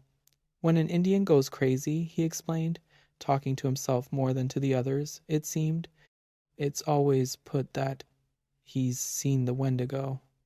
And poor old Defago was superstitious down to he very heels. And then Simpson, feeling the atmosphere more sympathetic, told over again the full story of his astonishing tale. He left out no details this time. He mentioned his own sensations and gripping fears. He only omitted the strange language used. But Defago surely had already told you all these details of the Wendigo legend, my dear fellow, insisted the doctor. I mean, he had talked about it, and thus put into your mind the ideas which your own excitement afterwards developed? Whereupon Simpson again repeated the facts. Defago, he declared, had barely mentioned the beast. He, Simpson, knew nothing of the story, and, so far as he remembered, had never even read about it. Even the word was unfamiliar. Of course he was telling the truth, and Dr. Cathcart was reluctantly compelled to admit the singular character of the whole affair. He did not do this in words so much as in manner, however. He kept his back against a good, stout tree. He poked the fire into a blaze the moment it showed signs of dying down. He was quicker than any of them to notice the least sound in the night about them. A fish jumping in the lake, a twig snapping in the bush, the dropping of occasional fragments of frozen snow from the branches overhead where the heat loosened them. His voice, too, changed a little in quality, becoming a shade less confident, lower also in tone. Fear, to put it plainly, hovered close about that little camp, and though all three would have been glad to speak of other matters, the only thing they seemed able to discuss was this, the source of their fear. They tried other subjects in vain. There was nothing to say about them. Hank was the most honest of the group. He said next to nothing. He never once, however, turned his back to the darkness. His face was always to the forest, and when wood was needed he didn't go farther than was necessary to get it. A wall of silence wrapped them in, for the snow, though not thick, was sufficient to deaden any noise, and the frost held things pretty tight besides. No sound but their voices and the soft roar of the flames made itself heard. Only, from time to time, something soft as the flutter of a pine moth's wings went past them through the air.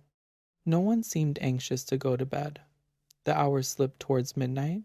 "The legend is picturesque enough," observed the doctor, after one of the longer pauses, speaking to break it rather than because he had anything to say. "For the Wendigo is simply the call of the wild, personified, which some natures hear to their own destruction." "That's about it," Hank said presently. "And there's no misunderstanding when you hear it. It calls you by name right enough." Another pause followed. Then Dr. Cathcart came back to the forbidden subject with a rush that made the others jump.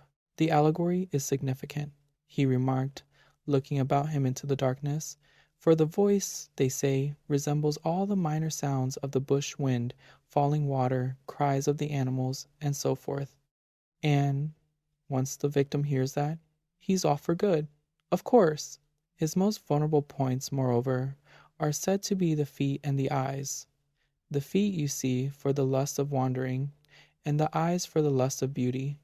The poor beggar goes at such a dreadful speed that he bleeds beneath the eyes and his feet burn."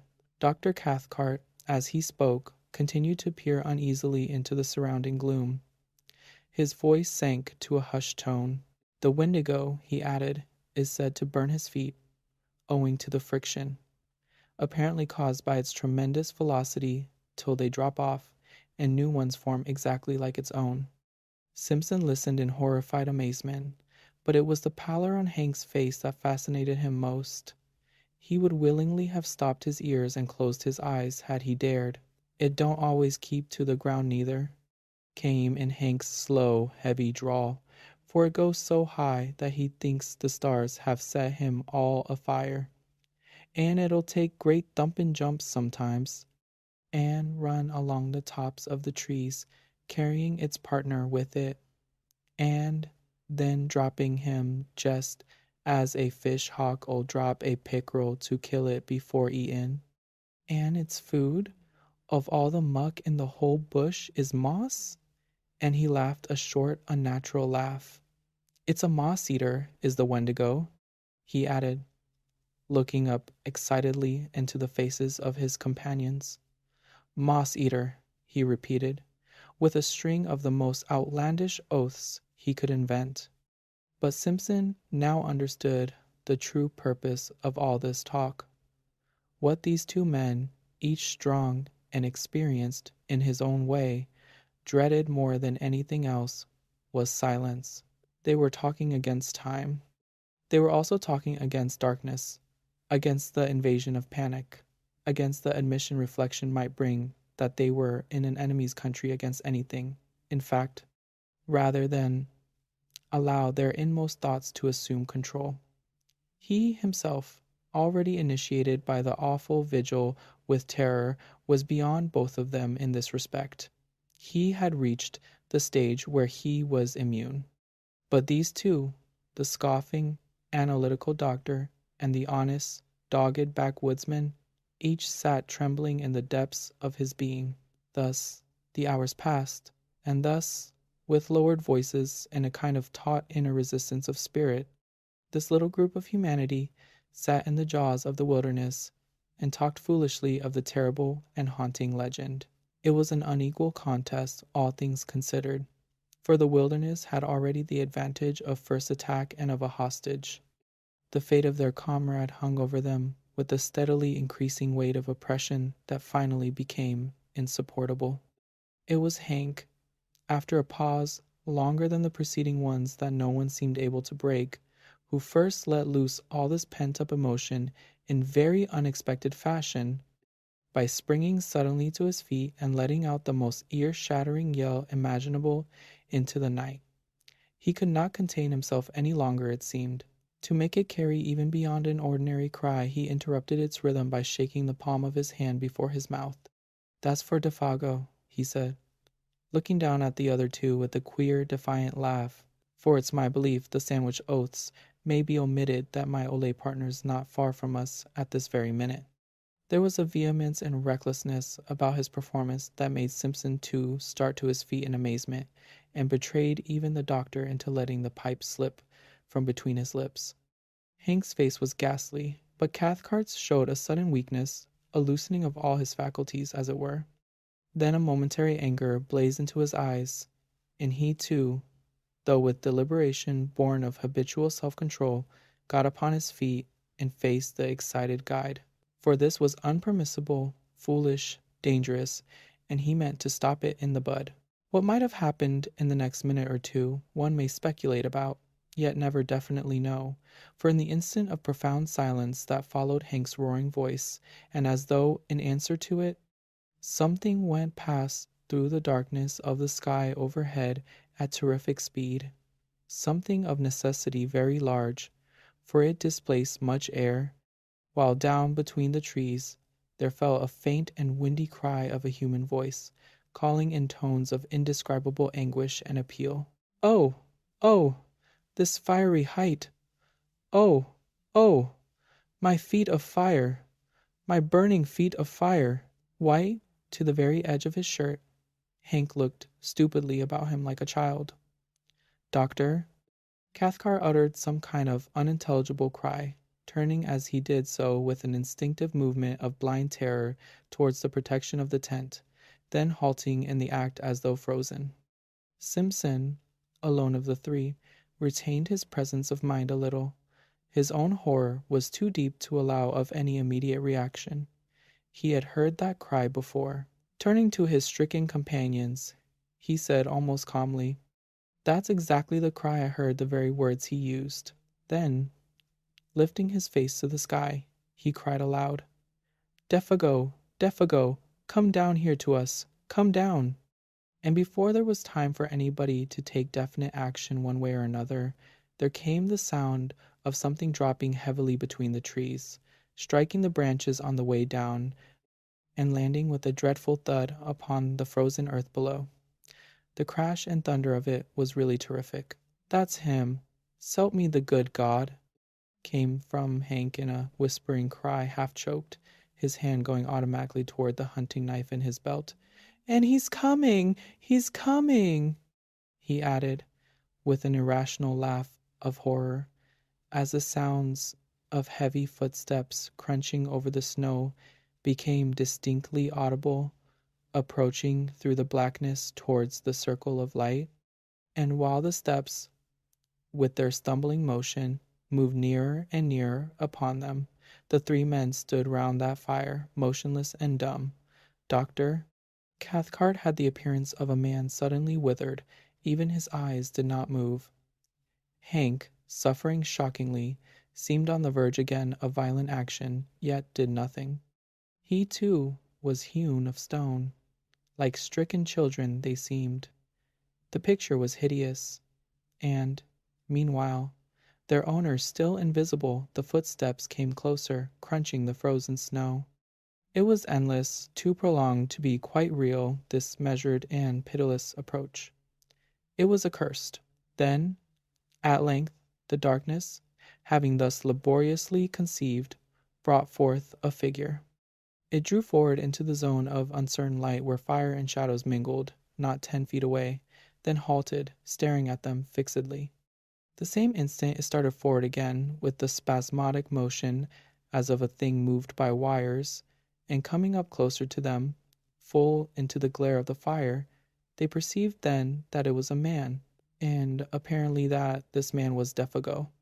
Something like a skin of horror almost perceptibly drew down in that moment over every face, and 3 pairs of eyes shone through it as though they saw across the frontiers of normal vision into the unknown. Defago advanced, his tread faltering and uncertain. He made his way straight up to them as a group first, then turned sharply and peered close into the face of Simpson. The sound of a voice issued from his lips. "Here I am, Boss Simpson," I heard someone calling me. It was a faint, dried-up voice, made wheezy and breathless as by immense exertion. "I'm having a reg'lar hellfire kind of a trip, I am." And he laughed, thrusting his head forward into the other's face. But that laugh started the machinery of the group of waxwork figures with the wax-white skins. Hank immediately sprang forward with a stream of oaths so far-fetched that Simpson did not recognize them as English at all, but thought he had lapsed into Indian or some other lingo. He only realized that Hank's presence, thrust thus between them, was welcome, uncommonly welcome. Dr. Cathcart, though more calmly and leisurely, advanced behind him, heavily stumbling. Simpson seems hazy as to what was actually said and done in those next few seconds, for the eyes of that detestable and blasted visage, peering at such close quarters into his own, utterly bewildered his senses at first. He merely stood still. He said nothing. He had not the trained will of the older men that forced them into action in defiance of all emotional stress. He watched them moving as behind a glass that half destroyed their reality. It was dreamlike, perverted. Yet, through the torrent of Hank's meaningless phrases, he remembers hearing his uncle's tone of authority, hard and forced, saying several things about food and warmth, blankets, whiskey, and the rest. And, further, that whiffs of that penetrating, unaccustomed odor, vile yet sweetly bewildering, assailed his nostrils during all that followed. It was no less a person than himself, however, less experienced and adroit than the others, though he was who gave instinctive utterance to the sentence that brought a measure of relief into the ghastly situation by expressing the doubt and thought in each one's heart. "It is you, isn't it, Defago?" he asked under his breath, horror breaking his speech. And at once Cathcart burst out with the loud answer before the other had time to move his lips. "Of course it is! Of course it is! Only can't you see he's nearly dead with exhaustion, cold, and terror? Isn't that enough to change a man beyond all recognition?" It was said in order to convince himself as much as to convince the others. The overemphasis alone proved that. And continually, while he spoke and acted, he held a handkerchief to his nose. That odor pervaded the whole camp. For the Defago who sat huddled by the big fire, wrapped in blankets, drinking hot whiskey and holding food in wasted hands, was no more like the guide they had last seen alive than the picture of a man of 60 is like a daguerreotype of his early youth in the costume of another generation. Nothing really can describe that ghastly caricature, that parody, masquerading there in the firelight as Defago. From the ruins of the dark and awful memories he still retains, Simpson declares that the face was more animal than human, the features drawn about into wrong proportions, the skin loose and hanging, as though he had been subjected to extraordinary pressures and tensions. It made him think vaguely of those bladder faces blown up by the hawkers on Ludgate Hill that change their expression as they swell and as they collapse emit a faint and wailing imitation of a voice. Both face and voice suggested some such abominable resemblance. But Cathcart long afterwards, seeking to describe the indescribable, asserts that thus might have looked a face and body that had been in air so rarefied that, the weight of atmosphere being removed, the entire structure threatened to fly asunder and become incoherent. It was Hank, though all distraught and shaking with a tearing volume of emotion he could neither handle nor understand, who brought things to a head without much ado. He went off to a little distance from the fire, apparently so that the light should not dazzle him too much, and shading his eyes for a moment with both hands, shouted in a loud voice that held anger and affection dreadfully mingled, "You ain't Defago. You ain't Defago at all. I don't give a damn, but that ain't you, my old pal of 20 years." He glared upon the huddled figure as though he would destroy him with his eyes. "And if it is, I'll swab the floor of hell with a wad of cotton wool on a toothpick, s'help me the good God," he added, with a violent fling of horror and disgust. It was impossible to silence him. He stood there shouting like one possessed, horrible to see, horrible to hear, because it was the truth. He repeated himself in 50 different ways, each more outlandish than the last. The woods rang with echoes. At one time it looked as if he meant to fling himself upon the intruder, for his hand continually jerked towards the long hunting knife in his belt. But in the end he did nothing, and the whole tempest completed itself very shortly with tears. Hank's voice suddenly broke. He collapsed on the ground, and Cathcart somehow or other persuaded him at last to go into the tent and lie quiet. The remainder of the affair, indeed, was witnessed by him from behind the canvas, his white and terrified face peeping through the crack of the tent door flap. Then Dr. Cathcart, closely followed by his nephew, who so far had kept his courage better than all of them, went up with a determined air and stood opposite to the figure of Defago huddled over the fire. He looked him squarely in the face and spoke. At first his voice was firm. "Defago, tell us what's happened just a little, so that we can know how best to help you?" he asked in a tone of authority, almost of command, and at that point it was command. At once afterwards, however, it changed in quality, for the figure turned up to him, a face so piteous, so terrible, and so little like humanity, that the doctor shrank back from him as from something spiritually unclean. Simpson, watching close behind him, says he got the impression of a mask that was on the verge of dropping off, and that underneath they would discover something black and diabolical, revealed in utter nakedness. "Out with it, man, out with it!" Cathcart cried, terror running neck and neck with entreaty. "None of us can stand this much longer." It was the cry of instinct over reason. And then Defago, smiling whitely, answered in that thin and fading voice that already seemed passing over into a sound of quite another character. "I seen that great Wendigo thing," he whispered, sniffing the air about him exactly like an animal. "I been with it too." Whether the poor devil would have said more, or whether Dr. Cathcart would have continued the impossible cross-examination cannot be known, for at that moment the voice of Hank was heard yelling at the top of his voice from behind the canvas that concealed all but his terrified eyes. Such a howling was never heard. "His feet! Oh God, his feet! Look at his great changed feet!" Defago, shuffling where he sat, had moved in such a way that for the first time his legs were in full light and his feet were visible.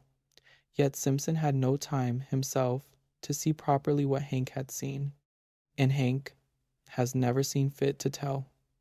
That same instant, with a leap like that of a frightened tiger, Cathcart was upon him, bundling the folds of blanket about his legs with such speed that the young student caught little more than a passing glimpse of something dark and oddly massed where moccasined feet ought to have been, and saw even that but with uncertain vision.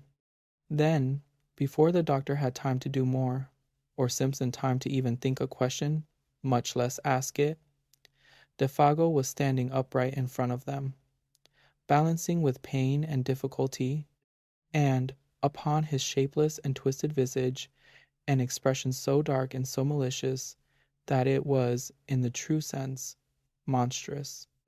"Now you seen it too," he wheezed. "You seen my fiery, burning feet.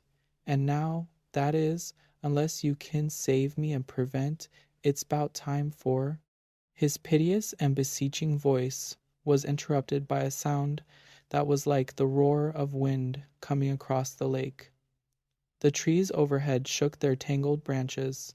The blazing fire bent its flames as before a blast, and something swept with a terrific rushing noise about the little camp and seemed to surround it entirely in a single moment of time.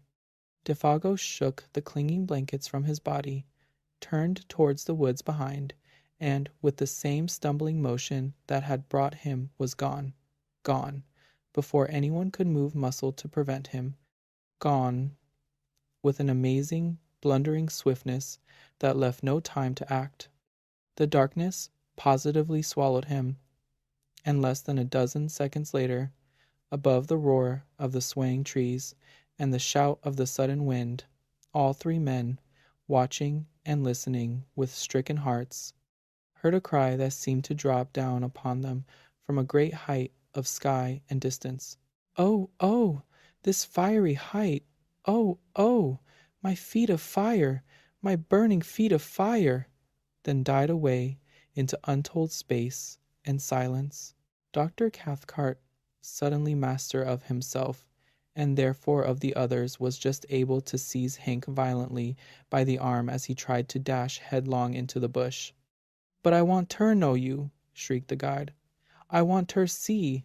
That ain't him at all, but some devil that's shunted into his place." Somehow or other, he admits he never quite knew how he accomplished it. He managed to keep him in the tent and pacify him. The doctor apparently had reached the stage where reaction had set in and allowed his own innate force to conquer. Certainly he managed Hank admirably. It was his nephew, however, hitherto so wonderfully controlled, who gave him most cause for anxiety, for the cumulative strain had now produced a condition of lachrymose hysteria, which made it necessary to isolate him upon a bed of boughs and blankets as far removed from Hank as was possible under the circumstances. And there he lay, as the watches of that haunted night passed over the lonely camp, crying startled sentences and fragments of sentences into the folds of his blanket, a quantity of gibberish about speed and height and fire mingled oddly with biblical memories of the classroom. People with broken faces, all on fire, are coming at a most awful, awful pace towards the camp. He would moan one minute, and the next would sit up and stare into the woods, intently listening, and whisper, "How terrible in the wilderness are the feet of them that," until his uncle came across to change the direction of his thoughts and comfort him. The hysteria, fortunately, proved but temporary. Sleep cured him, just as it cured Hank, till the first signs of daylight came. Soon after 5 o'clock, Dr. Cathcart kept his vigil. His face was the color of chalk, and there were strange flushes beneath the eyes. An appalling terror of the soul battled with his will all through those silent hours. These were some of the outer signs. At dawn he lit the fire himself, made breakfast, and woke the others, and by 7 they were well on their way back to the home camp, 3 perplexed and afflicted men, but each in his own way having reduced his inner turmoil to a condition of more or less systematized order again. They talked little, and then only of the most wholesome and common things, for their minds were charged with painful thoughts that clamored for explanation, though no one dared refer to them. Hank, being nearest to primitive conditions, was the first to find himself, for he was also less complex. In Dr. Cathcart, civilization championed his forces against an attack singular enough. To this day, perhaps, he is not quite sure of certain things. Anyhow, he took longer to find himself. Simpson, the student of divinity, it was who arranged his conclusions, probably with the best, though not most scientific, appearance of order. Out there, in the heart of unreclaimed wilderness, they had surely witnessed something crudely and essentially primitive. Something that had survived. Somehow the advance of humanity had emerged terrifically, betraying a scale of life still monstrous and immature. He envisaged it rather as a glimpse into prehistoric ages, when superstitions, gigantic and uncouth, still oppressed the hearts of men. when the forces of nature were still untamed, the powers that may have haunted a primeval universe not yet withdrawn? To this day, he thinks of what he termed, years later in a sermon, savage and formidable potencies lurking behind the souls of men, not evil perhaps in themselves, yet instinctively hostile to humanity as it exists. With his uncle, he never discussed the matter in detail, for the barrier between the two types of mind made it difficult. Only once, years later, something led them to the frontier of the subject of a single detail of the subject, rather. "Can't you even tell me what they were like?" he asked, and the reply, though conceived in wisdom, was not encouraging. "It is far better you should not try to know or to find out." "Well, that odor?" persisted the nephew. "What do you make of that?" Dr. Cathcart looked at him and raised his eyebrows. "Odors," he replied, "are not so easy as sounds and sights of telepathic communication. I make as much, or as little probably, as you do yourself." He was not quite so glib as usual with his explanations. That was all. At the fall of day, cold, exhausted, famished, the party came to the end of the long portage and dragged themselves into a camp that at first glimpse seemed empty. Fire there was none, and no punk came forward to welcome them. The emotional capacity of all three was too overspent to recognize either surprise or annoyance, but the cry of spontaneous affection that burst from the lips of Hank, as he rushed ahead of them towards the fireplace, came probably as a warning that the end of the amazing affair was not quite yet. And both Cathcart and his nephew confessed afterwards that when they saw him kneel down in his excitement and embrace something that reclined, gently moving beside the extinguished ashes, they felt in their very bones that this something would prove to be Defago, the true Defago, returned. And so, indeed, it was. It is soon told. Exhausted to the point of emaciation, the French Canadian, what was left of him, that is fumbled among the ashes, trying to make a fire. His body crouched there, the weak fingers obeying feebly the instinctive habit of a lifetime with twigs and matches. But there was no longer any mind to direct the simple operation. The mind had fled beyond recall, and with it, too, had fled memory. Not only recent events, but all previous life was a blank. This time it was the real man, though incredibly and horribly shrunken. On his face was no expression of any kind, whatever fear, welcome, or recognition.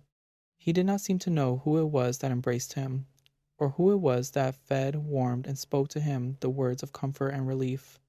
Forlorn and broken beyond all reach of human aid, the little man did meekly as he was bidden. The something that had constituted him individual had vanished forever. In some ways it was more terribly moving than anything they had yet seen, that idiot smile as he drew wads of coarse moss from his swollen cheeks and told them that he was a damned moss-eater.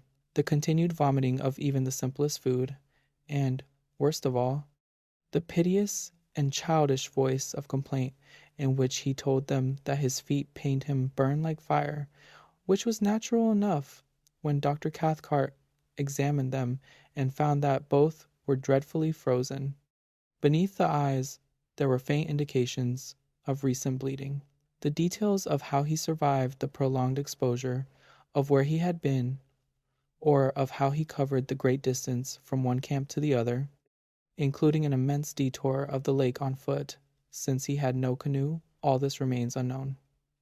His memory had vanished completely, and before the end of the winter whose beginning witnessed this strange occurrence, Defago, bereft of mind, memory, and soul, had gone with it. He lingered only a few weeks, and what Punk was able to contribute to the story throws no further light upon it. He was cleaning fish by the lake shore about 5 o'clock in the evening, an hour, that is, before the search party returned, when he saw this shadow of the guide picking its way weakly into camp.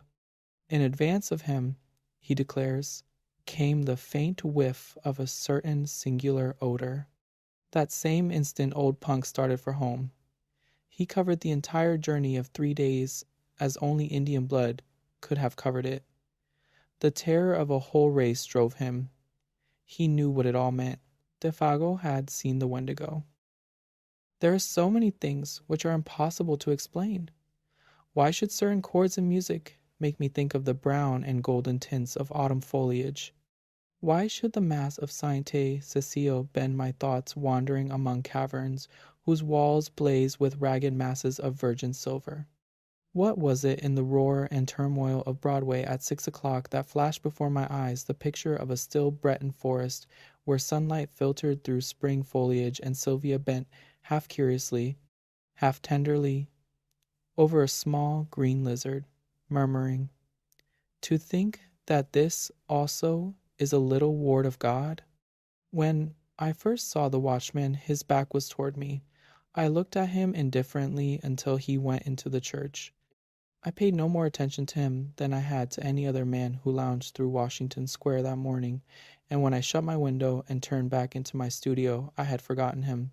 Late in the afternoon, the day being warm, I raised the window again and leaned out to get a sniff of air. A man was standing in the courtyard of the church, and I noticed him again with as little interest as I had that morning. I looked across the square to where the fountain was playing, and then, with my mind filled with vague impressions of trees, asphalt drives, and the moving groups of nursemaids and holiday makers, I started to walk back to my easel. As I turned, my listless glance included the man below in the churchyard. His face was toward me now, and with a perfectly involuntary movement I bent to see it. At the same moment he raised his head and looked at me. Instantly I thought of a coffin worm. Whatever it was about the man that repelled me, I did not know, but the impression of a plump white grave worm was so intense and nauseating that I must have shown it in my expression, for he turned his puffy face away with a movement which made me think of a disturbed grub in a chestnut. I went back to my easel and motioned the model to resume her pose.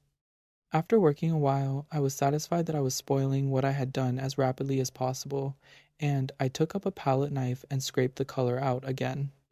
The flesh tones were sallow and unhealthy, and I did not understand how I could have painted such sickly color into a study which before that had glowed with healthy tones. I looked at Tessie. She had not changed, and the clear flush of health dyed her neck and cheeks as I frowned. "Is it something I've done?" she said. "No. I've made a mess of this arm, and for the life of me I can't see how I came to paint such mud as that into the canvas," I replied. "Don't I pose well?" she insisted. "Of course. Perfectly. Then it's not my fault?" "No, it's my own. I am very sorry," she said. I told her she could rest while I applied rag and turpentine to the plague spot on my canvas, and she went off to smoke a cigarette and look over the illustrations in the Courrier Français. I did not know whether it was something in the turpentine or a defect in the canvas, but the more I scrubbed, the more that gangrene seemed to spread. I worked like a beaver to get it out, and yet the disease appeared to creep from limb to limb of the study before me. Alarmed, I strove to arrest it, but now the color on the breast changed, and the whole figure seemed to absorb the infection as a sponge soaks up water. Vigorously I plied palette knife, turpentine, and scraper, thinking all the time what a séance I should hold with Duval, who had sold me the canvas. But soon I noticed that it was not the canvas which was defective, nor yet the colors of Edward. "It must be the turpentine," I thought angrily, "or else my eyes have become so blurred and confused by the afternoon light that I can't see straight." I called Tessie, the model. She came and leaned over my chair, blowing rings of smoke into the air. "What have you been doing to it?" she exclaimed. "Nothing," I growled. "It must be this turpentine. What a horrible color it is now," she continued. "Do you think my flesh resembles green cheese?" "No, I don't," I said angrily. "Did you ever know me to paint like that before?" "No, indeed." "Well, then, it must be the turpentine, or something," she admitted. She slipped on a Japanese robe and walked to the window. I scraped and rubbed until I was tired, and finally picked up my brushes and hurled them through the canvas with a forcible expression, the tone alone of which reached Tessie's ears. Nevertheless, she promptly began. That's it. Swear and act silly and ruin your brushes. You have been 3 weeks on that study, and now look, what's the good of ripping the canvas? What creatures artists are.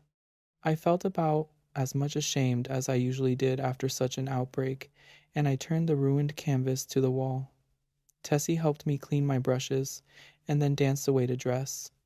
From the screen, she regaled me with bits of advice concerning whole or partial loss of temper, until, thinking, perhaps, I had been tormented sufficiently, she came out to implore me to button her waist where she could not reach it on the shoulder. Everything went wrong from the time you came back from the window and talked about that horrid-looking man you saw in the churchyard, she announced. Yes, he probably bewitched the picture, I said, yawning. I looked at my watch. It's after 6. I know, said Tessie, adjusting her hat before the mirror. Yes, I replied. I didn't mean to keep you so long. I leaned out of the window but recoiled with disgust, for the young man with the pasty face stood below in the churchyard. Tessie saw my gesture of disapproval and leaned from the window. Is that the man you don't like? She whispered. I nodded. I can't see his face, but he does look fat and soft. Some way or other, she continued, turning to look at me, he reminds me of a dream, an awful dream I once had. Or, she mused, looking down at her shapely shoes. Was it a dream after all? How should I know? I smiled. Tessie smiled in reply. You were in it, she said, so perhaps you might know something about it. Tessie, I protested. Don't you dare flatter by saying that you dream about me. But I did, she insisted. Shall I tell you about it? Go ahead, I replied, lighting a cigarette. Tessie leaned back on the open windowsill and began very seriously. One night last winter, I was lying in bed, thinking about nothing at all in particular. I had been posing for you, and I was tired out, yet it seemed impossible for me to sleep. I heard the bells in the city ring 10, 11, and midnight. I must have fallen asleep about midnight, because I don't remember hearing the bells after that. It seemed to me that I had scarcely closed my eyes when I dreamed that something impelled me to go to the window. I rose, and raising the sash, leaned out. 25th Street was deserted as far as I could see. I began to be afraid. Everything outside seemed so black and uncomfortable. Then the sound of wheels in the distance came to my ears, and it seemed to me as though that was what I must wait for. Very slowly the wheels approached, and, finally, I could make out a vehicle moving along the street. It came nearer and nearer, and when it passed beneath my window, I saw it was a hearse. Then, as I trembled with fear, the driver turned and looked straight at me. When I awoke, I was standing by the open window, shivering with cold, but the black-plumed hearse and the driver were gone. I dreamed this dream again in March last, and again awoke beside the open window. Last night, the dream came again. You remember how it was raining. When I awoke, standing at the open window, my nightdress was soaked. But where did I come into the dream? I asked. You were in the coffin, but you were not dead. In the coffin? Yes. How did you know? Could you see me? No, I only knew you were there. Had you been eating Welsh rarebits or lobster salad? I began laughing, but the girl interrupted me with a frightened cry. Hello, what's up? I said, as she shrank into the embrasure by the window. The man below in the churchyard. He drove the hearse. Nonsense, I said, but Tessie's eyes were wide with terror. I went to the window and looked out. The man was gone. Come, Tessie, I urged. Don't be foolish. You have posed too long. You are nervous. Do you think I could forget that face? She murmured.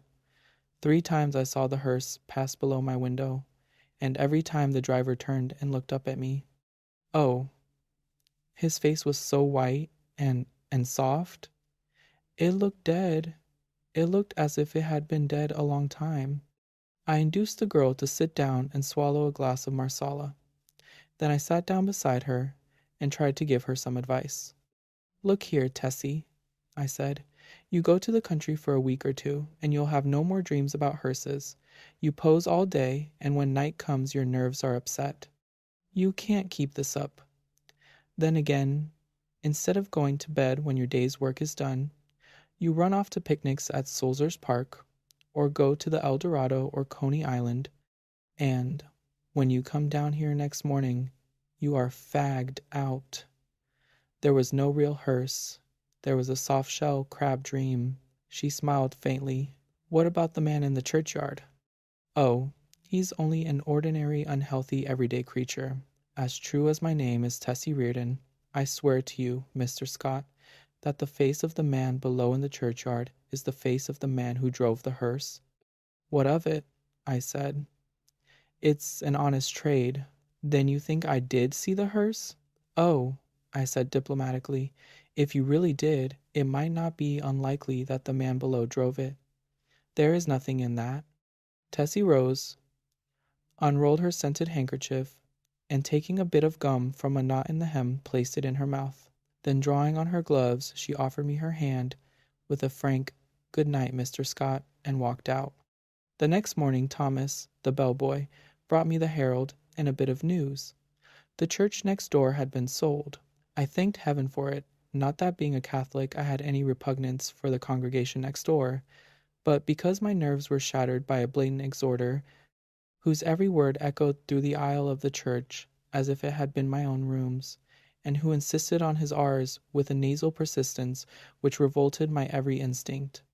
Then, too, there was a fiend in human shape, an organist, who reeled off some of the grand old hymns with an interpretation of his own, and I longed for the blood of a creature who could play the doxology, with an amendment of minor chords, which one hears only in a quartet of very young undergraduates. I believe the minister was a good man, but when he bellowed, "And the Lord said unto Moses, the Lord is a man of war, the Lord is his name. My wrath shall wax hot, and I will kill you with the sword." I wondered how many centuries of purgatory it would take to atone for such a sin. Who bought the property? I asked Thomas. Nobody that I know, sir. They do say the gent wot owns this air, a Milton Flats, was looking at it. Might be a buildin' more studios. I walked to the window. The young man with the unhealthy face stood by the churchyard gate, and at the mere sight of him, the same overwhelming repugnance took possession of me. "By the way, Thomas," I said, "who is that fellow down there?" Thomas sniffed. "That there worm, sir? As night watchman of the church, sir. 'E makes me tired a-sittin' out all night on them steps and looking at you, insultin' like I'd a punched. Is Ed, sir, beg pardon, sir? Go on, Thomas." "One night a-comin' 'ome with 'Arry, the other English boy, I sees I am a-sittin' there on them steps. We 'ad Molly and Jen with us, sir, the two girls on the tray service, and 'e looks so insultin' at us that I up and says, 'What you looking hat, you fat slug?' 'Beg pardon, sir, but that's 'ow I says, sir. Then 'e don't say nothin', and I says, 'Come out, and I'll punch that puddin'.' Then I hopens the gate, and goes in, but 'e don't say nothin', only looks insultin' like. Then I am one, but, is Ed, was that cold and mushy it 'ud sicken you to touch. I am." "What did he do then?" I asked curiously. "I'm nothin'. And you, Thomas?" The young fellow flushed with embarrassment and smiled uneasily. "Mr. Scott, sir, I ain't no coward, and I can't make it out at all why I run. I was in the 5th Lancers, sir, bugler at Tel El Keber, and was shot by the Wells." "You don't mean to say you ran away?" "Yes, sir, I run." "Why?" "That's just what I want to know, sir. I grabbed Molly and run, and the rest was as frightened as I." "But what were they frightened at?" Thomas refused to answer for a while, but now my curiosity was aroused about the repulsive young man below, and I pressed him. 3 years' sojourn in America had not only modified Thomas's Cockney dialect, but had given him the American's fear of ridicule. "You won't believe me, Mr. Scott, sir?" "Yes, I will." "You will laugh at me, sir?" "Nonsense." He hesitated. "Well, sir, it's God's truth that when I am grabbed me wrist, sir, and when I twisted is soft, mushy fist one of 'is fingers come off in me and—" The utter loathing and horror of Thomas's face must have been reflected in my own, for he added, "It's orful, and now when I see I just go away. E mikes me hill."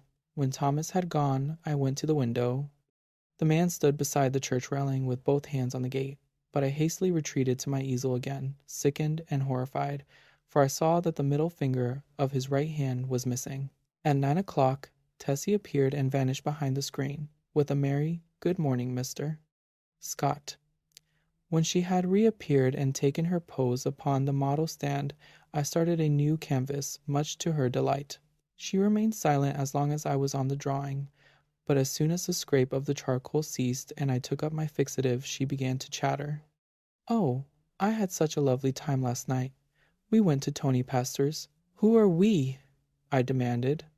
"Oh, Maggie, you know, Mr. White's model, and Pinky McCormick. We call her Pinky, because she's got that beautiful red hair you artists like so much, and Lizzie Burke."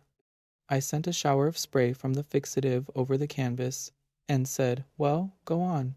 "We saw Kelly and Baby Barnes, the skirt dancer, and all the rest." I made a mash. "Then you have gone back on me, Tessie?" She laughed and shook her head. "He's Lizzie Burke's brother, Ed. He's a perfect gentleman." I felt constrained to give her some parental advice concerning mashing, which she took with a bright smile. "Oh, I can take care of a strange mash," she said, examining her chewing gum. "But Ed is different. Lizzie is my best friend." Then she related how Ed had come back from the stocking mill in Lowell, Massachusetts, to find her and Lizzie grown up, and what an accomplished young man he was, and how he thought nothing of squandering $50 for ice cream and oysters to celebrate his entry as clerk into the woolen department of Macy's. Before she finished, I began to paint, and she resumed the pose, smiling and chattering like a sparrow. By noon I had the study fairly well rubbed in, and Tessie came to look at it. "That's better," she said. I thought so too, and ate my lunch with a satisfied feeling that all was going well. Tessie spread her lunch on a drawing table opposite me, and we drank our claret from the same bottle and lighted our cigarettes from the same match. I was very much attached to Tessie. I had watched her shoot up into a slender but exquisitely formed woman from a frail, awkward child. She had posed for me during the last 3 years, and among all my models, she was my favorite. It would have troubled me very much indeed had she become tough, or fly, as the phrase goes. But I never noticed any deterioration of her manner, and felt at heart that she was all right. She and I never discussed morals at all, and I had no intention of doing so, partly because I had none myself, and partly because I knew she would do what she liked in spite of me. Still, I did hope she would steer clear of complications, because I wished her well, and then also I had a selfish desire to retain the best model I had. I knew that mashing, as she termed it, had no significance with girls like Tessie, and that such things in America did not resemble in the least the same things in Paris. Yet, having lived with my eyes open, I also knew that somebody would take Tessie away some day, in one manner or another, and though I professed to myself that marriage was nonsense, I sincerely hoped that, in this case, there would be a priest at the end of the vista. I am a Catholic. When I listen to High Mass, when I sign myself, I feel that everything, including myself, is more cheerful, and when I confess, it does me good. A man who lives as much alone as I do must confess to somebody. Then, again, Sylvia was Catholic, and it was reason enough for me. But I was speaking of Tessie, which is very different. Tessie also was Catholic and much more devout than I, so, taking it all in all, I had little fear for my pretty model until she should fall in love. But then, I knew that fate alone would decide her future for her, and I prayed inwardly that fate would keep her away from men like me and throw into her path nothing but Ed Burke's and Jimmy McCormick's. Bless her sweet face. Tessie sat blowing rings of smoke up to the ceiling and tinkling the ice in her tumbler. Do you know that I also had a dream last night? I observed. Not about that man, she laughed. Exactly. A dream similar to yours, only much worse. It was foolish and thoughtless of me to say this, but you know how little tact the average painter has. I must have fallen asleep about 10 o'clock, I continued, and after a while I dreamt that I awoke. So plainly did I hear the midnight bells, the wind in the tree branches, and the whistle of steamers from the bay, that even now I can scarcely believe I was not awake. I seemed to be lying in a box which had a glass cover. Dimly I saw the street lamps as I passed, for I must tell you, Tessie, the box in which I reclined, appeared to lie in a cushioned wagon which jolted me over a stony pavement. After a while I became impatient and tried to move, but the box was too narrow. My hands were crossed on my breasts, so I could not raise them to help myself. I listened, and then tried to call. My voice was gone. I could hear the trample of the horses attached to the wagon, and even the breathing of the driver. Then another sound broke upon my ears, like the raising of a window sash. I managed to turn my head a little, and found I could look, not only through the glass cover of my box, but also through the glass panes in the side of the covered vehicle. I saw houses, empty and silent, with neither light nor life about any of them excepting one. In that house a window was open on the first floor, and a figure all in white stood looking down into the street. It was you. Tessie had turned her face away from me and leaned on the table with her elbow. I could see your face, I resumed, and it seemed to me to be very sorrowful. Then we passed on and turned into a narrow black lane. Presently the horses stopped. I waited and waited, closing my eyes with fear and impatience, but all was silent as the grave. After what seemed to me hours, I began to feel uncomfortable. A sense that somebody was close to me made me unclose my eyes. Then I saw the white face of the hearse driver looking at me through the coffin lid. A sob from Tessie interrupted me. She was trembling like a leaf. I saw I had made an ass of myself and attempted to repair the damage. Why, Tess, I said, I only told you this to show you what influence your story might have on another person's dreams. You don't suppose I really lay in a coffin, do you? What are you trembling for? Don't you see that your dream and my unreasonable dislike for that inoffensive watchman of the church simply set my brain working as soon as I fell asleep? She laid her head between her arms and sobbed as if her heart would break. What a precious triple donkey I had made of myself. But I was about to break my record. I went over and put my arm about her. Tessie, dear, forgive me, I said. I had no business to frighten you with such nonsense. You are too sensible a girl, too good a Catholic to believe in dreams. Her hand tightened on mine, and her head fell back upon my shoulder, but she still trembled, and I petted her and comforted her. Come, Tess, open your eyes and smile. Her eyes opened with a slow, languid movement and met mine, but their expression was so queer that I hastened to reassure her again. It's all humbug, Tessie. You surely are not afraid that any harm will come to you because of that. No, she said, but her scarlet lips quivered. Then what's the matter?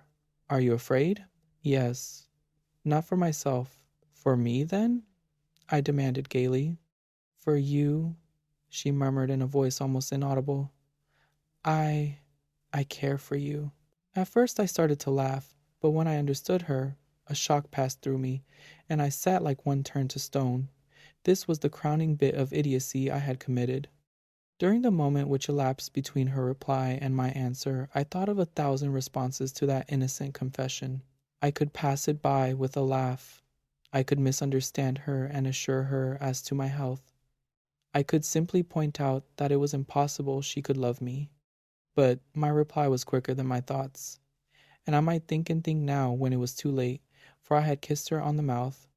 That evening I took my usual walk in Washington Park, pondering over the occurrences of the day. I was thoroughly committed.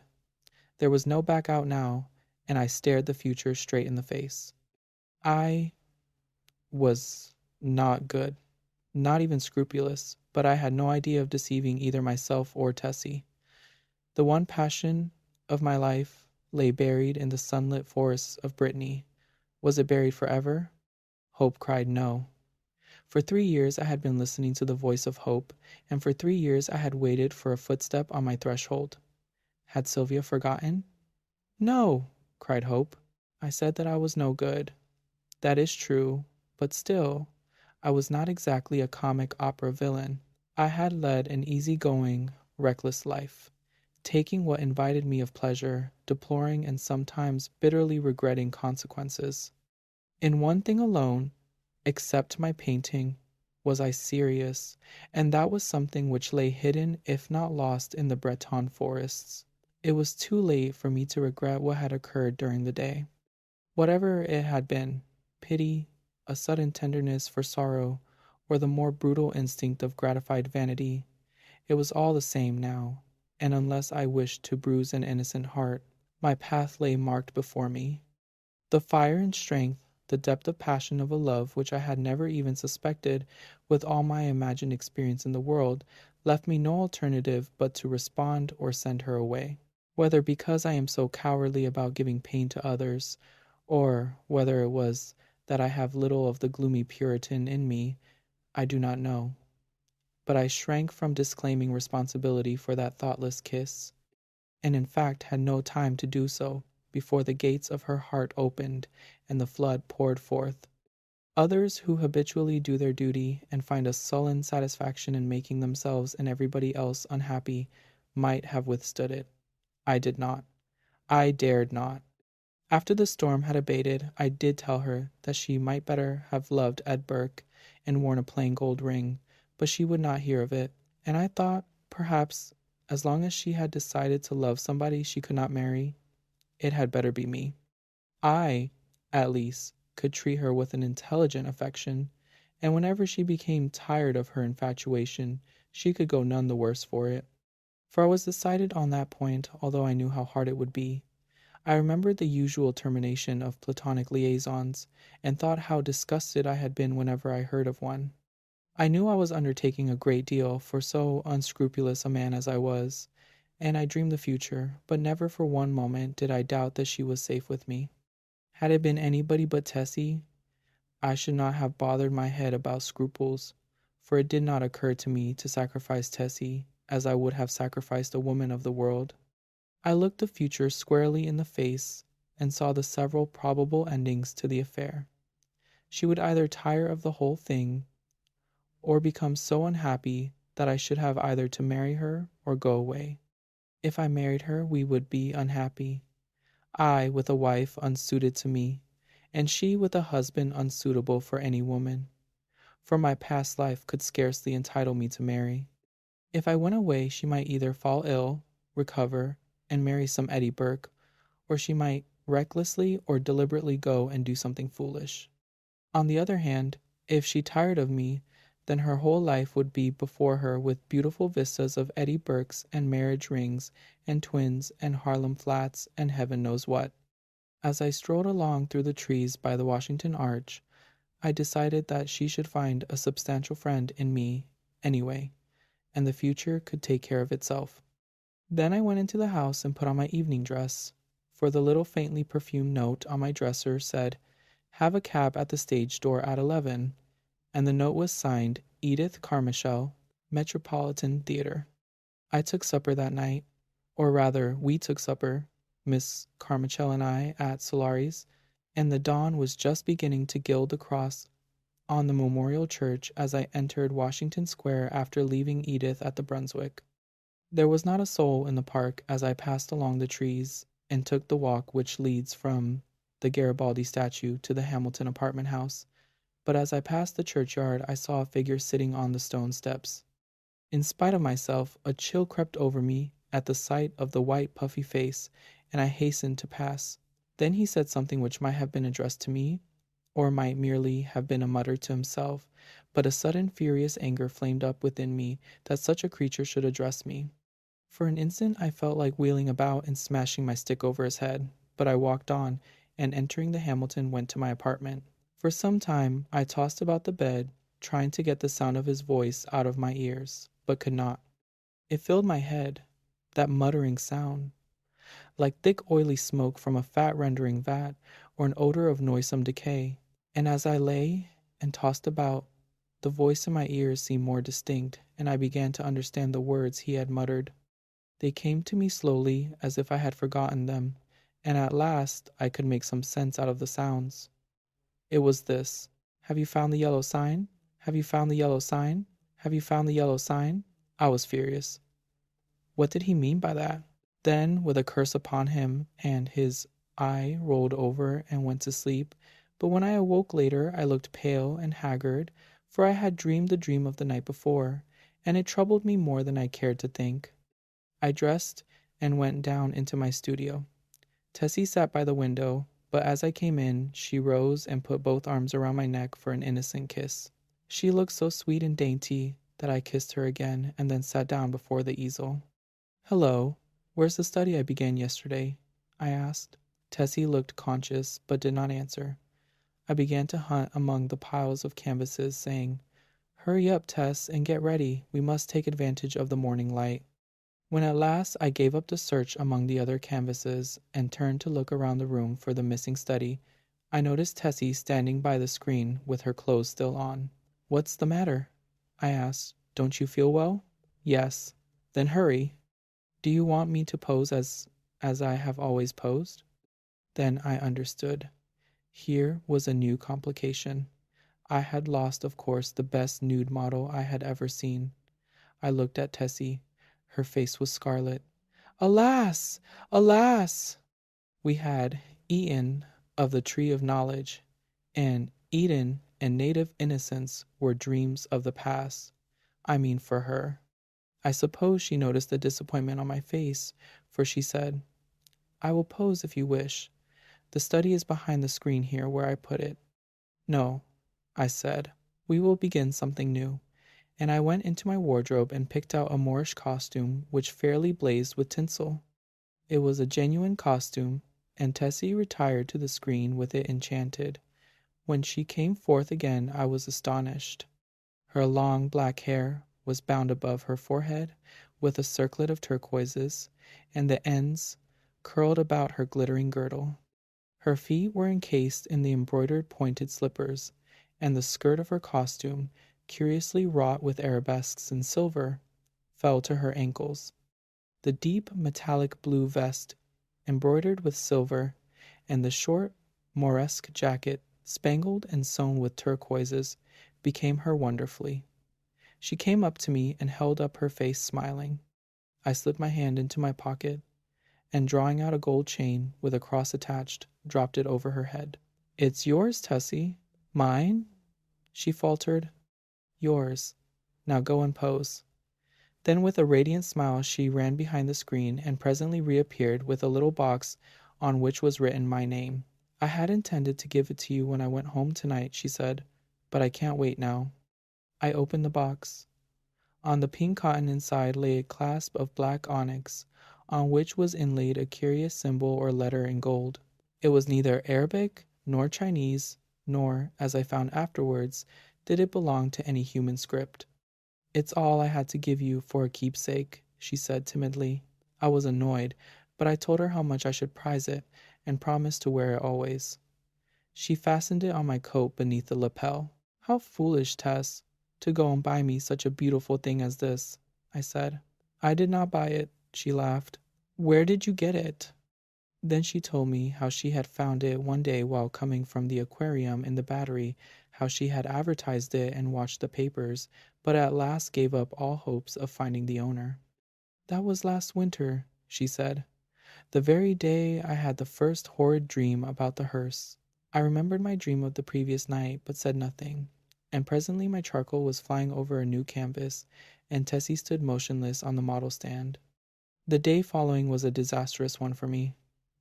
While moving a framed canvas from one easel to another, my foot slipped on the polished floor, and I fell heavily on both wrists. They were so badly sprained that it was useless to attempt to hold a brush, and I was obliged to wander about the studio, glaring at unfinished drawings and sketches, until despair seized me, and I sat down to smoke and twiddle my thumbs with rage. The rain blew against the windows and rattled on the roof of the church, driving me into a nervous fit with its interminable patter. Tessie sat sewing by the window, and every now and then raised her head and looked at me with such innocent compassion that I began to feel ashamed of my irritation and looked about for something to occupy me. I had read all the papers and all the books in the library, but for the sake of something to do, I went to the bookcases and shoved them open with my elbow. I knew every volume by its color and examined them all, passing slowly around the library and whistling to keep up my spirits. I was turning to go into the dining room when my eye fell upon a book bound in serpent skin, standing in a corner of the top shelf of the last bookcase. I did not remember it, and from the floor could not decipher the pale lettering on the back, so I went to the smoking room and called Tessie. She came in from the studio and climbed up to reach the book. "What is it?" I asked. "The King in Yellow." I was dumbfounded. Who had placed it there? How came it in my rooms? I had long ago decided that I should never open that book, and nothing on earth could have persuaded me to buy it. Fearful lest curiosity might tempt me to open it, I had never even looked at it in bookstores. If I ever had had any curiosity to read it, the awful tragedy of young Castaigne, whom I knew, prevented me from exploring its wicked pages. I had always refused to listen to any description of it, and indeed, nobody ever ventured to discuss the second part aloud, so I had absolutely no knowledge of what those leaves might reveal. I stared at the poisonous mottled binding as I would at a snake. "Don't touch it, Tessie," I said. "Come down." Of course, my admonition was enough to arouse her curiosity, and before I could prevent it, she took the book and, laughing, danced off into the studio with it. I called to her, but she slipped away with a tormenting smile at my helpless hands, and I followed her with some impatience. "Tessie!" I cried, entering the library. "Listen, I am serious. Put that book away. I do not wish you to open it." The library was empty. I went into both drawing rooms, then into the bedrooms, laundry, kitchen, and finally returned to the library and began a systematic search. She had hidden herself so well that it was half an hour later when I discovered her crouching white and silent by the lattice window in the storeroom above. At the first glance, I saw she had been punished for her foolishness. The King in Yellow lay at her feet, but the book was open at the second part. I looked at Tessie and saw it was too late. She had opened The King in Yellow. Then I took her by the hand and led her into the studio. She seemed dazed, and when I told her to lie down on the sofa, she obeyed me without a word. After a while, she closed her eyes and her breathing became regular and deep, but I could not determine whether or not she slept. For a long while, I sat silently beside her, but she neither stirred nor spoke, and at last I rose, and, entering the unused storeroom, took the book in my least injured hand. It seemed heavy as lead, but I carried it into the studio again, and sitting down on the rug beside the sofa, opened it and read it through from beginning to end. When, faint with excess of my emotions, I dropped the volume and leaned wearily back against the sofa, Tessie opened her eyes and looked at me. We had been speaking for some time in a dull, monotonous strain before I realized that we were discussing the King in Yellow. Oh, the sin of writing such words, words which are clear as crystal, limpid and musical as bubbling springs, words which sparkle and glow like the poisoned diamonds of the Medicis.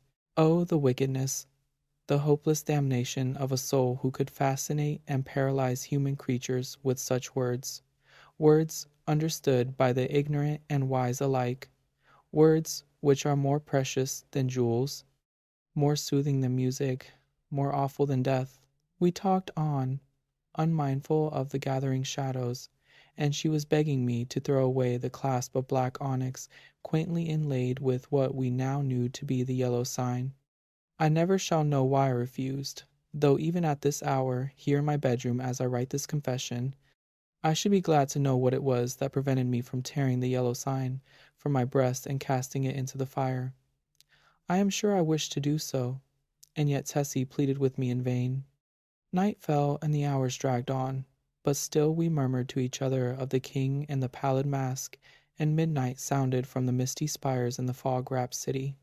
We spoke of Hastur and of Casilda, while outside the fog rolled against the blank window panes as the cloud waves roll and break on the shores of Holly. The house was very silent now, and not a sound came up from the misty streets. Tessie lay among the cushions, her face a grey blot in the gloom, but her hands were clasped in mine, and I knew that she knew and read my thoughts as I read hers, for we had understood the mystery of the Hyades and the phantom of truth was laid. Then, as we answered each other, swiftly, silently, thought on thought, the shadows stirred in the gloom about us, and far in the distant streets we heard a sound. Nearer and nearer it came, the dull crunching of wheels, nearer and yet nearer, and now, outside before the door it ceased, and I dragged myself to the window and saw a black-plumed hearse. The gate below opened and shut, and I crept shaking to my door and bolted it, but I knew no bolts, no locks, could keep that creature out who was coming for the yellow sign. And now I heard him moving very softly along the hall. Now he was at the door, and the bolts rotted at his touch. Now he had entered. With eyes starting from my head, I peered into the darkness, but when he came into the room, I did not see him. It was only when I felt him envelope me in his cold, soft grasp that I cried out and struggled with deadly fury, but my hands were useless, and he tore the onyx clasp from my coat and struck me full in the face. Then, as I fell, I heard Tessie's soft cry, and her spirit fled, and even while falling, I longed to follow her, for I knew that the king in yellow had opened his tattered mantle, and there was only God to cry to now. I could tell more, but I cannot see what help it will be to the world. As for me, I am past human help or hope. As I lie here, writing, careless even whether or not I die before I finish, I can see the doctor gathering up his powders and phials with a vague gesture to the good priest beside me, which I understand. They will be very curious to know the tragedy, they, of the outside world, who write books and print millions of newspapers. But I shall write no more, and the Father Confessor will seal my last words with the seal of sanctity when his holy office is done. They of the outside world may send their creatures into wrecked homes and death-smitten firesides, and their newspapers will batten on blood and tears, but with me their spies must halt before the confessional. They know that Tessie is dead, and that I am dying. They know how the people in the house, aroused by an infernal scream, rushed into my room and found one living and two dead. But they do not know what I shall tell them now. They do not know that, the doctor said, as he pointed to a horrible decomposed heap on the floor, the livid corpse of the watchman from the church. I have no theory, no explanation. That man must have been dead for months. I think I am dying. I wish the priest would.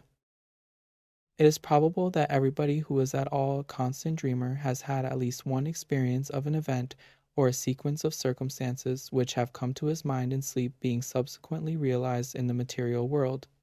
But, in my opinion, so far from this being a strange thing, it would be far odder if this fulfillment did not occasionally happen, since our dreams are, as a rule, concerned with people whom we know and places with which we are familiar, such as might very naturally occur in the awake and daylit world.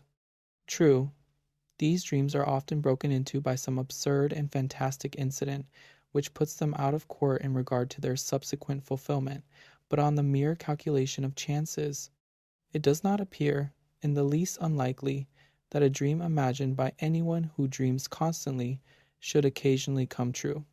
Not long ago, for instance, I experienced such a fulfillment of a dream which seems to me in no way remarkable and to have no kind of psychical significance. The manner of it was as follows. A certain friend of mine, living abroad, is amiable enough to write to me about once in a fortnight.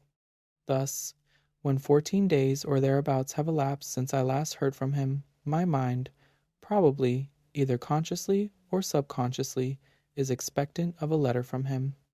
One night last week I dreamed that as I was going upstairs to dress for dinner, I heard, as I often heard, the sound of the postman's knock on my front door, and diverted my direction downstairs instead. There, among other correspondence, was a letter from him. Thereafter the fantastic entered, for on opening it I found inside the ace of diamonds, and scribbled across it in his well-known handwriting, "I am sending you this for safe custody. As you know, it is running an unreasonable risk to keep aces in Italy." The next evening I was just preparing to go upstairs to dress when I heard the postman's knock, and did precisely as I had done in my dream. There, among other letters, was one from my friend, only it did not contain the ace of diamonds. Had it done so, I should have attached more weight to the matter, which, as it stands, seems to me a perfectly ordinary coincidence. No doubt I consciously or subconsciously expected a letter from him, and this suggested to me my dream. Similarly, the fact that my friend had not written to me for a fortnight suggested to him that he should do so. But occasionally it is not so easy to find such an explanation, and for the following story I can find no explanation at all. It came out of the dark, and into the dark it has gone again. All my life I have been a habitual dreamer. The nights are few. That is to say, when I do not find on awaking in the morning that some mental experience has been mine, and sometimes all night long, apparently, a series of the most dazzling adventures befall me. Almost without exception these adventures are pleasant, though often merely trivial. It is of an exception that I am going to speak. It was when I was about 16 that a certain dream first came to me, and this is how it befell. It opened with my being set down at the door of a big red brick house, where, I understood, I was going to stay. The servant who opened the door told me that tea was going on in the garden, and led me through a low dark-panelled hall, with a large open fireplace, on to a cheerful green lawn, set round with flower-beds.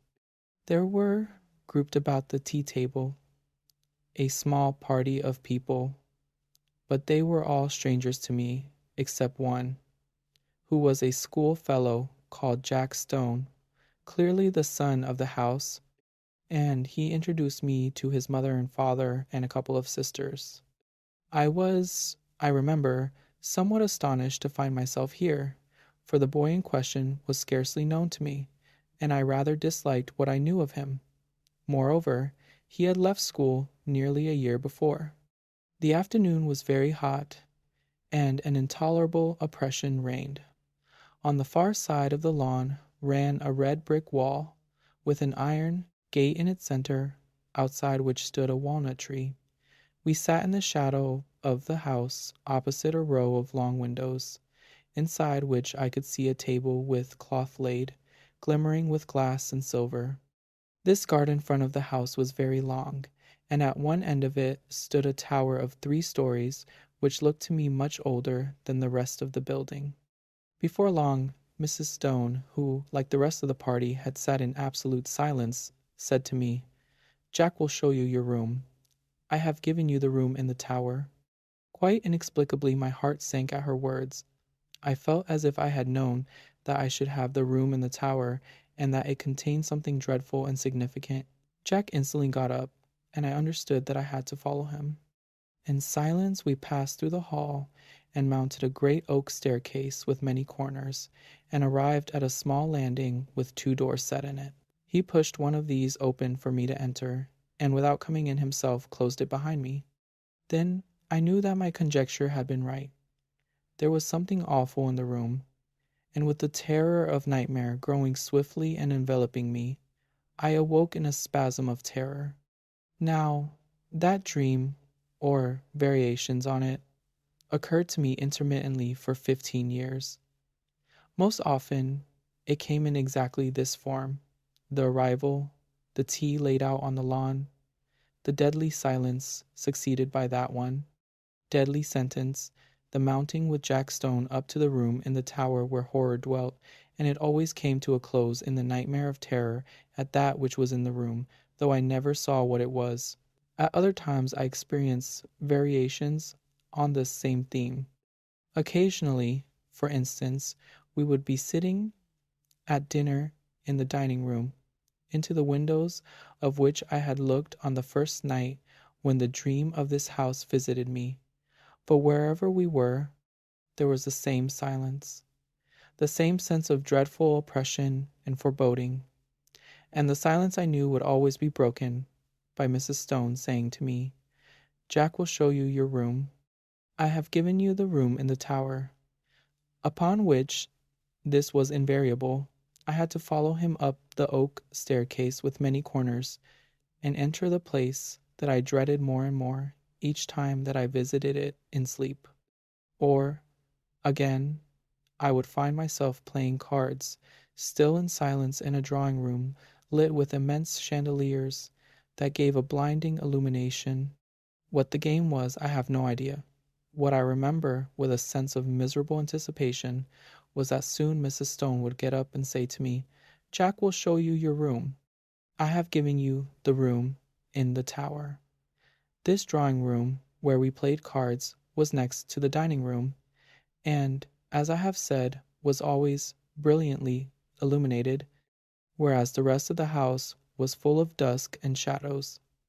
And yet, how often, in spite of those bouquets of lights, have I not pored over the cards that were dealt me, scarcely able for some reason to see them?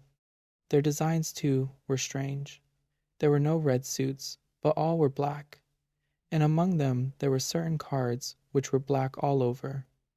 I hated and dreaded those. As this dream continued to recur, I got to know the greater part of the house. There was a smoking room beyond the drawing room, at the end of a passage with a green baize door. It was always very dark there, and as often as I went there I passed somebody whom I could not see in the doorway coming out. Curious developments, too, took place in the characters that peopled the dream as might happen to living persons. Mrs. Stone, for instance, who, when I first saw her, had been black-haired, became gray, and instead of rising briskly, as she had done at first when she said, "Jack will show you your room, I have given you the room in the tower," got up very feebly, as if the strength was leaving her limbs. Jack also grew up and became a rather ill-looking young man, with a brown mustache, while one of the sisters ceased to appear, and I understood she was married. Then it so happened that I was not visited by this dream for 6 months or more, and I began to hope, in such inexplicable dread did I hold it, that it had passed away for good. But one night after this interval I again found myself being shown out on to the lawn for tea, and Mrs. Stone was not there, while the others were all dressed in black. At once I guessed the reason, and my heart leaped at the thought that perhaps this time I should not have to sleep in the room in the tower, and though we usually all sat in silence, on this occasion the sense of relief made me talk and laugh as I had never yet done.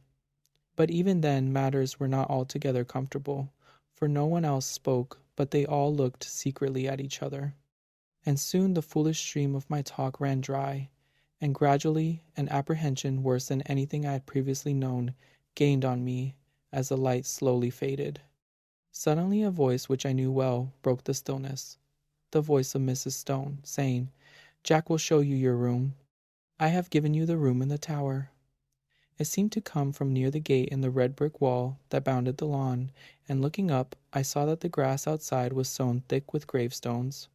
A curious grayish light shone from them, and I could read the lettering on the grave nearest me, and it was, "In evil memory of Julia Stone."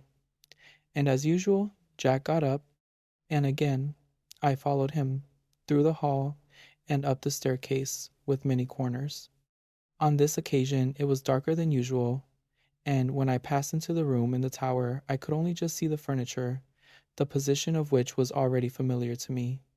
Also, There was a dreadful odor of decay in the room, and I woke screaming. The dream, with such variations and developments as I have mentioned, went on at intervals for 15 years. Sometimes I would dream it 2 or 3 nights in succession. Once, as I have said, there was an intermission of 6 months, but taking a reasonable average, I should say that I dreamed it quite as often as once in a month. It had, as is plain, something of nightmare about it, since it always ended in the same appalling terror, which, so far from getting less, seemed to me to gather fresh fear every time that I experienced it. There was, too, a strange and dreadful consistency about it. The characters in it, as I have mentioned, got regularly older. Death and marriage visited this silent family, and I never in the dream, after Mrs. Stone had died, set eyes on her again.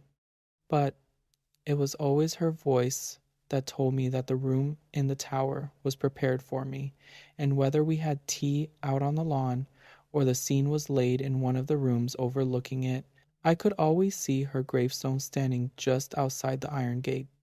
It was the same, too, with the married daughter.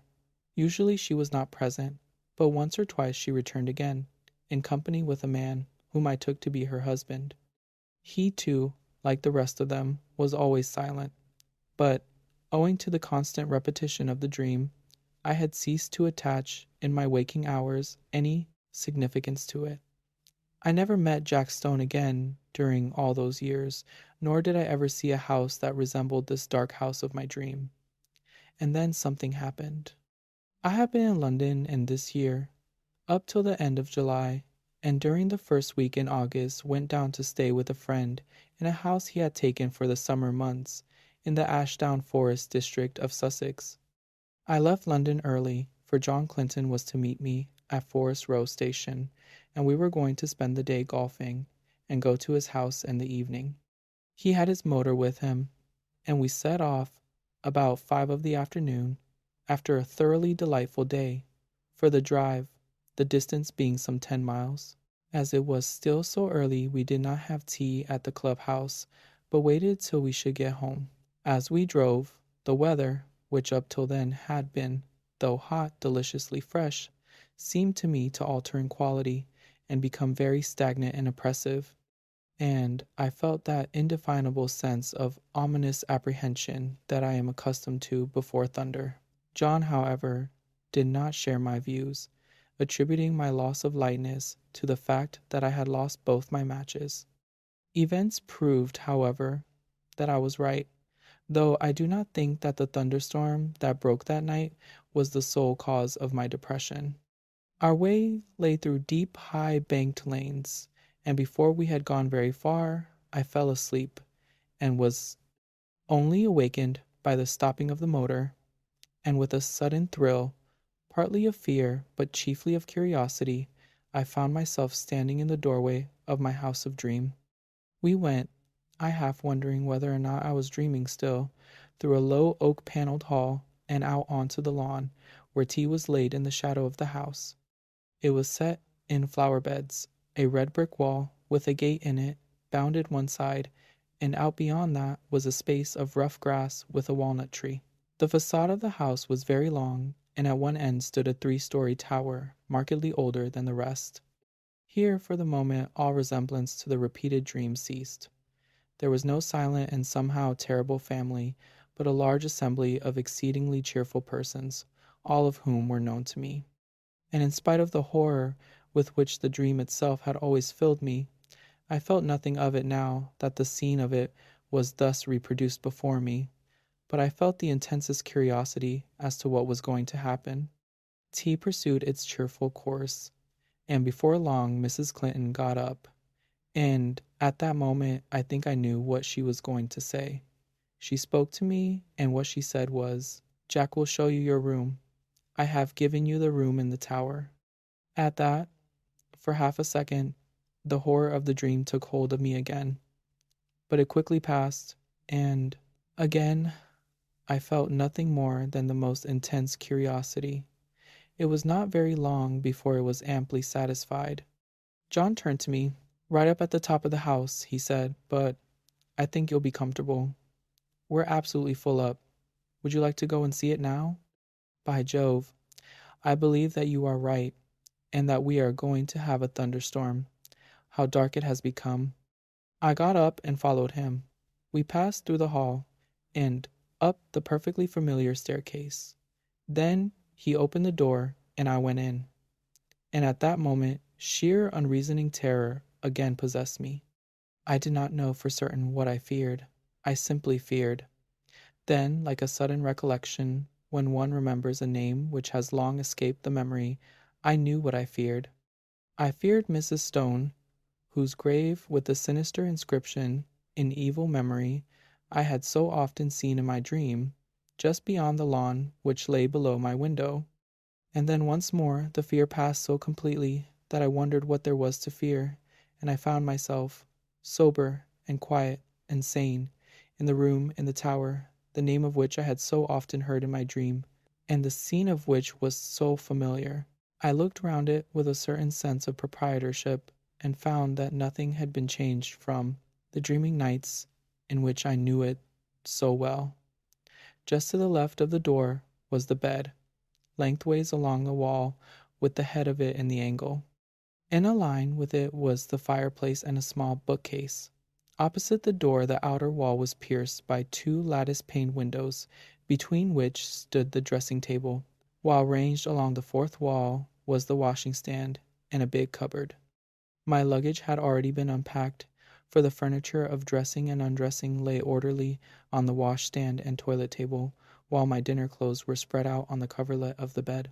And then, with a sudden start of unexplained dismay, I saw that there were two rather conspicuous objects which I had not seen before in my dreams. One, a life-size oil painting of Mrs. Stone; the other, a black-and-white sketch of Jack Stone, representing him as he had appeared to me only a week before in the last of the series of these repeated dreams, a rather secret and evil-looking man of about 30. His picture hung between the windows, looking straight across the room to the other portrait, which hung at the side of the bed. At that I looked next, and as I looked I felt once more the horror of nightmare seize me. It represented Mrs. Stone as I had seen her last in my dreams, old and withered and white-haired.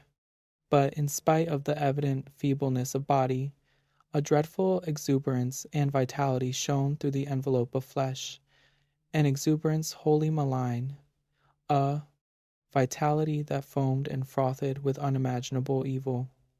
Evil beamed from the narrow, leering eyes. It laughed in the demon-like mouth. The whole face was instinct with some secret and appalling mirth. The hands, clasped together on the knee, seemed shaking with suppressed and nameless glee. Then I saw also that it was signed in the left-hand bottom corner, and wondering who the artist could be, I looked more closely and read the inscription, "Julia Stone by Julia Stone." There came a tap at the door, and John Clinton entered. "Got everything you want?" he asked. "Rather more than I want," said I, pointing to the picture. He laughed. "Hard-featured old lady," he said. "By herself, too, I remember. Anyhow, she can't have flattered herself much." "But don't you see?" said I. "It's scarcely a human face at all. It's the face of some witch, of some devil." He looked at it more closely. "Yes, it isn't very pleasant," he said. "Scarcely a bedside manner, eh?" "Yes, I can imagine getting the nightmare if I went to sleep with that close by my bed. I'll have it taken down if you like." "I really wish you would," I said. He rang the bell, and with the help of a servant, we detached the picture and carried it out on to the landing, and put it with its face to the wall. "By Jove, the old lady is a weight," said John, mopping his forehead. "I wonder if she had something on her mind." The extraordinary weight of the picture had struck me too. I was about to reply, when I caught sight of my own hand. There was blood on it, in considerable quantities, covering the whole palm. "I've cut myself somehow," said I. John gave a little startled exclamation. "Why, I have too," he said. Simultaneously the footman took out his handkerchief and wiped his hand with it. I saw that there was blood also on his handkerchief. John and I went back into the tower room and washed the blood off, but neither on his hand nor on mine was there the slightest trace of a scratch or cut. It seemed to me that, having ascertained this, we both, by a sort of tacit consent, did not allude to it again. Something in my case had dimly occurred to me that I did not wish to think about. It was but a conjecture, but I fancied that I knew the same thing had occurred to him. The heat and oppression of the air, for the storm we had expected was still undischarged, increased very much after dinner, and for some time most of the party, among whom were John Clinton and myself, sat outside on the path bounding the lawn, where we had had tea. The night was absolutely dark, and no twinkle of star or moon ray could penetrate the pall of cloud that overset the sky. By degrees our assembly thinned. The women went up to bed, men dispersed to the smoking or billiard room, and by 11 o'clock my host and I were the only two left. All the evening I thought that he had something on his mind, and as soon as we were alone he spoke. "The man who helped us with the picture had blood on his hand too. Did you notice?" he said. "I asked him just now if he had cut himself, and he said he supposed he had, but that he could find no mark of it. Now where did that blood come from?" By dint of telling myself that I was not going to think about it, I had succeeded in not doing so, and I did not want, especially just at bedtime, to be reminded of it. "I don't know," said I, "and I don't really care, so long as the picture of Mrs. Julia Stone is not by my bed." He got up. "But it's odd," he said. "Huh. Now you'll see another odd thing." A dog of his, an Irish terrier by breed, had come out of the house as we talked. The door behind us into the hall was open, and a bright oblong of light shone across the lawn to the iron gate which led onto the rough grass outside, where the walnut tree stood. I saw that the dog had all his hackles up, bristling with rage and fright. His lips were curled back from his teeth, as if he was ready to spring at something, and he was growling to himself. He took not the slightest notice of his master or me, but stiffly and tensely walked across the grass to the iron gate. There he stood for a moment, looking through the bars, and still growling. Then, of a sudden, his courage seemed to desert him. He gave one long howl, and scuttled back to the house with a curious, crouching sort of movement. "He does that half a dozen times a day," said John. "He sees something which he both hates and fears." I walked to the gate and looked over it.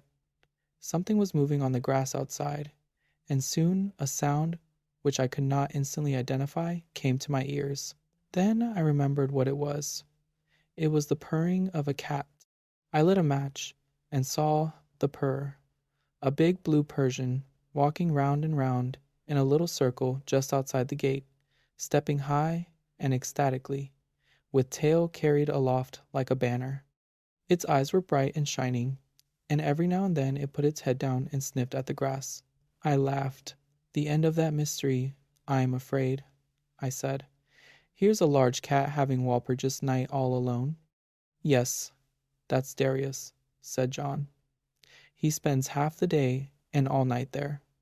But that's not the end of the dog mystery, for Toby and he are the best of friends, but the beginning of the cat mystery. What's the cat doing there, and why is Darius pleased while Toby is terror-stricken?" At that moment I remembered the rather horrible detail of my dreams, when I saw through the gate, just where the cat was now, the white tombstone with the sinister inscription.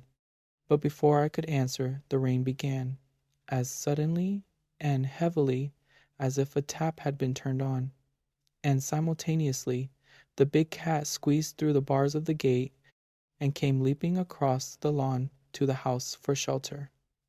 Then it sat in the doorway, looking out eagerly into the dark. It spat and struck at John with its paw as he pushed it in order to close the door.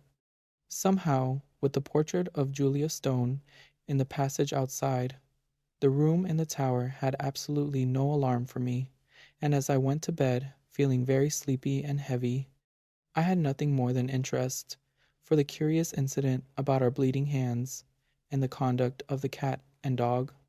The last thing I looked at before I put out my light was the square empty space by my bed where the portrait had been. Here the paper was of its original full tint of dark red. Over the rest of the walls it had faded. Then I blew out my candle and instantly fell asleep. My awaking was equally instantaneous, and I sat bolt upright in bed under the impression that some bright light had been flashed in my face, though it was now absolutely pitch dark. I knew exactly where I was, in the room which I had dreaded in dreams, but no horror that I ever felt when asleep approached the fear that now invaded and froze my brain. Immediately after, a peal of thunder crackled just above the house, but the probability that it was only a flash of lightning which awoke me gave no reassurance to my galloping heart. Something I knew was in the room with me, and instinctively I put out my right hand, which was nearest the wall, to keep it away, and my hand touched the edge of a picture frame hanging close to me. I sprang out of bed, upsetting the small table that stood by it, and I heard my watch, candle, and matches clatter onto the floor. But for the moment there was no need of light, for a blinding flash leaped out of the clouds and showed me that by my bed again hung the picture of Mrs. Stone, and instantly the room went into blackness again. But in that flash I saw another thing also, namely, a figure that leaned over the end of my bed, watching me. It was dressed in some close-clinging white garment, spotted and stained with mold, and the face was that of the portrait. Overhead the thunder cracked and roared, and when it ceased and the deathly stillness succeeded, I heard the rustle of movement coming nearer me, and, more horrible yet, perceived an odor of corruption and decay. And then a hand was laid on the side of my neck, and close beside my ear I heard quick taken, eager breathing. Yet I knew that this thing, though it could be perceived by touch, by smell, by eye, and by ear, was still not of this earth, but something that had passed out of the body and had power to make itself manifest. Then a voice, already familiar to me, spoke. "I knew you would come to the room in the tower," it said. "I have been long waiting for you. At last you have come. Tonight I shall feast. Before long we will feast together." And the quick breathing came closer to me. I could feel it on my neck. At that, the terror, which I think had paralyzed me for the moment, gave way to the wild instinct of self-preservation. I hit wildly with both arms, kicking out at the same moment, and heard a little animal squeal, and something soft dropped with a thud beside me. I took a couple of steps forward, nearly tripping up over whatever it was that lay there, and by the merest good luck found the handle of the door. In another second I ran out on the landing and had banged the door behind me. Almost at the same moment I heard a door open somewhere below, and John Clinton, candle in hand, came running upstairs. "What is it?" he said. "I sleep just below you," and heard a noise as if, "Good heavens, there's blood on your shoulder." I stood there, so he told me afterwards, swaying from side to side, white as a sheet, with the mark on my shoulder as if a hand covered with blood had been laid there. "It's in there," I said, pointing. You know. The portrait is in there too, hanging up on the place we took it from." At that he laughed. "My dear fellow, this is mere nightmare," he said. He pushed by me and opened the door, I standing there simply inert with terror, unable to stop him, unable to move. "Phew, what an awful smell," he said. Then there was silence. He had passed out of my sight behind the open door. Next moment he came out again, as white as myself, and instantly shut it. "Yes, the portrait's there," he said, "and on the floor is a thing spotted with earth, like what they bury people in. Come away, quick, come away." How I got downstairs I hardly know. An awful shuddering and nausea of the spirit rather than of the flesh had seized me, and more than once he had to place my feet upon the steps, while every now and then he cast glances of terror and apprehension up the stairs. But in time we came to his dressing room on the floor below, and there I told him what I have here described. The sequel can be made short.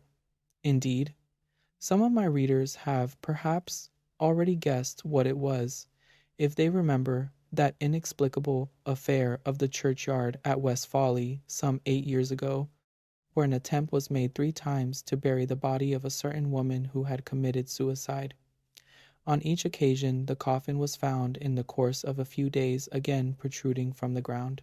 After the 3rd attempt, in order that the thing should not be talked about, the body was buried elsewhere in unconsecrated ground. Where it was buried was just outside the iron gate of the garden belonging to the house where this woman had lived. Some time ago, I believe I had the pleasure of telling you the story of an adventure which happened to a friend of mine by the name of Dennis Down during his pursuit of objects of art for the museum at Cambridge. He did not publish his experiences very widely upon his return to England, but they could not fail to become known to a good many of his friends, and, among others, to the gentleman who at that time presided over an art museum at another university. It was to be expected that the story should make a considerable impression on the mind of a man whose vocation lay in lines similar to Dennis Down's, and that he should be eager to catch at any explanation of the matter which tended to make it seem improbable that he should ever be called upon to deal with so agitating an emergency. It was, indeed, somewhat consoling to him to reflect that he was not expected to acquire ancient MSS for his institution. That was the business of the Shelburnian Library. The authorities of that institution might, if they pleased, ransack obscure corners of the continent for such matters. He was glad to be obliged at the moment to confine his attention to enlarging the already unsurpassed collection of English topographical drawings and engravings possessed by his museum. Yet, as it turned out, even a department so homely and familiar as this may have its dark corners, and to one of these Mr. Williams was unexpectedly introduced. Those who have taken even the most limited interest in the acquisition of topographical pictures are aware that there is one London dealer whose aid is indispensable to their researches. Mr. J. W. Britnell publishes at short intervals very admirable catalogues of a large and constantly changing stock of engravings, plans, and old sketches of mansions, churches, and towns in England and Wales. These catalogues were, of course, the ABC of his subject to Mr. Williams, but as his museum already contained an enormous accumulation of topographical pictures, he was a regular, rather than a copious, buyer, and he rather looked to Mr. Britnell to fill up gaps in the rank and file of his collection than to supply him with rarities. Now, in February of last year, there appeared upon Mr. Williams' desk at the museum a catalogue from Mr. Britnell's emporium, and accompanying it was a typewritten communication from the dealer himself.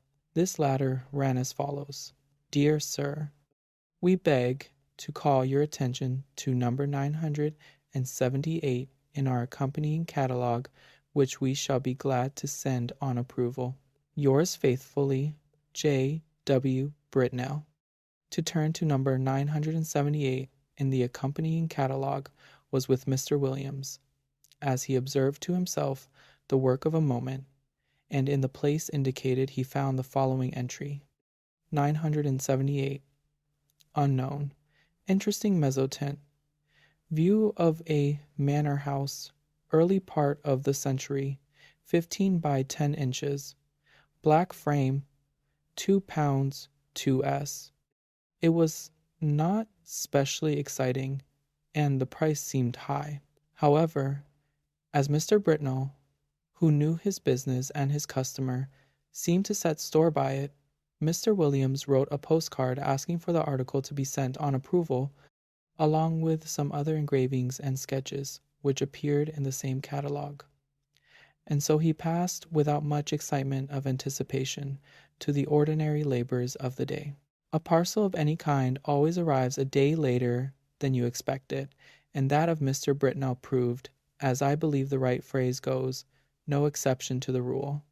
It was delivered at the museum by the afternoon post of Saturday, after Mr. Williams had left his work, and it was accordingly brought round to his rooms in college by the attendant in order that he might not have to wait over Sunday before looking through it and returning such of the contents as he did not propose to keep.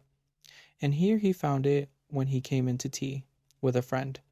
The only item with which I am concerned was the rather large, black-framed Mezzotint, of which I have already quoted the short description given in Mr. Britnell's catalogue. Some more details of it will have to be given, though I cannot hope to put before you the look of the picture as clearly as it is present to my own eye. Very nearly the exact duplicate of it may be seen in a good many old inn parlours or in the passages of undisturbed country mansions at the present moment. It was a rather indifferent mezzotint, and an indifferent mezzotint is, perhaps, the worst form of engraving known. It presented a full-face view of a not very large manor house of the last century, with 3 rows of plain sashed windows with rusticated masonry about them, a parapet with balls or vases at the angles, and a small portico in the centre.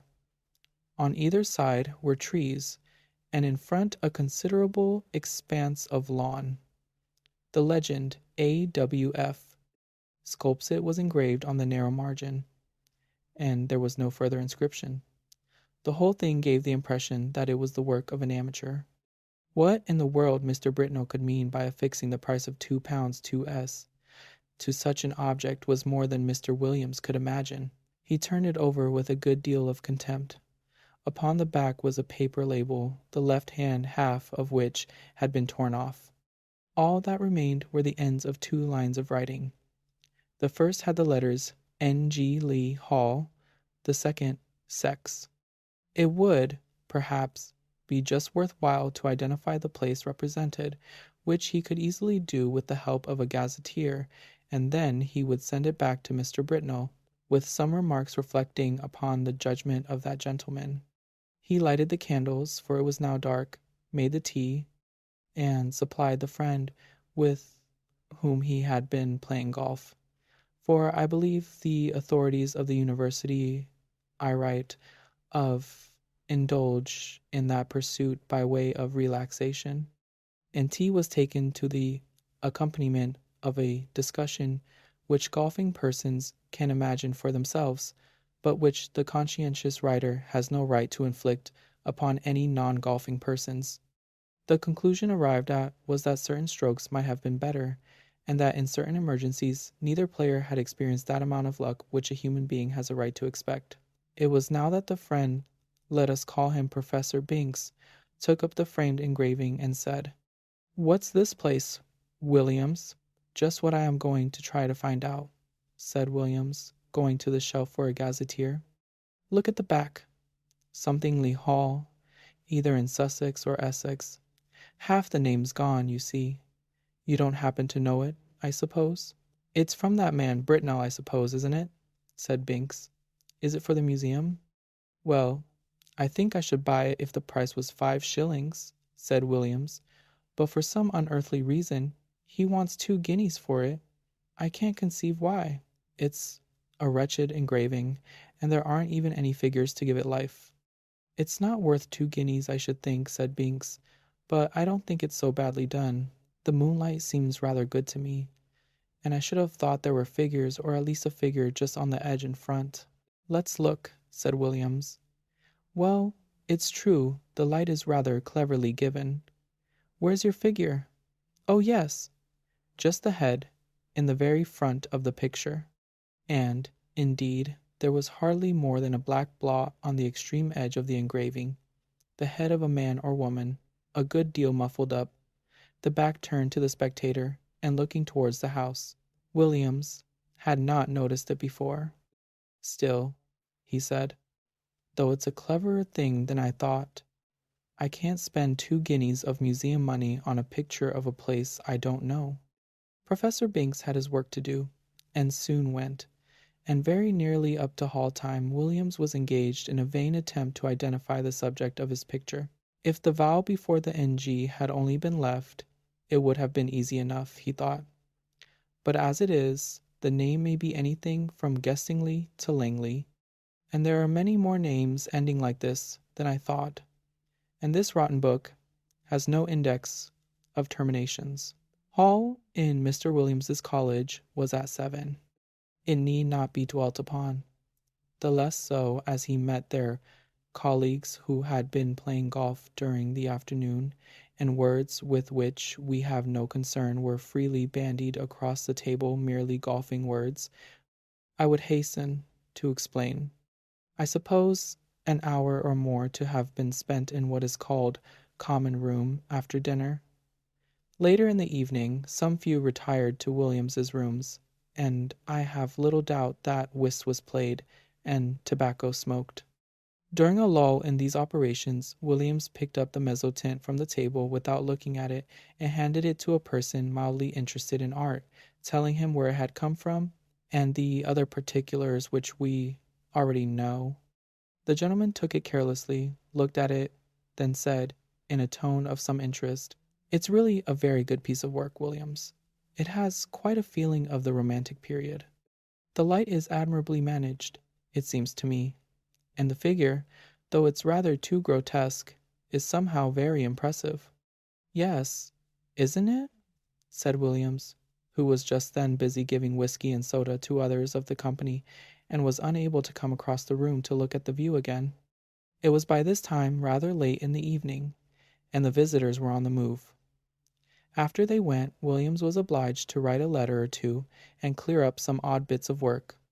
At last, some time past midnight, he was disposed to turn in, and he put out his lamp after lighting his bedroom candle.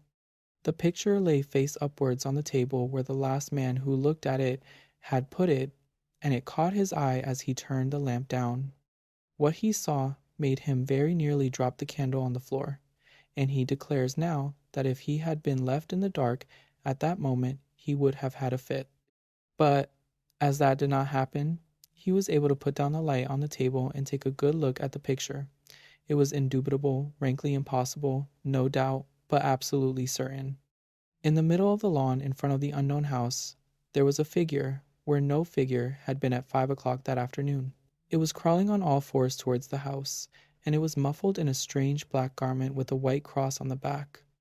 I do not know what is the ideal course to pursue in a situation of this kind. I can only tell you what Mr. Williams did. He took the picture by one corner and carried it across the passage to a second set of rooms which he possessed. There he locked it up in a drawer, sported the doors of both sets of rooms, and retired to bed. But first he wrote out and signed an account of the extraordinary change which the picture had undergone since it had come into his possession. Sleep visited him rather late, but it was consoling to reflect that the behavior of the picture did not depend upon his own unsupported testimony. Evidently, the man who had looked at it the night before had seen something of the same kind as he had. Otherwise, he might have been tempted to think that something gravely wrong was happening either to his eyes or his mind. This possibility being fortunately precluded, two matters awaited him on the morrow. He must take stock of the picture very carefully, and call in a witness for the purpose, and he must make a determined effort to ascertain what house it was that was represented. He would therefore ask his neighbor Nisbet to breakfast with him, and he would subsequently spend a morning over the gazetteer. Nisbet was disengaged, and arrived about 9:3. His host was not quite dressed, I am sorry to say, even at this late hour. During breakfast nothing was said about the Mezzotint by Williams, save that he had a picture on which he wished for Nisbet's opinion. But those who are familiar with university life can picture for themselves the wide and delightful range of subjects over which the conversation of two fellows of Canterbury College is likely to extend during a Sunday morning. Breakfast. Hardly a topic was left unchallenged, from golf to lawn tennis. Yet I am bound to say that Williams was rather distraught, for his interest naturally centered in that very strange picture which was now reposing, face downwards, in the drawer in the room opposite. The morning pipe was at last lighted, and the moment had arrived for which he looked. With very considerable, almost tremulous excitement, he ran across, unlocked the drawer, and, extracting the picture, still face downwards, ran back, and put it into Nisbet's hands. "Now," he said. Nisbet, I want you to tell me exactly what you see in that picture. Describe it, if you don't mind, rather minutely. I'll tell you why afterwards. Well, said Nisbet, I have here a view of a country house English, I presume by moonlight. Moonlight? You're sure of that? Certainly. The moon appears to be on the wane, if you wish for details, and there are clouds in the sky. All right, go on. I'll swear, added Williams in an aside, there was no moon when I saw it first. Well, there's not much more to be said, Nisbet continued. The house has 1, 2, 3 rows of windows, 5 in each row, except at the bottom, where there's a porch instead of the middle one, and... But what about figures? Said Williams, with marked interest. There aren't any, said Nisbet. But what? No figure on the grass in front? Not a thing. You'll swear to that? Certainly I will. But there's just one other thing. What? Why? One of the windows on the ground floor left of the door is open. Is it really so? My goodness! He must have got in, said Williams, with great excitement, and he hurried to the back of the sofa on which Nisbet was sitting, and, catching the picture from him, verified the matter for himself. It was quite true.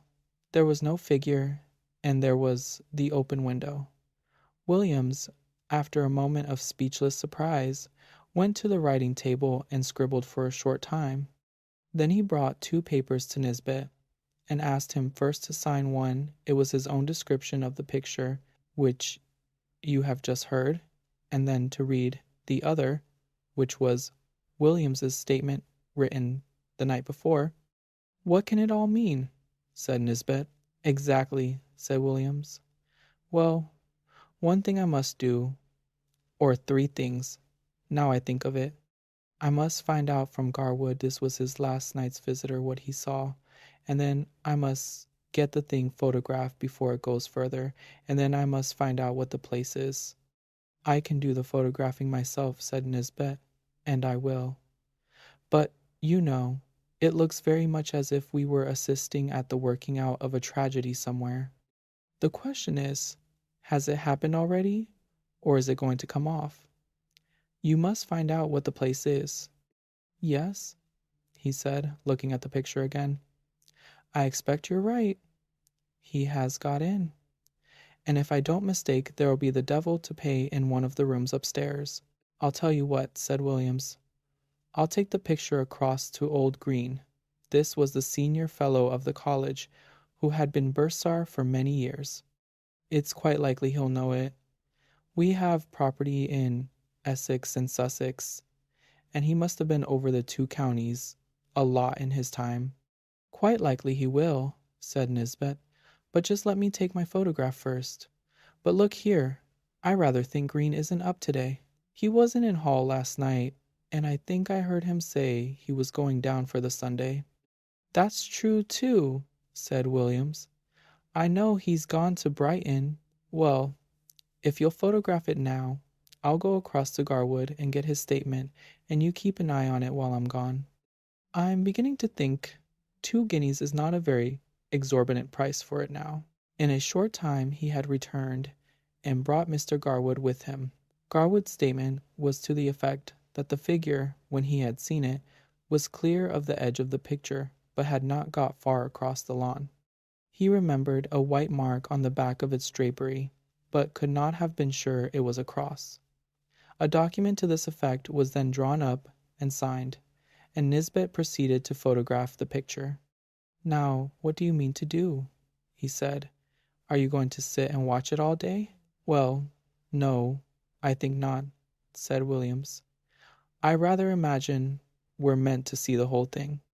You see, between the time I saw it last night and this morning, there was time for lots of things to happen, but the creature only got into the house. It could easily have got through its business in the time and gone to its own place again, but the fact of the window being open, I think, must mean that it's in there now. So I feel quite easy about leaving it. And besides, I have a kind of idea that it wouldn't change much, if at all, in the daytime. We might go out for a walk this afternoon and come in to tea, or whenever it gets dark. I shall leave it out on the table here and sport the door. My skip can get in, but no one else. The three agreed that this would be a good plan, and further, that if they spent the afternoon together, they would be less likely to talk about the business to other people. For any rumor of such a transaction as was going on would bring the whole of the Phasmatological Society about their ears. We may give them a respite until 5 o'clock. At or near that hour, the three were entering Williams's staircase. They were at first slightly annoyed to see that the door of his rooms was unsported, but in a moment it was remembered that on Sunday the skips came for orders an hour or so earlier than on weekdays. However, a surprise was awaiting them. The first thing they saw was the picture leaning up against a pile of books on the table as it had been left, and the next thing was Williams's skip, seated on a chair opposite, gazing at it with undisguised horror. How was this? Mr. Filcher, the name is not my own invention, was a servant of considerable standing, and set the standard of etiquette to all his own college and to several neighboring ones, and nothing could be more alien to his practice than to be found sitting on his master's chair, or appearing to take any particular notice of his master's furniture or pictures. Indeed, he seemed to feel this himself. He started violently when the three men were in the room, and got up with a marked effort. Then he said, "I ask your pardon, sir, for taking such a freedom as to sit down." "Not at all, Robert," interposed Mr. Williams. "I was meaning to ask you some time what you thought of that picture." "Well, sir, of course I don't set up my opinion again yours, but it ain't the picture I shooting where my little girl could see it, sir. Wouldn't you, Robert?" "Why not? No, sir." "Why, the poor child, I recollect once she see a door Bible, with pictures not alf what that is, and we 'ad to set up with her 3 or 4 nights afterwards, if you'll believe me. And if she was to catch a sight of the skeleton here, or whatever it is, carrying off the poor baby, she would be in a taking. You know 'ow it is with children, 'ow nervous they get with a little thing and all. But what I should say, it don't seem a right picture to be laying about, sir, not where any one that's liable to be startled could come on it. Should you be wanting anything this evening, sir?" "Thank you, sir." With these words the excellent man went to continue the round of his masters, and you may be sure the gentleman whom he left lost no time in gathering round the engraving. There was the house, as before, under the waning moon and the drifting clouds. The window that had been open was shut, and the figure was once more on the lawn, but not this time crawling cautiously on hands and knees. Now it was erect, and stepping swiftly with long strides towards the front of the picture.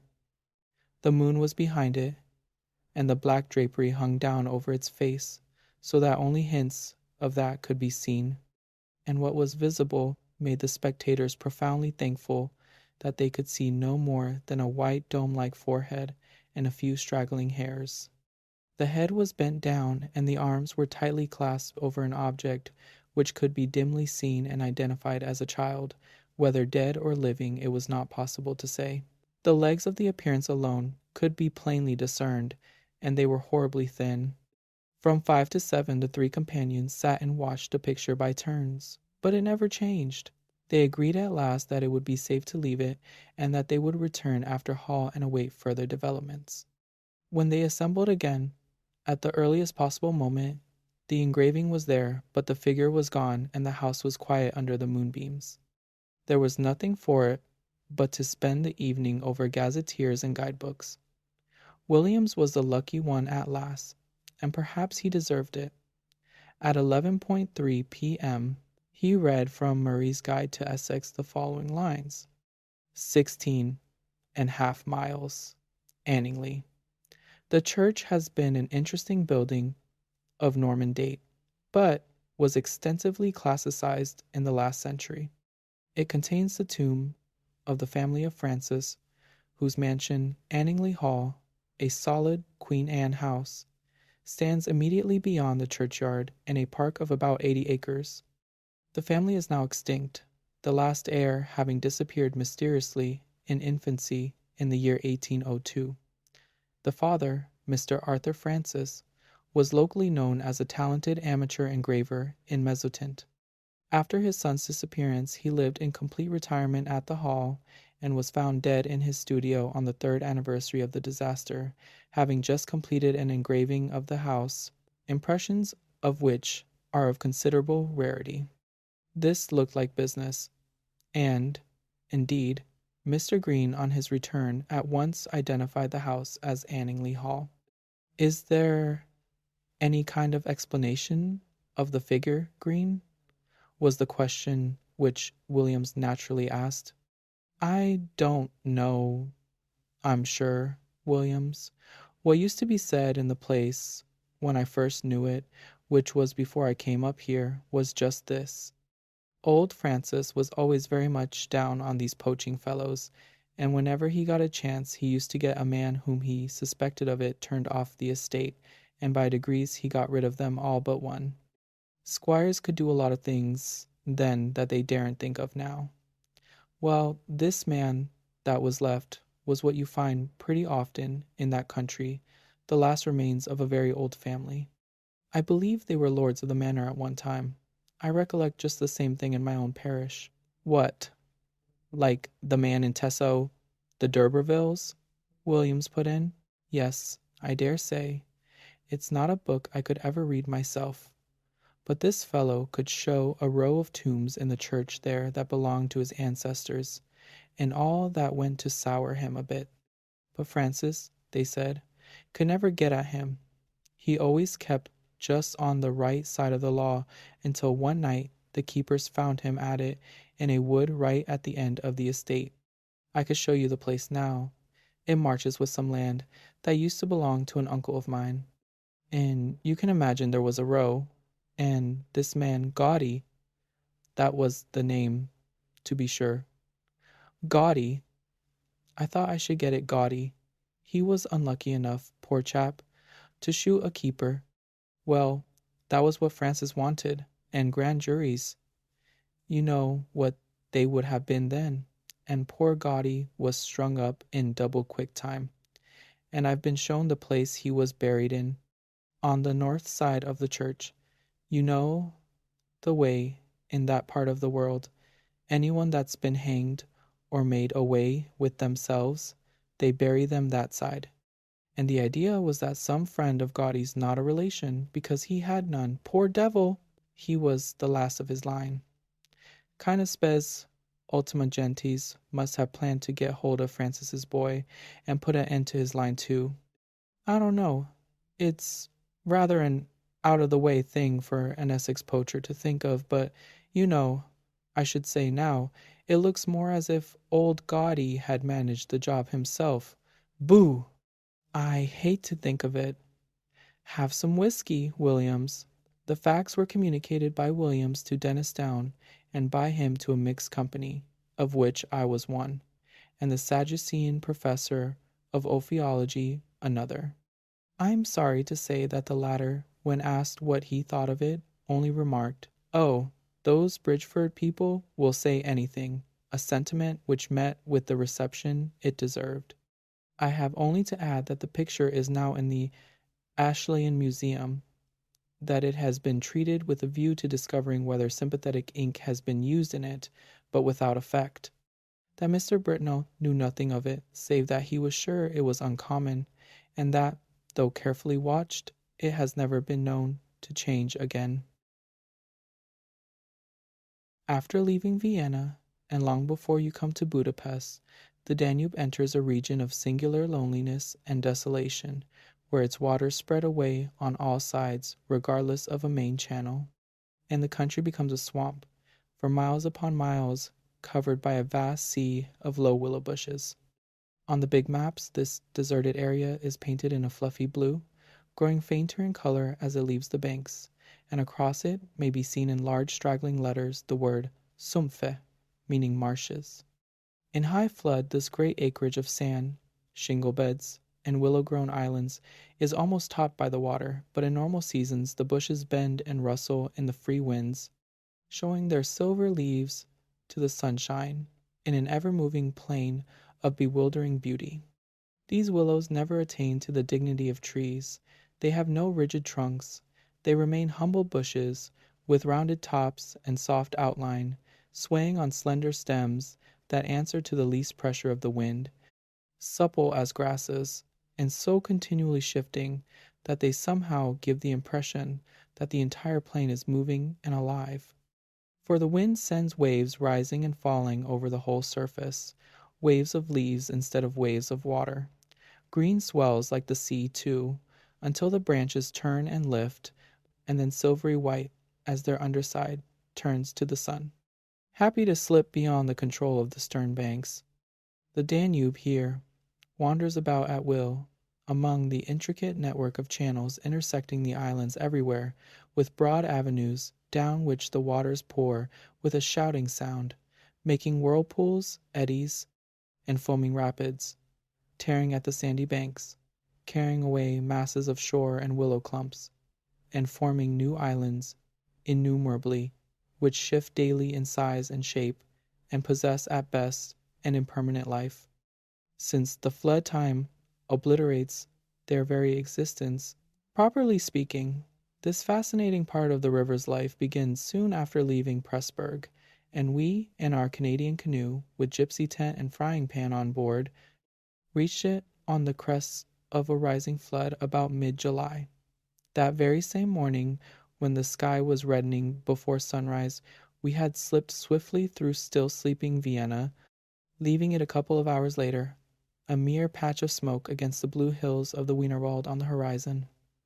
We had breakfasted below Fischer-Amend, under a grove of birch trees roaring in the wind, and had then swept on the tearing current past Orth, Hainburg, Petronell, the old Roman Carnuntum of Marcus Aurelius, and so under the frowning heights of Thelsen on a spur of the Carpathians, where the march steals in quietly from the left, and the frontier is crossed between Austria and Hungary.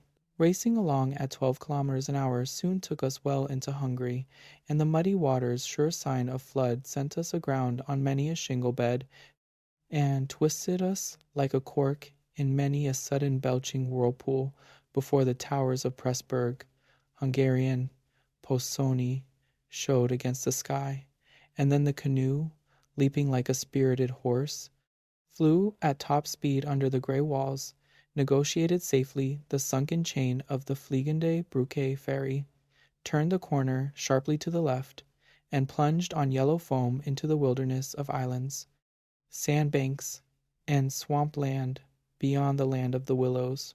The change came suddenly, as when a series of bioscope pictures snaps down on the streets of a town and shifts without warning into the scenery of lake and forest.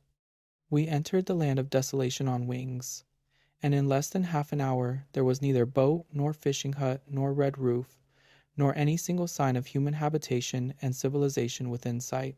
The sense of remoteness from the world of humankind, the utter isolation, the fascination of this singular world of willows, winds, and waters, instantly laid its spell upon us both, so that we allowed laughingly to one another that we ought by rights to have held some special kind of passport to admit us, and that we had somewhat audaciously come without asking leave into a separate little kingdom of wonder and magic, a kingdom that was reserved for the use of others who had a right to it, with everywhere unwritten warnings to trespassers for those who had the imagination to discover them. Though still early in the afternoon, the ceaseless buffetings of a most tempestuous wind made us feel weary, and we at once began casting about for a suitable camping ground for the night. But the bewildering character of the islands made landing difficult. The swirling flood carried us inshore and then swept us out again.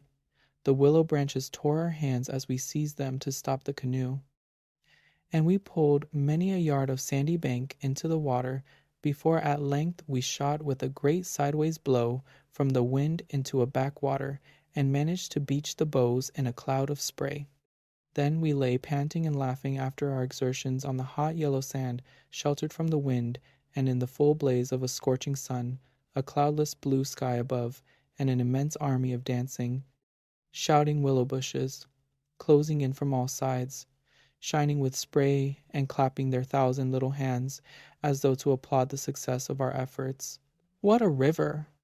I said to my companion, thinking of all the way we had traveled from the source in the Black Forest, and how he had often been obliged to wade and push in the upper shallows at the beginning of June. "Won't stand much nonsense now, will it?" he said, pulling the canoe a little farther into safety up the sand, and then composing himself for a nap. I lay by his side, happy and peaceful in the bath of the elements water, wind, sand, and the great fire of the sun, thinking of the long journey that lay behind us, and of the great stretch before us to the Black Sea, and how lucky I was to have such a delightful and charming traveling companion as my friend, the Swede. We had made many similar journeys together, but the Danube, more than any other river I knew, impressed us from the very beginning with its aliveness. From its tiny bubbling entry into the world among the pinewood gardens of Donaueschingen, until this moment when it began to play the great river game of losing itself among the deserted swamps, unobserved, unrestrained, it had seemed to us like following the growth of some living creature, sleepy at first, but later developing violent desires as it became conscious of its deep soul. It rolled, like some huge fluid being, through all the countries we had passed, holding our little craft on its mighty shoulders, playing roughly with us sometimes, yet always friendly and well-meaning, till at length we had come inevitably to regard it as a great personage. How, indeed, could it be otherwise, since it told us so much of its secret life? At night we heard it singing to the moon as we lay in our tent, uttering that odd sibilant note peculiar to itself, and said to be caused by the rapid tearing of the pebbles along its bed, so great is its hurrying speed. We knew, too, the voice of its gurgling whirlpools, suddenly bubbling up on a surface previously quite calm, the roar of its shallows and swift rapids, its constant steady thundering below all mere surface sounds, and that ceaseless tearing of its icy waters at the banks. How it stood up and shouted when the rains fell flat upon its face, and how its laughter roared out when the wind blew upstream and tried to stop its growing speed.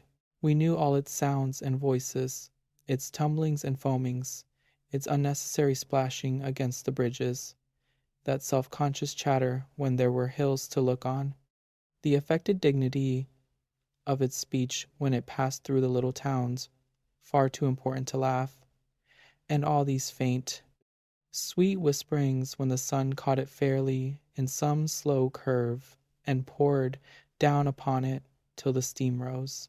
It was full of tricks, too, in its early life, before the great world knew it. There were places in the upper reaches, among the Swabian forests, when yet the first whispers of its destiny had not reached it, where it elected to disappear through holes in the ground, to appear again on the other side of the porous limestone hills, and start a new river with another name, leaving, too, so little water in its own bed, that we had to climb out and wade and push the canoe through miles of shallows. And its chief pleasure, in those early days of its irresponsible youth, was to lie low, like Brer Fox, just before the little turbulent tributaries came to join it from the Alps, and to refuse to acknowledge them when in, but to run for miles side by side, the dividing line well marked, the very levels different, the Danube utterly declining to recognize the newcomer. Below Passau, however, it gave up this particular trick, for there the inn comes in with a thundering power impossible to ignore, and so pushes and incommodes the parent river that there is hardly room for them in the long twisting gorge that follows, and the Danube is shoved this way and that against the cliffs, and forced to hurry itself, with great waves and much dashing to and fro, in order to get through in time. And during the fight our canoe slipped down from its shoulder to its breast, and had the time of its life among the struggling waves. But the inn taught the old river a lesson, and after Passau it no longer pretended to ignore new arrivals. This was many days back, of course, and since then we had come to know other aspects of the great creature, and across the Bavarian wheat plain of Straubing she wandered so slowly under the blazing June sun that we could well imagine only the surface inches were water, while below there moved, concealed as by a silken mantle, a whole army of undines, passing silently and unseen down to the sea, and very leisurely too, lest they be discovered. Much, too, we forgave her because of her friendliness to the birds and animals that haunted the shores. Cormorants lined the banks in lonely places in rows like short black palings, gray crows crowded the shingle beds, storks stood fishing in the vistas of shallower water that opened up between the islands, and hawks, swans, and marsh birds of all sorts filled the air with glinting wings and singing petulant cries. It was impossible to feel annoyed with the river's vagaries after seeing a deer leap with a splash into the water at sunrise and swim past the bows of the canoe. And often we saw fawns peering at us from the underbrush, or looked straight into the brown eyes of a stag as we charged full tilt round a corner and entered another reach of the river.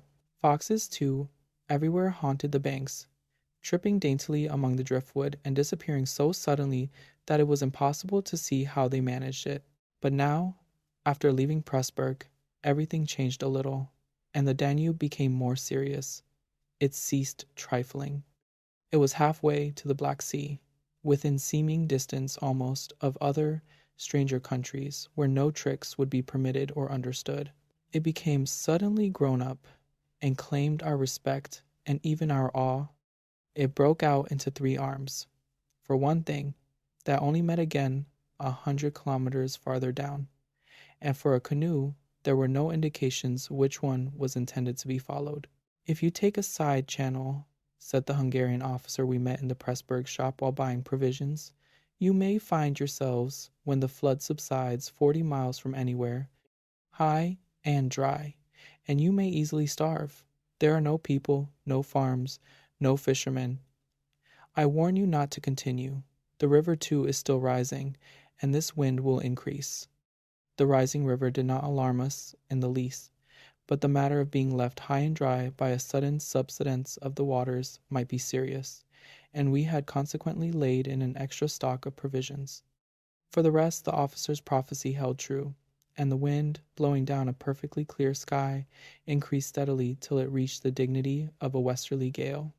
It was earlier than usual when we camped, for the sun was a good hour or two from the horizon, and leaving my friends still asleep on the hot sand, I wandered about in desultory examination of our hotel. The island, I found, was less than an acre in extent, a mere sandy bank standing some 2 or 3 feet above the level of the river. The far end, pointing into the sunset, was covered with flying spray which the tremendous wind drove off the crests of the broken waves. It was triangular in shape, with the apex upstream. I stood there for several minutes, watching the impetuous crimson flood bearing down with a shouting roar, dashing in waves against the bank as though to sweep it bodily away, and then swirling by in 2 foaming streams on either side. The ground seemed to shake with the shock and rush, while the furious movement of the willow bushes as the wind poured over them increased the curious illusion that the island itself actually moved.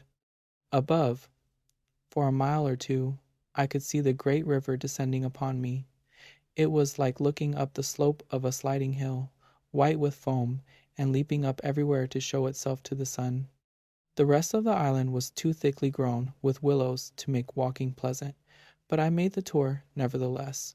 From the lower end the light, of course, changed, and the river looked dark and angry.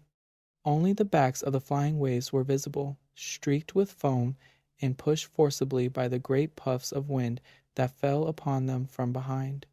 For a short mile it was visible, pouring in and out among the islands, and then disappearing with a huge sweep into the willows, which closed about it like a herd of monstrous antediluvian creatures crowding down to drink. They made me think of gigantic sponge-like growths that sucked the river up into themselves. They caused it to vanish from sight. They herded there together in such overpowering numbers. Altogether, it was an impressive scene, with its utter loneliness, its bizarre suggestion, and as I gazed, long and curiously, a singular emotion began to stir somewhere in the depths of me. Midway in my delight of the wild beauty, there crept, unbidden and unexplained, a curious feeling of disquietude, almost of alarm. A rising river, perhaps, always suggests something of the ominous. Many of the little islands I saw before me would probably have been swept away by the morning. This resistless, thundering flood of water touched the sense of awe. Yet I was aware that my uneasiness lay deeper far than the emotions of awe and wonder. It was not that I felt, nor had it directly to do with the power of the driving wind, this shouting hurricane that might almost carry up a few acres of willows into the air and scatter them like so much chaff over the landscape. The wind was simply enjoying itself, for nothing rose out of the flat landscape to stop it, and I was conscious of sharing its great game with a kind of pleasurable excitement. Yet this novel emotion had nothing to do with the wind. Indeed, so vague was the sense of distress I experienced that it was impossible to trace it to its source and deal with it accordingly, though I was aware somehow that it had to do with my realization of our utter insignificance before this unrestrained power of the elements about me. The huge grown river had something to do with it too, a vague, unpleasant idea that we had somehow trifled with these great elemental forces, in whose power we lay helpless every hour of the day and night. For here, indeed, they were gigantically at play together, and the sight appealed to the imagination. But my emotion, so far as I could understand it, seemed to attach itself more particularly to the willow bushes, to these acres and acres of willows, crowding, so thickly growing there, swarming everywhere the eye could reach, pressing upon the river as though to suffocate it, standing in dense array mile after mile beneath the sky, watching, waiting, listening. And, apart quite from the elements, the willows connected themselves subtly with my malaise, attacking the mind insidiously somehow by reason of their vast numbers, and contriving in some way or other to represent to the imagination a new and mighty power, a power, moreover, not altogether friendly to us. Great revelations of nature, of course, never fail to impress in one way or another, and I was no stranger to moods of the kind. Mountains overawe and oceans terrify, while the mystery of great forests exercises a spell peculiarly its own. But all these, at one point or another, somewhere link on intimately with human life and human experience. They stir comprehensible, even if alarming, emotions. They tend on the whole to exalt. With this multitude of willows, however, it was something far different, I felt. Some essence emanated from them that besieged the heart. A sense of awe awakened, true, but of awe touched somewhere by a vague terror. Their serried ranks, growing everywhere darker about me as the shadows deepened, moving furiously yet softly in the wind, woke in me the curious and unwelcome suggestion that we had trespassed here upon the borders of an alien world, a world where we were intruders, a world where we were not wanted or invited to remain, where we ran grave risks perhaps. The feeling, however, though it refused to yield its meaning entirely to analysis, did not at the time trouble me by passing into menace. Yet it never left me quite, even during the very practical business of putting up the tent in a hurricane of wind and building a fire for the stew pot. It remained just enough to bother and perplex, and to rob a most delightful camping ground of a good portion of its charm. To my companion, however, I said nothing, for he was a man I considered devoid of imagination. In the first place, I could never have explained to him what I meant, and in the second, he would have laughed stupidly at me if I had. There was a slight depression in the center of the island, and here we pitched the tent. The surrounding willows broke the wind a bit. A poor camp, observed the imperturbable Swede, when at last the tent stood upright. No stones and precious little firewood.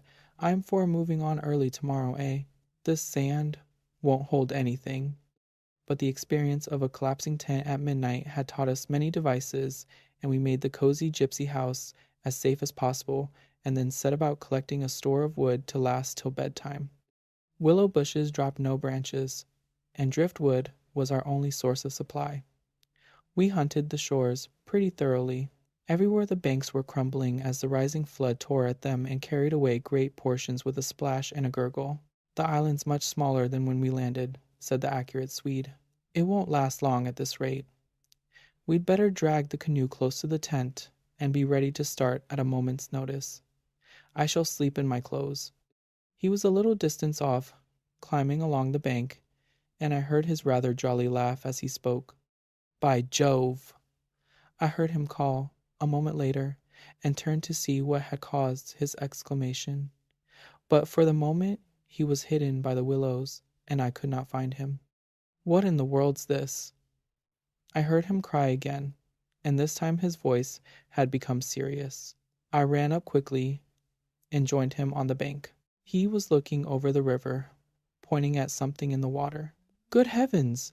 It's a man's body, he cried excitedly. Look! A black thing, turning over and over in the foaming waves, swept rapidly past. It kept disappearing and coming up to the surface again. It was about 20 feet from the shore, and just as it was opposite to where we stood, it lurched round and looked straight at us. We saw his eyes reflecting the sunset and gleaming an odd yellow as the body turned over. Then it gave a swift, gulping plunge and dived out of sight in a flash. An otter, by gad! We exclaimed in the same breath, laughing. It was an otter, alive, and out on the hunt, yet it had looked exactly like the body of a drowned man turning helplessly in the current. Far below it came to the surface once again, and we saw its black skin wet and shining in the sunlight. Then, too, just as we turned back, our arms full of driftwood, another thing happened to recall us to the river bank. This time it really was a man, and what was more, a man in a boat. Now a small boat on the Danube was an unusual sight at any time, but here, in this deserted region, and at flood time, it was so unexpected as to constitute a real event. We stood and stared. Whether it was due to the slanting sunlight, or the refraction from the wonderfully illumined water, I cannot say. But, whatever the cause, I found it difficult to focus my sight properly upon the flying apparition. It seemed, however, to be a man standing upright in a sort of flat-bottomed boat, steering with a long oar, and being carried down the opposite shore at a tremendous pace. He apparently was looking across in our direction, but the distance was too great and the light too uncertain for us to make out very plainly what he was about. It seemed to me that he was gesticulating and making signs at us. His voice came across the water to us, shouting something furiously, but the wind drowned it so that no single word was audible. There was something curious about the whole appearance, man, boat, signs, voice, that made an impression on me, out of all proportion to its cause. He's crossing himself, I cried. Look, he's making the sign of the cross. I believe you're right, the Swede said, shading his eyes with his hand and watching the man out of sight. He seemed to be gone in a moment, melting away down there into the sea of willows, where the sun caught them in the bend of the river and turned them into a great crimson wall of beauty. Mist, too, had begun to ruse, so that the air was hazy. But what in the world is he doing at nightfall on this flooded river? I said, half to myself. Where is he going at such a time? And what did he mean by his signs and shouting? Do you think he wished to warn us about something? He saw our smoke and thought we were spirits, probably, laughed my companion. These Hungarians believe in all sorts of rubbish. You remember the shopwoman at Pressburg warning us that no one ever landed here because it belonged to some sort of beings outside man's world. I suppose they believe in fairies and elementals, possibly demons too. That peasant in the boat saw people on the islands for the first time in his life, he added, after a slight pause, and it scared him, that's all. The Swede's tone of voice was not convincing, and his manner lacked something that was usually there. I noted the change instantly while he talked, though without being able to label it precisely. If they had enough imagination, I laughed loudly. I remember trying to make as much noise as I could. They might well people a place like this with the old gods of antiquity. The Romans must have haunted all this region more or less with their shrines and sacred groves and elemental deities. The subject dropped and we returned to our stew pot, for my friend was not given to imaginative conversation as a rule. Moreover, just then, I remember feeling distinctly glad that he was not imaginative. His stolid, practical nature suddenly seemed to me welcome and comforting. It was an admirable temperament, I felt. He could steer down rapids like a red Indian, shoot dangerous bridges and whirlpools better than any white man I ever saw in a canoe. He was a grand fellow for an adventurous trip, a tower of strength when untoward things happened. I looked at his strong face and light curly hair as he staggered along under his pile of driftwood twice the size of mine, and I experienced a feeling of relief. Yes, I was distinctly glad just then that the Swede was what he was, and that he never made remarks that suggested more than they said. The river's still rising, though, he added, as if following out some thoughts of his own, and dropping his load with a gasp. This island will be under water in 2 days if it goes on. I wish the wind would go down, I said. I don't care a fig for the river. The flood, indeed, had no terrors for us. We could get off at 10 minutes' notice, and the more water, the better we liked it. It meant an increasing current and the obliteration of the treacherous shingle beds that so often threatened to tear the bottom out of our canoe. Contrary to our expectations, the wind did not go down with the sun. It seemed to increase with the darkness, howling overhead and shaking the willows round us like straws. Curious sounds accompanied it sometimes, like the explosion of heavy guns, and it fell upon the water and the island in great flat blows of immense power. It made me think of the sounds a planet must make, could we only hear it, driving along through space. But the sky kept wholly clear of clouds, and soon after supper the full moon rose up in the east and covered the river and the plain of shouting willows with a light like the day. We lay on the sandy patch beside the fire, smoking, listening to the noises of the night round us, and talking happily of the journey we had already made and of our plans ahead. The map lay spread in the door of the tent, but the high wind made it hard to study, and presently we lowered the curtain and extinguished the lantern. The firelight was enough to smoke and see each other's faces by, and the sparks flew about overhead like fireworks. A few yards beyond, the river gurgled and hissed, and from time to time a heavy splash announced the falling away of further portions of the bank. Our talk, I noticed, had to do with the faraway scenes and incidents of our first camps in the Black Forest, or of other subjects altogether remote from the present setting, for neither of us spoke of the actual moment more than was necessary, almost as though we had agreed tacitly to avoid discussion of the camp and its incidents. Neither the otter nor the boatman, for instance, received the honor of a single mention, though ordinarily these would have furnished discussion for the greater part of the evening. They were, of course, distinct events in such a place. The scarcity of wood made it a business to keep the fire going, for the wind that drove the smoke in our faces wherever we sat helped at the same time to make a forced draught. We took it in turn to make some foraging expeditions into the darkness, and the quantity the Swede brought back always made me feel that he took an absurdly long time finding it, for the fact was I did not care much about being left alone, and yet it always seemed to be my turn to grub about among the bushes or scramble along the slippery banks in the moonlight. The long day's battle with wind and water, such wind and such water, had tired us both, and an early bed was the obvious program.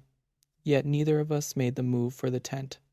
We lay there, tending the fire, talking in desultory fashion, peering about us into the dense willow bushes, and listening to the thunder of wind and river.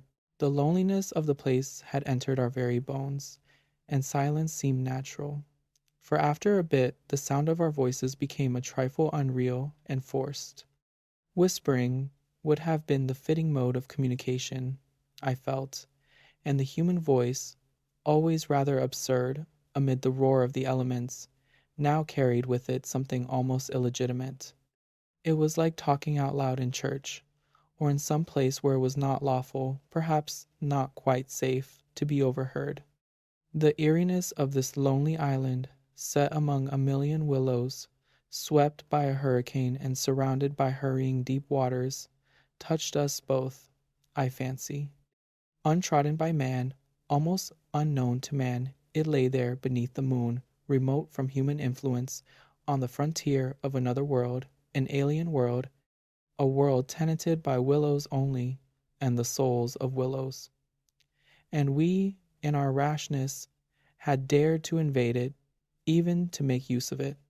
Something more than the power of its mystery stirred in me as I lay on the sand, feet to fire, and peered up through the leaves at the stars. For the last time I rose to get firewood. When this has burnt up, I said firmly, I shall turn in. And my companion watched me lazily as I moved off into the surrounding shadows. For an unimaginative man, I thought he seemed unusually receptive that night, unusually open to suggestion of things other than sensory. He too was touched by the beauty and loneliness of the place. I was not altogether pleased, I remember, to recognize this slight change in him, and instead of immediately collecting sticks, I made my way to the far point of the island where the moonlight on plain and river could be seen to better advantage. The desire to be alone had come suddenly upon me. My former dread returned in force. There was a vague feeling in me I wished to face and probe to the bottom. When I reached the point of sand jutting out among the waves, the spell of the place descended upon me with a positive shock. No mere scenery could have produced such an effect. There was something more here, something to alarm. I gazed across the waste of wild waters. I watched the whispering willows. I heard the ceaseless beating of the tireless wind, and, one and all, each in its own way, stirred in me this sensation of a strange distress. But the willows especially, for ever they went on chattering and talking among themselves, laughing a little, shrilly crying out, sometimes sighing. But what it was they made so much to do about belonged to the secret life of the great plain they inhabited, and it was utterly alien to the world I knew, or to that of the wild yet kindly elements. They made me think of a host of beings from another plane of life, another evolution altogether perhaps, all discussing a mystery known only to themselves. I watched them moving busily together, oddly shaking their big bushy heads, twirling their myriad leaves even when there was no wind. They moved of their own will, as though alive, and they touched, by some incalculable method, my own keen sense of the horrible. There they stood in the moonlight, like a vast army surrounding our camp, shaking their innumerable silver spears defiantly, formed all ready for an attack. The psychology of places, for some imaginations at least, is very vivid. For the wanderer, especially, camps have their note either of welcome or rejection. At first, it may not always be apparent, because the busy preparations of tent and cooking prevent. But with the first pause after supper, usually it comes and announces itself. And the note of this willow camp now became unmistakably plain to me. We were interlopers, trespassers. We were not welcomed. The sense of unfamiliarity grew upon me as I stood there watching. We touched the frontier of a region where our presence was resented. For a night's lodging, we might perhaps be tolerated, but for a prolonged and inquisitive stay, no. By all the gods of the trees and wilderness, no. We were the first human influences upon this island, and we were not wanted. The willows were against us. Strange thoughts like these, bizarre fancies, born I know not whence, found lodgment in my mind as I stood listening. What, I thought, if, after all, these crouching willows proved to be alive, if suddenly they should rise up, like a swarm of living creatures, marshaled by the gods whose territory we had invaded, sweep towards us off the vast swamps, booming overhead in the night, and then settle down! As I looked, it was so easy to imagine they actually moved, crept nearer, retreated a little, huddled together in masses, hostile, waiting for the great wind that should finally start them a-running. I could have sworn their aspect changed a little, and their ranks deepened and pressed more closely together.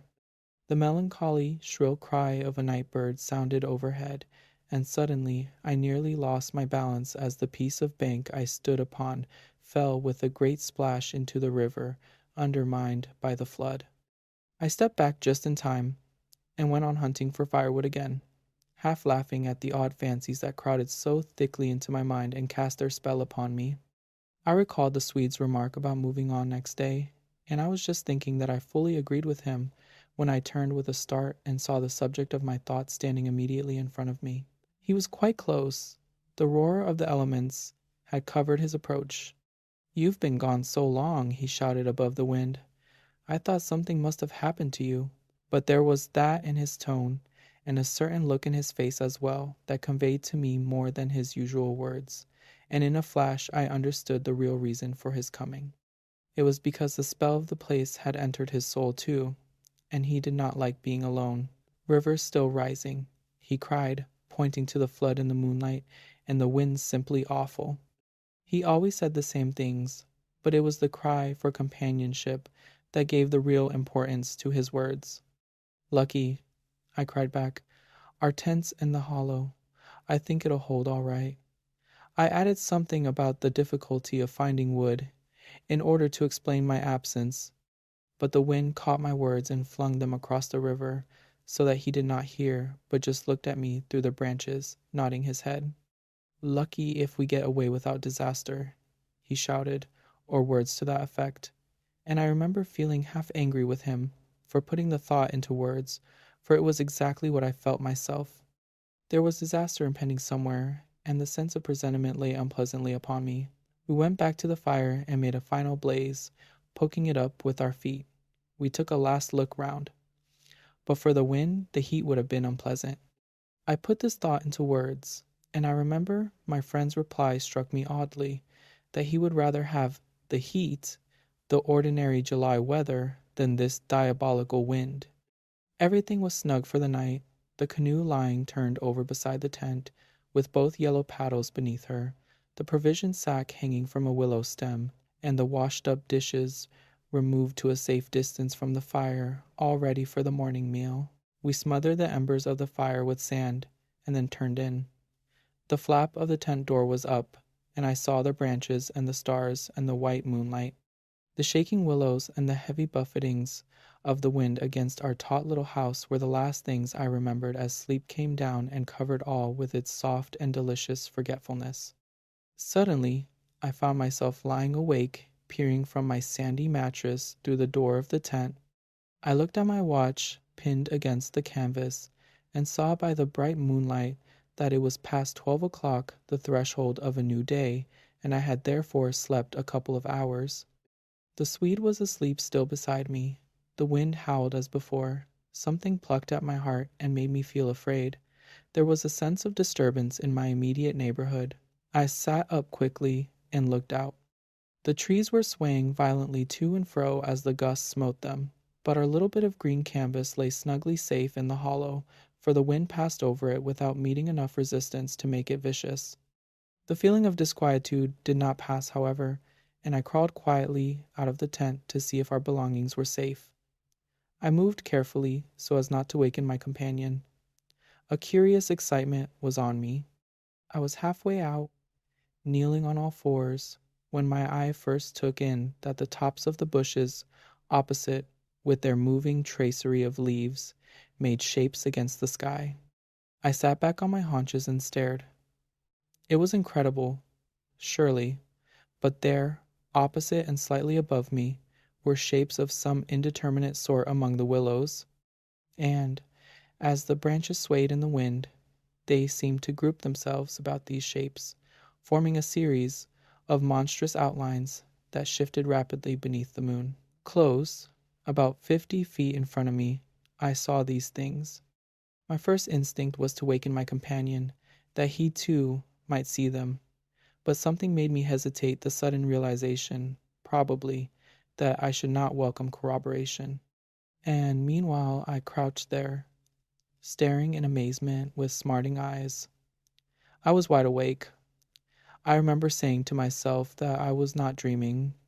They first became properly visible, these huge figures, just within the tops of the bushes, immense, bronze-colored, moving, and wholly independent of the swaying of the branches.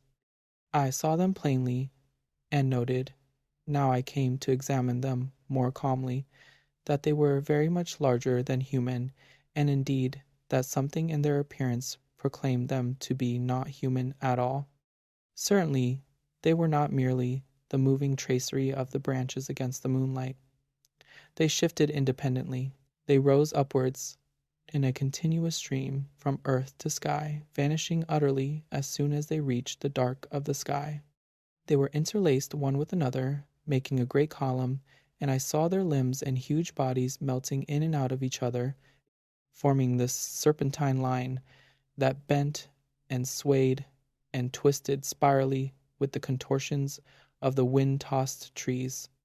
They were nude, fluid shapes, passing up the bushes, within the leaves almost rising up in a living column into the heavens. Their faces I never could see.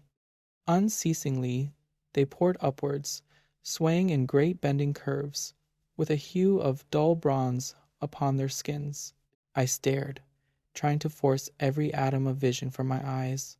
For a long time I thought they must every moment disappear and resolve themselves into the movements of the branches, and prove to be an optical illusion. I searched everywhere for a proof of reality, when all the while I understood quite well that the standard of reality had changed.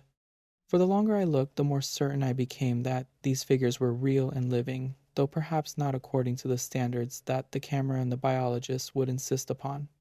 Far from feeling fear, I was possessed with a sense of awe and wonder such as I have never known. I seemed to be gazing at the personified, elemental forces of this haunted and primeval region. Our intrusion had stirred the powers of the place into activity. It was we who were the cause of the disturbance, and my brain filled to bursting with stories and legends of the spirits and deities of places that have been acknowledged and worshipped by men in all ages of the world's history. But before I could arrive at any possible explanation, something impelled me to go farther out, and I crept forward on the sand and stood upright. I felt the ground still warm under my bare feet. The wind tore at my hair and face, and the sound of the river burst upon my ears with a sudden roar. These things I knew were real, and proved that my senses were acting normally. Yet the figures still rose from earth to heaven, silent, majestically, in a great spiral of grace and strength that overwhelmed me at length with a genuine, deep emotion of worship. I felt that I must fall down and worship, absolutely worship. Perhaps in another minute I might have done so, when a gust of wind swept against me with such force that it blew me sideways, and I nearly stumbled and fell. It seemed to shake the dream violently out of me. At least it gave me another point of view somehow. The figures still remained, still ascended into heaven from the heart of the night, but my reason at last began to assert itself. It must be a subjective experience, I argued, none the less real for that, but still subjective. The moonlight and the branches combined to work out these pictures upon the mirror of my imagination, and for some reason I projected them outwards and made them appear objective. I knew this must be the case, of course. I took courage and began to move forward across the open patches of sand. By Jove, though, was it all hallucination? Was it merely subjective? Did not my reason argue, in the old futile way, from the little standard of the known? I only know that great column of figures ascended darkly into the sky for what seemed a very long period of time, and with a very complete measure of reality, as most men are accustomed to gauge reality. Then suddenly they were gone. And once they were gone, and the immediate wonder of their great presence had passed, fear came down upon me with a cold rush. The esoteric meaning of this lonely and haunted region suddenly flamed up within me, and I began to tremble dreadfully. I took a quick look round, a look of horror that came near to panic, calculating vainly ways of escape, and then, Realizing how helpless I was to achieve anything really effective, I crept back silently into the tent and lay down again upon my sandy mattress, first lowering the door curtain to shut out the sight of the willows in the moonlight, and then burying my head as deeply as possible beneath the blankets to deaden the sound of the terrifying wind.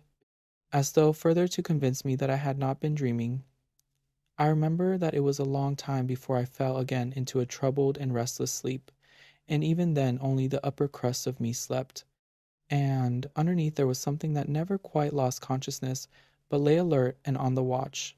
But this second time, I jumped up with a genuine start of terror. It was neither the wind nor the river that woke me, but the slow approach of something that caused the sleeping portion of me to grow smaller and smaller, till at last it vanished altogether, and I found myself sitting bolt upright listening. Outside, there was a sound of multitudinous little patterings.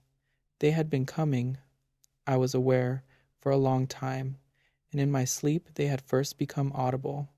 I sat there nervously, wide awake as though I had not slept at all. It seemed to me that my breathing came with difficulty, and that there was a great weight upon the surface of my body. In spite of the hot night, I felt clammy with cold and shivered. Something surely was pressing steadily against the sides of the tent and weighing down upon it from above. Was it the body of the wind? Was this the pattering rain, the dripping of the leaves, the spray blown from the river by the wind and gathering in big drops? I thought quickly of a dozen things. Then, suddenly, the explanation leaped into my mind. A bough from the poplar, the only large tree on the island, had fallen with the wind. Still half caught by the other branches, it would fall with the next gust and crush us, and meanwhile its leaves brushed and tapped upon the tight canvas surface of the tent. I raised a loose flap and rushed out, calling to the Swede to follow. But when I got out and stood upright, I saw that the tent was free. There was no hanging bough, there was no rain or spray, nothing approached. A cold, gray light filtered down through the bushes and lay on the faintly gleaming sand. Stars still crowded the sky directly overhead, and the wind howled magnificently, but the fire no longer gave out any glow, and I saw the east reddening in streaks through the trees.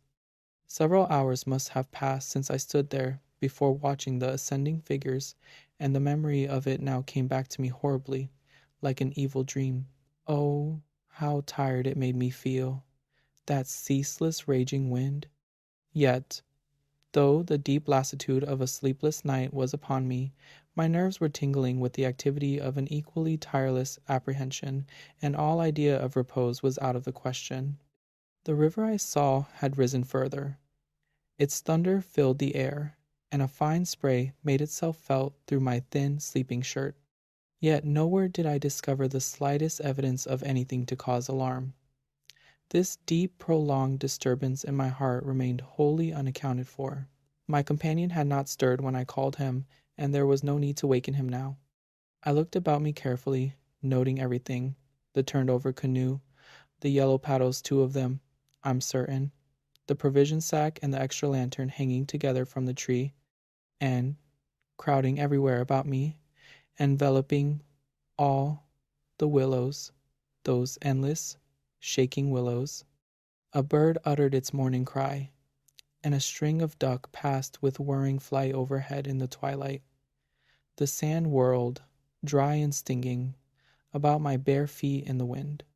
I walked round the tent and then went out a little way into the bush, so that I could see across the river to the farther landscape, and the same profound yet indefinable emotion of distress seized upon me again as I saw the interminable sea of bushes stretching to the horizon, looking ghostly and unreal in the wan light of dawn. I walked softly here and there, still puzzling over that odd sound of infinite pattering, and of that pressure upon the tent that had wakened me. It must have been the wind. I reflected the wind bearing upon the loose, hot sand, driving the dry particles smartly against the taut canvas, the wind dropping heavily upon our fragile roof. Yet all the time my nervousness and malaise increased appreciably. I crossed over to the farther shore and noted how the coastline had altered in the night, and what masses of sand the river had torn away. I dipped my hands and feet into the cool current, and bathed my forehead. Already there was a glow of sunrise in the sky and the exquisite freshness of coming day.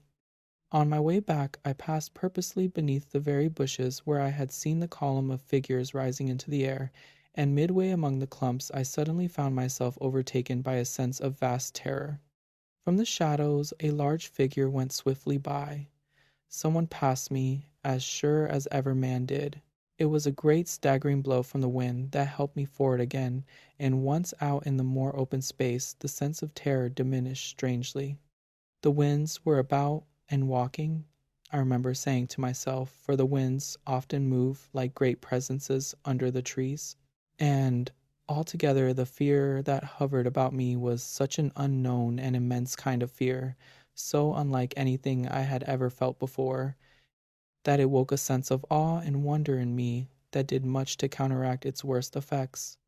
And when I reached a high point in the middle of the island, from which I could see the wide stretch of river, crimson in the sunrise, the whole magical beauty of it all was so overpowering that a sort of wild yearning woke in me and almost brought a cry up into the throat. But this cry found no expression, for as my eyes wandered from the plain beyond to the island round me and noted our little tent, half hidden among the willows, a dreadful discovery leaped out at me, compared to which my terror of the walking winds seemed as nothing at all. For a change, I thought, had somehow come about in the arrangement of the landscape. It was not that my point of vantage gave me a different view, but that an alteration had apparently been effected in the relation of the tent to the willows and of the willows to the tent. Surely the bushes now crowded much closer, unnecessarily, unpleasantly close. They had moved nearer, creeping with silent feet over the shifting sands, drawing imperceptibly nearer by soft, unhurried movements. The willows had come closer during the night. But had the wind moved them, or had they moved of themselves? I recalled the sound of infinite small patterings, and the pressure upon the tent and upon my own heart that caused me to wake in terror. I swayed for a moment in the wind like a tree, finding it hard to keep my upright position on the sandy hillock. There was a suggestion here of personal agency, of deliberate intention, of aggressive hostility, and it terrified me into a sort of rigidity. Then the reaction followed quickly. The idea was so bizarre, so absurd, that I felt inclined to laugh, but the laughter came no more readily than the cry, for the knowledge that my mind was so receptive to such dangerous imaginings brought the additional terror that it was through our minds and not through our physical bodies that the attack would come and was coming. The wind buffeted me about, and very quickly it seemed the sun came up over the horizon, for it was after 4 o'clock, and I must have stood on that little pinnacle of sand longer than I knew, afraid to come down to close quarters with the willows. I returned quietly, creepily, to the tent, first taking another exhaustive look round and, yes, I confess it, making a few measurements. I paced out on the warm sand the distances between the willows and the tent, making a note of the shortest distance particularly. I crawled stealthily into my blankets. My companion, to all appearances, still slept soundly, and I was glad that this was so. Provided my experiences were not corroborated, I could find strength somehow to deny them, perhaps. With the daylight, I could persuade myself that it was all a subjective hallucination, a fantasy of the night, a projection of the excited imagination.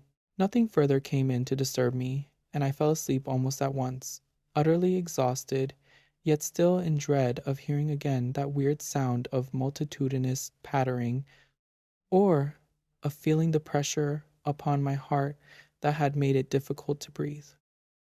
The sun was high in the heavens when my companion woke me from a heavy sleep and announced that the porridge was cooked and there was just time to bathe. The grateful smell of frizzling bacon entered the tent door. "River still rising," he said, "and several islands out in midstream have disappeared altogether. Our own island's much smaller." "Any wood left?" I asked sleepily. "The wood and the island will finish tomorrow in a dead heat," he laughed, "but there's enough to last us till then." I plunged in from the point of the island, which had indeed altered a lot in size and shape during the night, and was swept down in a moment to the landing place opposite the tent. The water was icy, and the banks flew by like the country from an express train. Bathing under such conditions was an exhilarating operation, and the terror of the night seemed cleansed out of me by a process of evaporation in the brain. The sun was blazing hot. Not a cloud showed itself anywhere. The wind, however, had not abated one little jot. Quite suddenly, then, the implied meaning of the Swede's words flashed across me, showing that he no longer wished to leave post haste, and had changed his mind.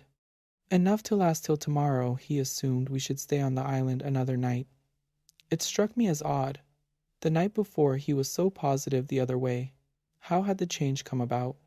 Great crumblings of the banks occurred at breakfast, with heavy splashings and clouds of spray which the wind brought into our frying pan, and my fellow traveler talked incessantly about the difficulty the Vienna Pest steamers must have to find the channel in flood.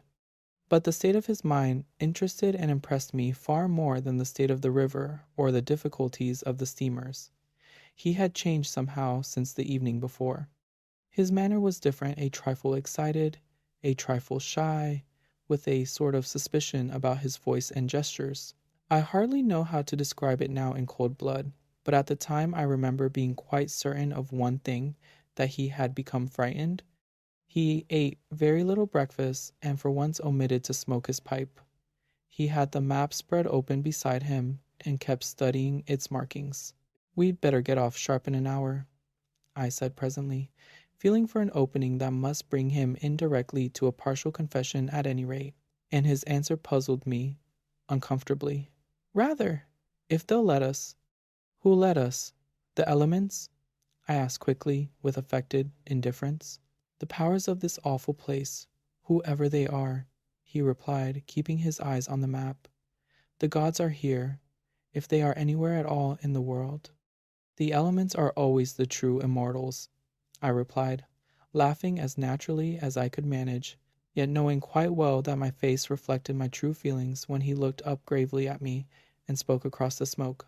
"We shall be fortunate if we get away without further disaster." This was exactly what I had dreaded, and I screwed myself up to the point of the direct question. It was like agreeing to allow the dentist to extract the tooth. It had to come anyhow in the long run, and the rest was all pretense. "Further disaster? Why, what's happened?" "For one thing, the steering paddle's gone," he said quietly. "The steering paddle gone?" I repeated, greatly excited, for this was our rudder, and the Danube in flood without a rudder was suicide. "But what— and there's a tear in the bottom of the canoe," he added, with a genuine little tremor in his voice. I continued staring at him, able only to repeat the words in his face somewhat foolishly. There, in the heat of the sun, and on this burning sand, I was aware of a freezing atmosphere descending round us. I got up to follow him, for he merely nodded his head gravely and led the way towards the tent a few yards on the other side of the fireplace. The canoe still lay there as I had last seen her in the night, ribs uppermost, the paddles, or rather the paddle, on the sand beside her. "There's only one," he said, stooping to pick it up, "and here's the rent in the baseboard." It was on the tip of my tongue to tell him that I had clearly noticed 2 paddles a few hours before, but a second impulse made me think better of it, and I said nothing. I approached to see. There was a long, finely made tear in the bottom of the canoe, where a little slither of wood had been neatly taken clean out. It looked as if the tooth of a sharp rock or snag had eaten down her length, and investigation showed that the hole went through. Had we launched out in her without observing it, we must inevitably have foundered. At first, the water would have made the wood swell so as to close the hole, but once out in midstream, the water must have poured in, and the canoe, never more than 2 inches above the surface, would have filled and sunk very rapidly. "There, you see, an attempt to prepare a victim for the sacrifice," I heard him saying, more to himself than to me. "2 victims, rather," he added as he bent over and ran his fingers along the slit.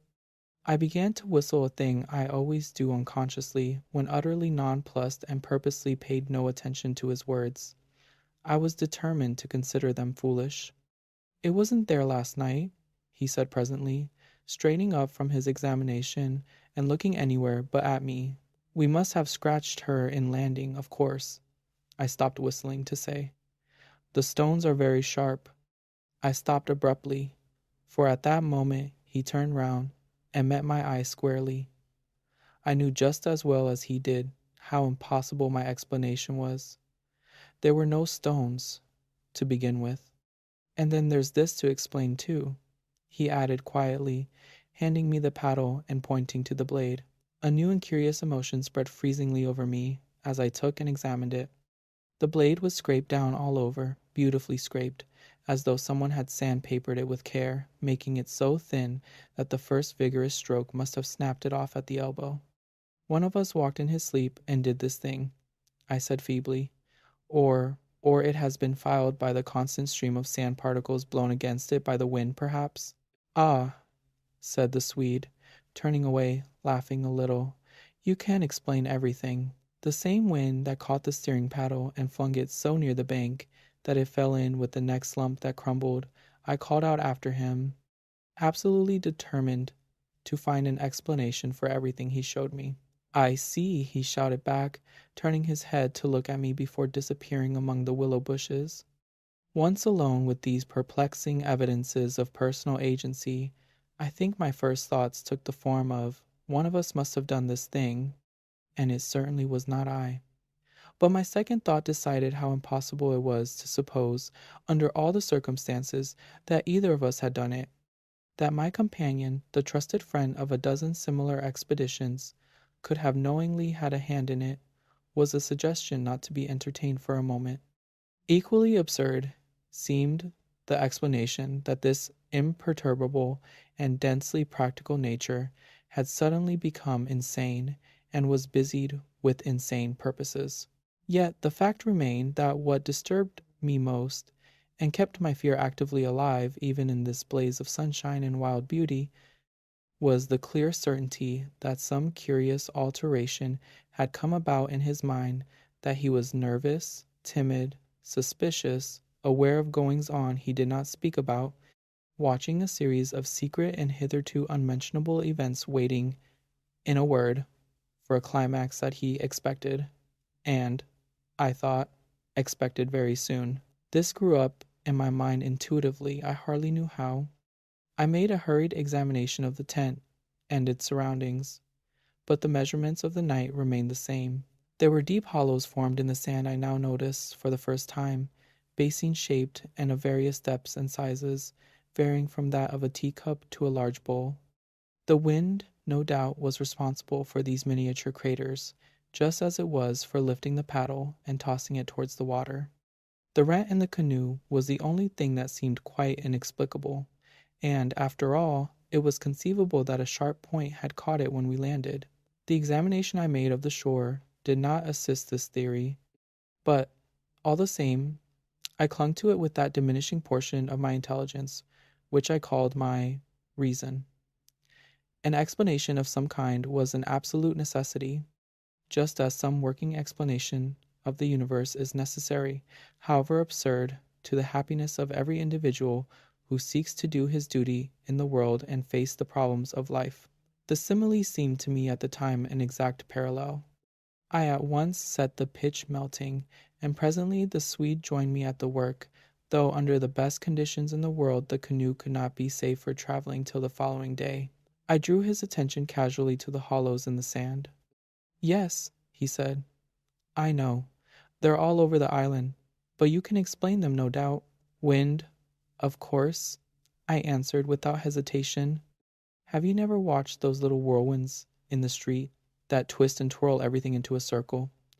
This sand's loose enough to yield, that's all." He made no reply, and we worked on in silence for a bit.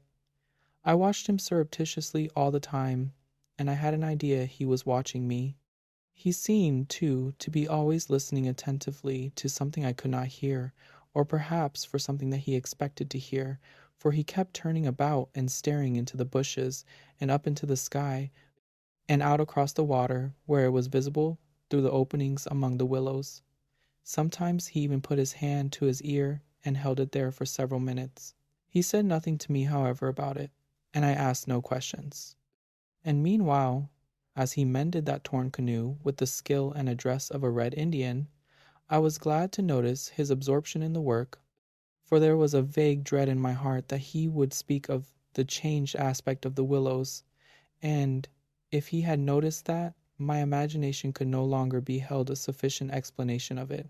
At length, after a long pause, he began to talk. Queer thing, he added in a hurried sort of voice, as though he wanted to say something and get it over.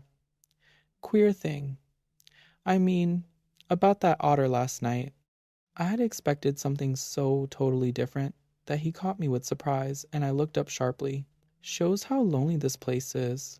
Otters are awfully shy things. I don't mean that, of course, he interrupted. I mean, did you think it really was an otter? What else? In the name of heaven, what else? You know, I saw it before you did, and at first it seemed so much bigger than an otter. The sunset, as you looked upstream, magnified it. Or something, I replied. He looked at me absently a moment, as though his mind were busy with other thoughts. It had such extraordinary yellow eyes, he went on half to himself. That was the sun, too, I laughed, a trifle boisterously.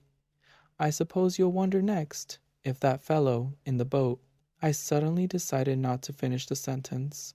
He was in the act again of listening, turning his head to the wind, and something in the expression of his face made me halt. The subject dropped, and we went on with our caulking. Apparently, he had not noticed my unfinished sentence. 5 minutes later, however, he looked at me across the canoe, the smoking pitch in his hand, his face exceedingly grave. I did rather wonder, if you want to know, he said slowly, what that thing in the boat was. I remember thinking at the time it was not a man. The whole business seemed to rise quite suddenly out of the water. I laughed again boisterously in his face, but this time there was impatience and a strain of anger too in my feeling. Look here now, I cried. This place is quite queer enough without going out of our way to imagine things. That boat was an ordinary boat, and the man in it was an ordinary man, and they were both going downstream as fast as they could lick. And that otter was an otter, so don't let's play the fool about it. He looked steadily at me with the same grave expression. He was not in the least annoyed. I took courage from his silence, and, for heaven's sake, I went on, don't keep pretending you hear things, because it only gives me the jumps. And there's nothing to hear but the river and this cursed old thundering wind. You fool, he answered in a low, shocked voice. You utter fool. That's just the way all victims talk, as if you didn't understand just as well as I do. He sneered with scorn in his voice and a sort of resignation. The best thing you can do is to keep quiet and try to hold your mind as firm as possible. This feeble attempt at self-deception only makes the truth harder when you're forced to meet it.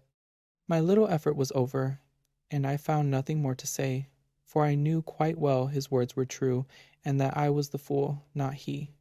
Up to a certain stage in the adventure, he kept ahead of me easily, and I think I felt annoyed to be out of it, to be thus proved less psychic, less sensitive than himself to these extraordinary happenings, and half ignorant all the time of what was going on under my very nose. He knew from the very beginning, apparently. But at the moment I wholly missed the point of his words about the necessity of there being a victim, and that we ourselves were destined to satisfy the want. I dropped all pretense thenceforward, but thenceforward likewise my fear increased steadily to the climax. But you're quite right about one thing, he added, before the subject passed, and that is that we're wiser not to talk about it, or even to think about it, because what one thinks finds expression in words, and what one says happens.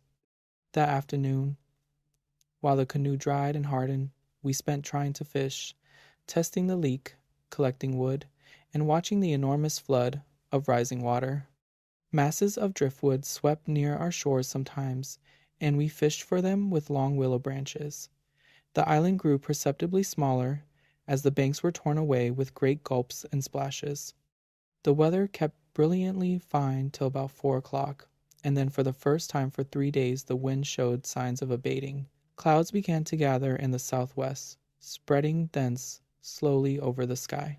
This lessening of the wind came as a great relief, for the incessant roaring, banging, and thundering had irritated our nerves. Yet the silence that came about 5 o'clock with its sudden cessation was in a manner quite as oppressive. The booming of the river had everything in its own way then. It filled the air with deep murmurs, more musical than the wind noises, but infinitely more monotonous.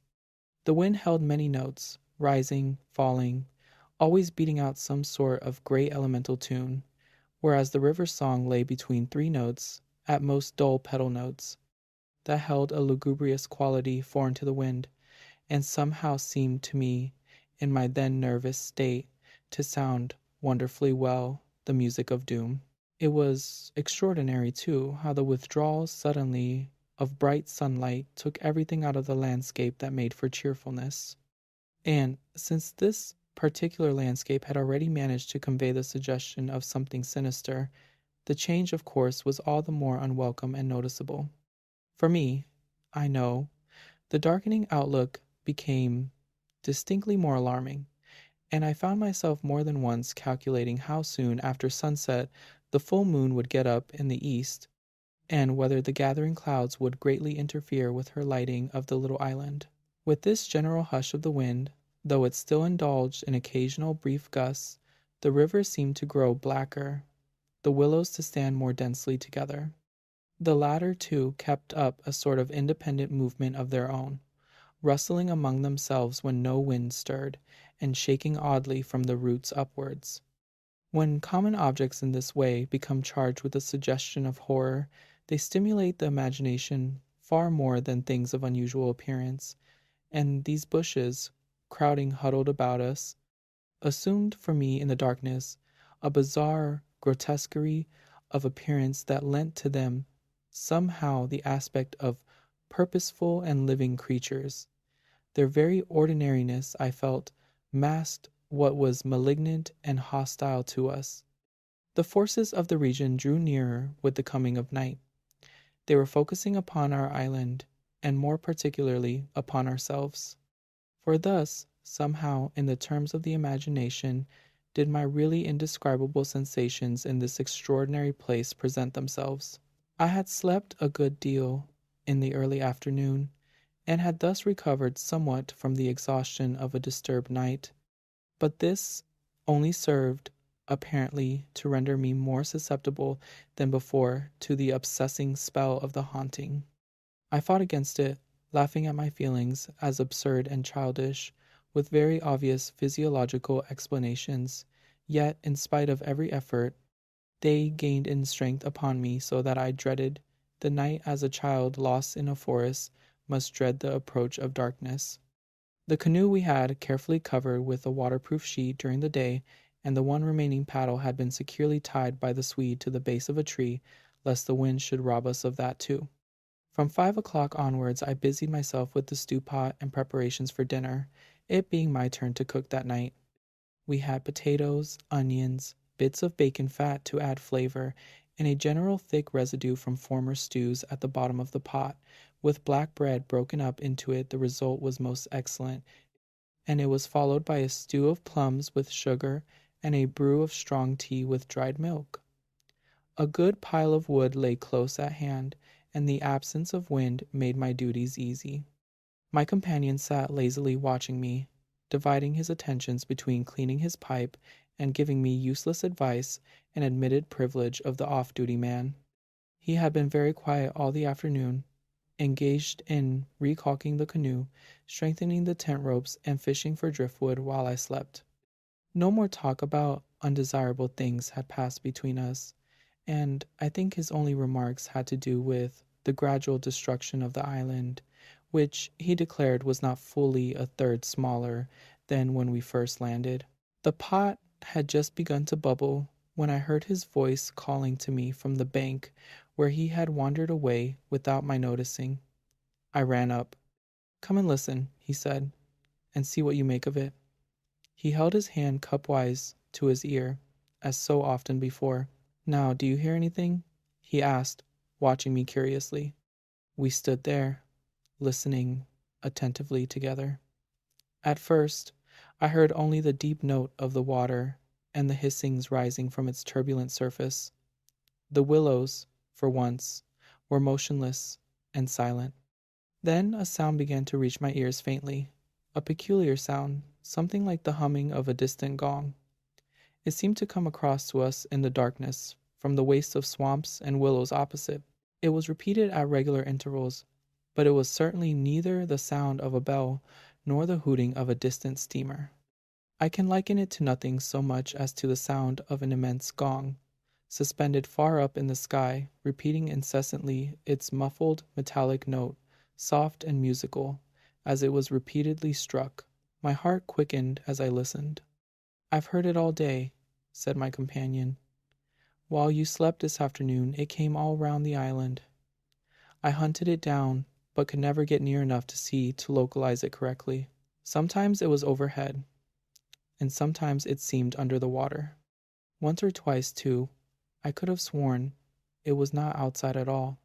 But within myself, you know the way a sound in the fourth dimension is supposed to come." I was too much puzzled to pay much attention to his words. I listened carefully, striving to associate it with any known familiar sound I could think of, but without success. It changed in the direction, too, coming nearer, and then sinking utterly away into remote distance. I cannot say that it was ominous in quality, because to me it seemed distinctly musical, yet I must admit it set going a distressing feeling that made me wish I had never heard it. "The wind blowing in those sand funnels," I said, determined to find an explanation. "Or the bushes rubbing together after the storm, perhaps." "It comes off the whole swamp," my friend answered. "It comes from everywhere at once." He ignored my explanations. "It comes from the willow bushes, somehow." "But now the wind has dropped," I objected. "The willows can hardly make a noise by themselves, can they?" His answer frightened me, first, because I had dreaded it, and secondly, because I knew intuitively it was true. "It is because the wind has dropped we now hear it. It was drowned before. It is the cry, I believe, of the—" I dashed back to my fire, warned by the sound of bubbling that the stew was in danger, but determined at the same time to escape further conversation. I was resolute, if possible, to avoid the exchanging of views. I dreaded, too, that he would begin about the gods, or the elemental forces, or something else disquieting, and I wanted to keep myself well in hand for what might happen later. There was another night to be faced before we escaped from this distressing place, and there was no knowing yet what it might bring forth. "Come and cut up bread for the pot," I called to him, vigorously stirring the appetizing mixture. That stew pot held sanity for us both, and the thought made me laugh. He came over slowly and took the provision sack from the tree, fumbling in its mysterious depths, and then emptying the entire contents upon the ground sheet at his feet. "Hurry up!" I cried. "It's boiling!" The Swede burst out into a roar of laughter that startled me. It was forced laughter, not artificial exactly, but mirthless. "There's nothing here!" he shouted, holding his sides. "Bread? I mean, it's gone! There is no bread! They've taken it!" I dropped the long spoon and ran up. Everything the sack had contained lay upon the ground sheet, but there was no loaf. The whole dead weight of my growing fear fell upon me and shook me. Then I burst out laughing too. It was the only thing to do, and the sound of my laughter also made me understand his. The strain of psychical pressure caused this explosion of unnatural laughter in both of us. It was an effort of repressed forces to seek relief. It was a temporary safety valve. And with both of us it ceased quite suddenly. "How criminally stupid of me!" I cried, still determined to be consistent and find an explanation. "I clean forgot to buy a loaf at Pressburg. That chattering woman put everything out of my head, and I must have left it lying on the counter, or—" "The oatmeal, too, is much less than it was this morning," the Swede interrupted. Why in the world need he draw attention to it? I thought angrily. "There's enough for tomorrow, I said, stirring vigorously, "and we can get lots more at Comorn or Gran. In 24 hours we shall be miles from here." "I hope so to God," he muttered, putting the things back into the sack. "Unless we're claimed first as victims for the sacrifice," he added with a foolish laugh.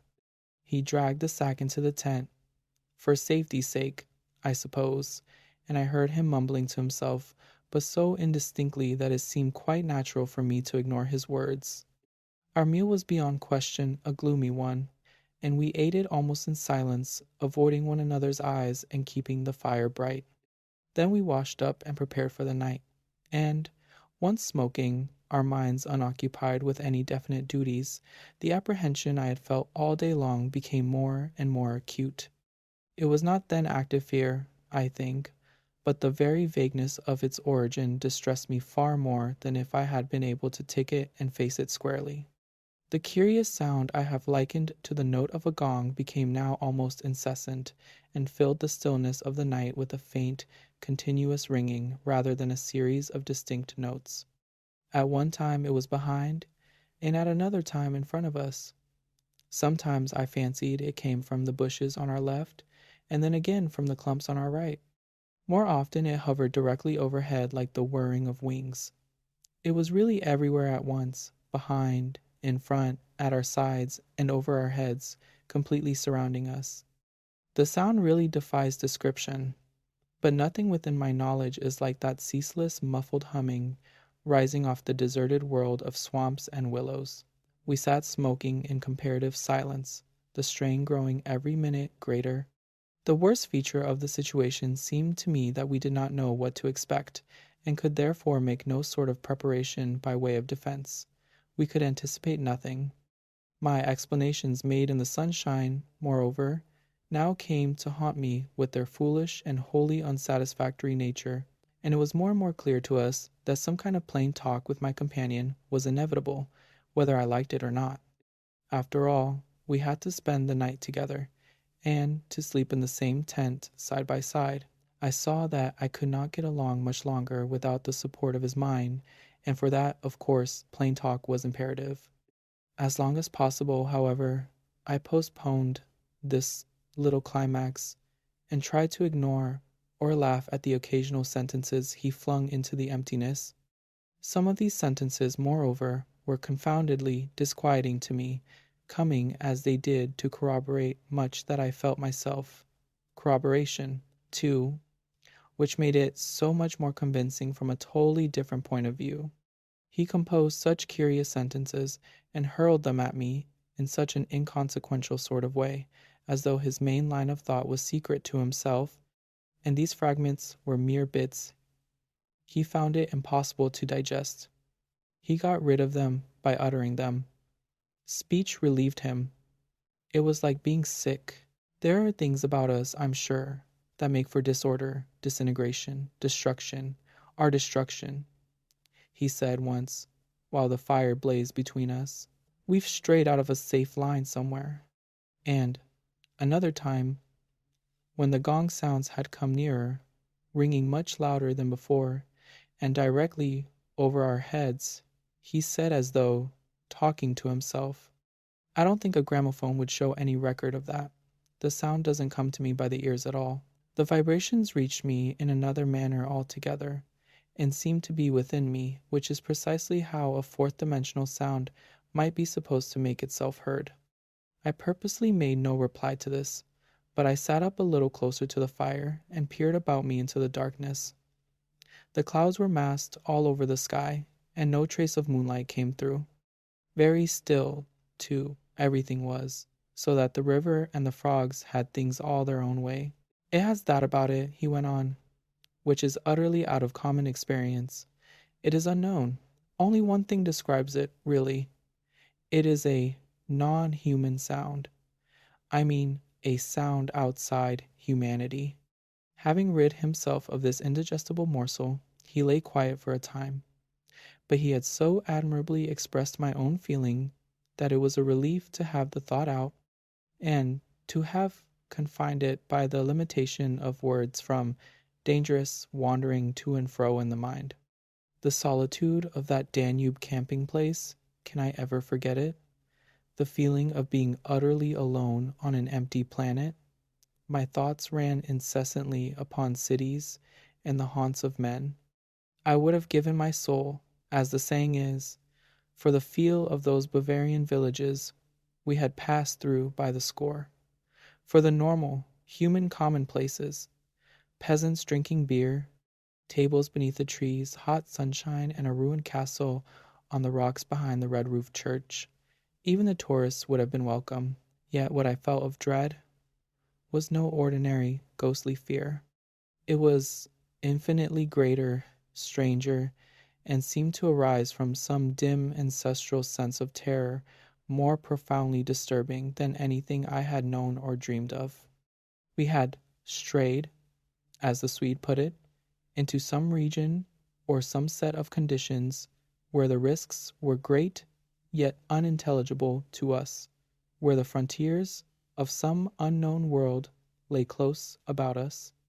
It was a spot held by the dwellers in some outer space, a sort of peephole whence they could spy upon the earth, themselves unseen, a point where the veil between had worn a little thin. As the final result of too long a sojourn here, we should be carried over the border and deprived of what we called our lives, yet by mental, not physical, processes. In that sense, as he said, we should be the victims of our adventure, a sacrifice. It took us in different fashion, each according to the measure of his sensitiveness and powers of resistance.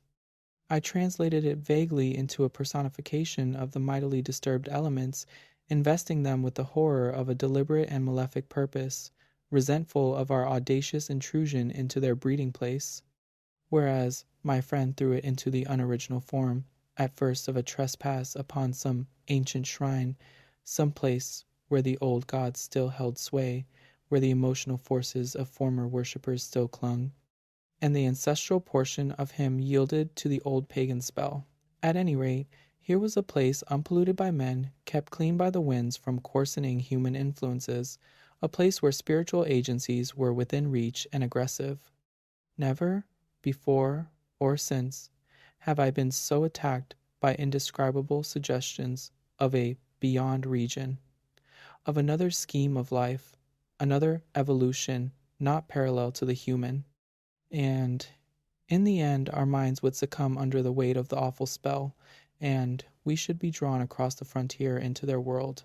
Small things testified to the amazing influence of the place, and now in the silence round the fire they allowed themselves to be noted by the mind. The very atmosphere had proved itself a magnifying medium to distort every indication. The otter rolling in the current, the hurrying boatmen making signs, the shifting willows, one and all had been robbed of its natural character, and revealed in something of its other aspect, as it existed across the border to that other region. And this changed aspect, I felt, was now not merely to me, but to the race. The whole experience whose verge we touched was unknown to humanity at all. It was a new order of experience, and in the true sense of the word unearthly, it's the deliberate, calculating purpose that reduces one's courage to zero, the Swede said suddenly, as if he had been actually following my thoughts. Otherwise, imagination might count for much. But the paddle, the canoe, the lessening food, haven't I explained all that once? I interrupted viciously. You have, he answered dryly. You have indeed. He made other remarks too, as usual, about what he called the plain determination to provide a victim. But, having now arranged my thoughts better, I recognized that this was simply the cry of his frightened soul against the knowledge that he was being attacked in a vital part, and that he would be somehow taken or destroyed. The situation called for a courage and calmness of reasoning that neither of us could compass, and I have never before been so clearly conscious of two persons in me, the one that explained everything, and the other that laughed at such foolish explanations, yet was horribly afraid. Meanwhile, in the pitchy night the fire died down and the wood pile grew small. Neither of us moved to replenish the stock, and the darkness consequently came up very close to our faces. A few feet beyond the circle of firelight it was inky black. Occasionally, a stray puff of wind set the willows shivering about us, but apart from this not very welcome sound, a deep and depressing silence reigned, broken only by the gurgling of the river and the humming in the air overhead. We both missed, I think, the shouting company of the winds. At length, at a moment when a stray puff prolonged itself as though the wind were about to rise again, I reached the point for me of saturation, the point where it was absolutely necessary to find relief in plain speech, or else to betray myself by some hysterical extravagant that must have been far worse in its effect upon both of us. I kicked the fire into a blaze and turned to my companion abruptly. He looked up with a start. "I can't disguise it any longer," I said. "I don't like this place, and the darkness, and the noises, and the awful feelings I get. There's something here that beats me utterly. I'm in a blue funk, and that's the plain truth. If the other shore was different, I swear I'd be inclined to swim for it." The Swede's face turned very white beneath the deep tan of sun and wind. He stared straight at me and answered quietly, but his voice betrayed his huge excitement by its unnatural calmness. For the moment, at any rate, he was the strong man of the two. He was more phlegmatic, for one thing. "It's not a physical condition we can escape from by running away," he replied, in the tone of a doctor diagnosing some grave disease. "We must sit tight and wait. There are forces close here that could kill a herd of elephants in a second as easily as you or I could squash a fly. Our only chance is to keep perfectly still. Our insignificance perhaps may save us." I put a dozen questions into my expression of face, but found no words. It was precisely like listening to an accurate description of a disease whose symptoms had puzzled me. "I mean that so far, although aware of our disturbing presence, they have not found us, not located us, as the Americans say," he went on. "They're blundering about like men hunting for a leak of gas. The paddle and canoe and provisions prove that. I think they feel us, but cannot actually see us. We must keep our minds quiet. It's our minds they feel. We must control our thoughts, or it's all up with us." "Death, you mean?" I stammered, icy with the horror of his suggestion. "Worse by far," he said. "Death, according to one's belief, means either annihilation or release from the limitations of the senses, but it involves no change of character. You don't suddenly alter just because the body's gone.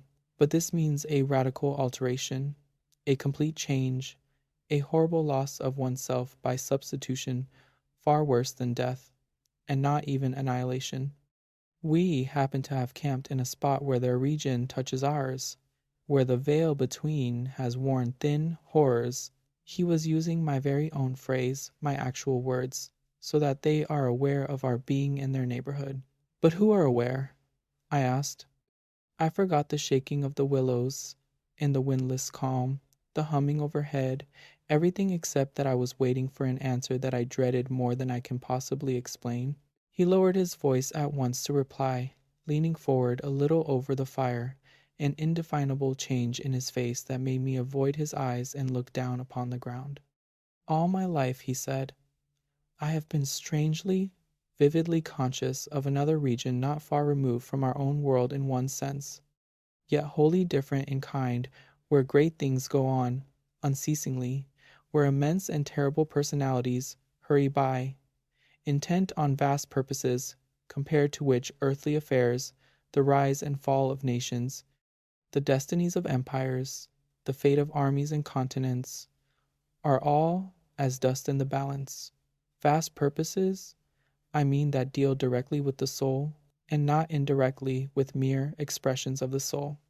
"I suggest, just now," I began, seeking to stop him, feeling as though I were face to face with a madman. But he instantly overbore me with his torrent that had to come. "You think," he said, "it is the spirit of the elements, and I thought perhaps it was the old gods. But I tell you now it is neither. These would be comprehensible entities, for they have relations with men, depending upon them for worship or sacrifice, whereas these beings who are now about us have absolutely nothing to do with mankind, and it is mere chance that their space happens just at this spot to touch our own. The mere conception which his words somehow made so convincing as I listened to them there in the dark stillness of that lonely island, set me shaking a little all over. I found it impossible to control my movements. "And what do you propose?" I began again. "A sacrifice, a victim, might save us by distracting them until we could get away," he went on, just as the wolves stopped to devour the dogs and give the sleigh another start. "But I see no chance of any other victim now." I stared blankly at him. The gleam in his eye was dreadful. Presently he continued, "It's the Willows, of course. The Willows mask the others, but the others are feeling about for us. If we let our minds betray our fear, we're lost, lost utterly." He looked at me with an expression so calm, so determined, so sincere, that I no longer had any doubts as to his sanity. He was as sane as any man ever was. "If we can hold out through the night," he added, "we may get off in the daylight unnoticed, or rather undiscovered." "But you really think a sacrifice would—" That gong-like humming came down very close over our heads as I spoke, but it was my friend's scared face that really stopped my mouth. "Hush," he whispered, holding up his hand. "Do not mention them more than you can help. Do not refer to them by name. To name is to reveal. It is the inevitable clue, and our only hope lies in ignoring them, in order that they may ignore us." "Even in thought?" He was extraordinarily agitated. "Especially in thought. Our thoughts make spirals in their world. We must keep them out of our minds at all costs, if possible." I raked the fire together to prevent the darkness having everything its own way. I never longed for the sun as I longed for it then, in the awful blackness of that summer night. "Were you awake all last night?" he went on suddenly. "I slept badly a little after dawn," I replied evasively, trying to follow his instructions, which I knew instinctively were true. "But the wind, of course." "I know. But the wind won't account for all the noises." "Then you heard it too?" "The multiplying countless little footsteps I heard," he said, adding, after a moment's hesitation, "and that other sound." "You mean above the tent, and the pressing down upon us of something tremendous, gigantic?" He nodded significantly. "It was like the beginning of a sort of inner suffocation?" I said. "Partly, yes. It seemed to me that the weight of the atmosphere had been altered, had increased enormously, so that we should have been crushed." "And that," I went on, determined to have it all out, pointing upwards where the gong-like note hummed ceaselessly, rising and falling like wind. "What do you make of that?" "It's their sound," he whispered gravely. "It's the sound of their world, the humming in their region. The division here is so thin that it leaks through somehow. But if you listen carefully, you'll find it's not above so much as around us. It's in the willows. It's the willows themselves humming, because here the willows have been made symbols of the forces that are against us."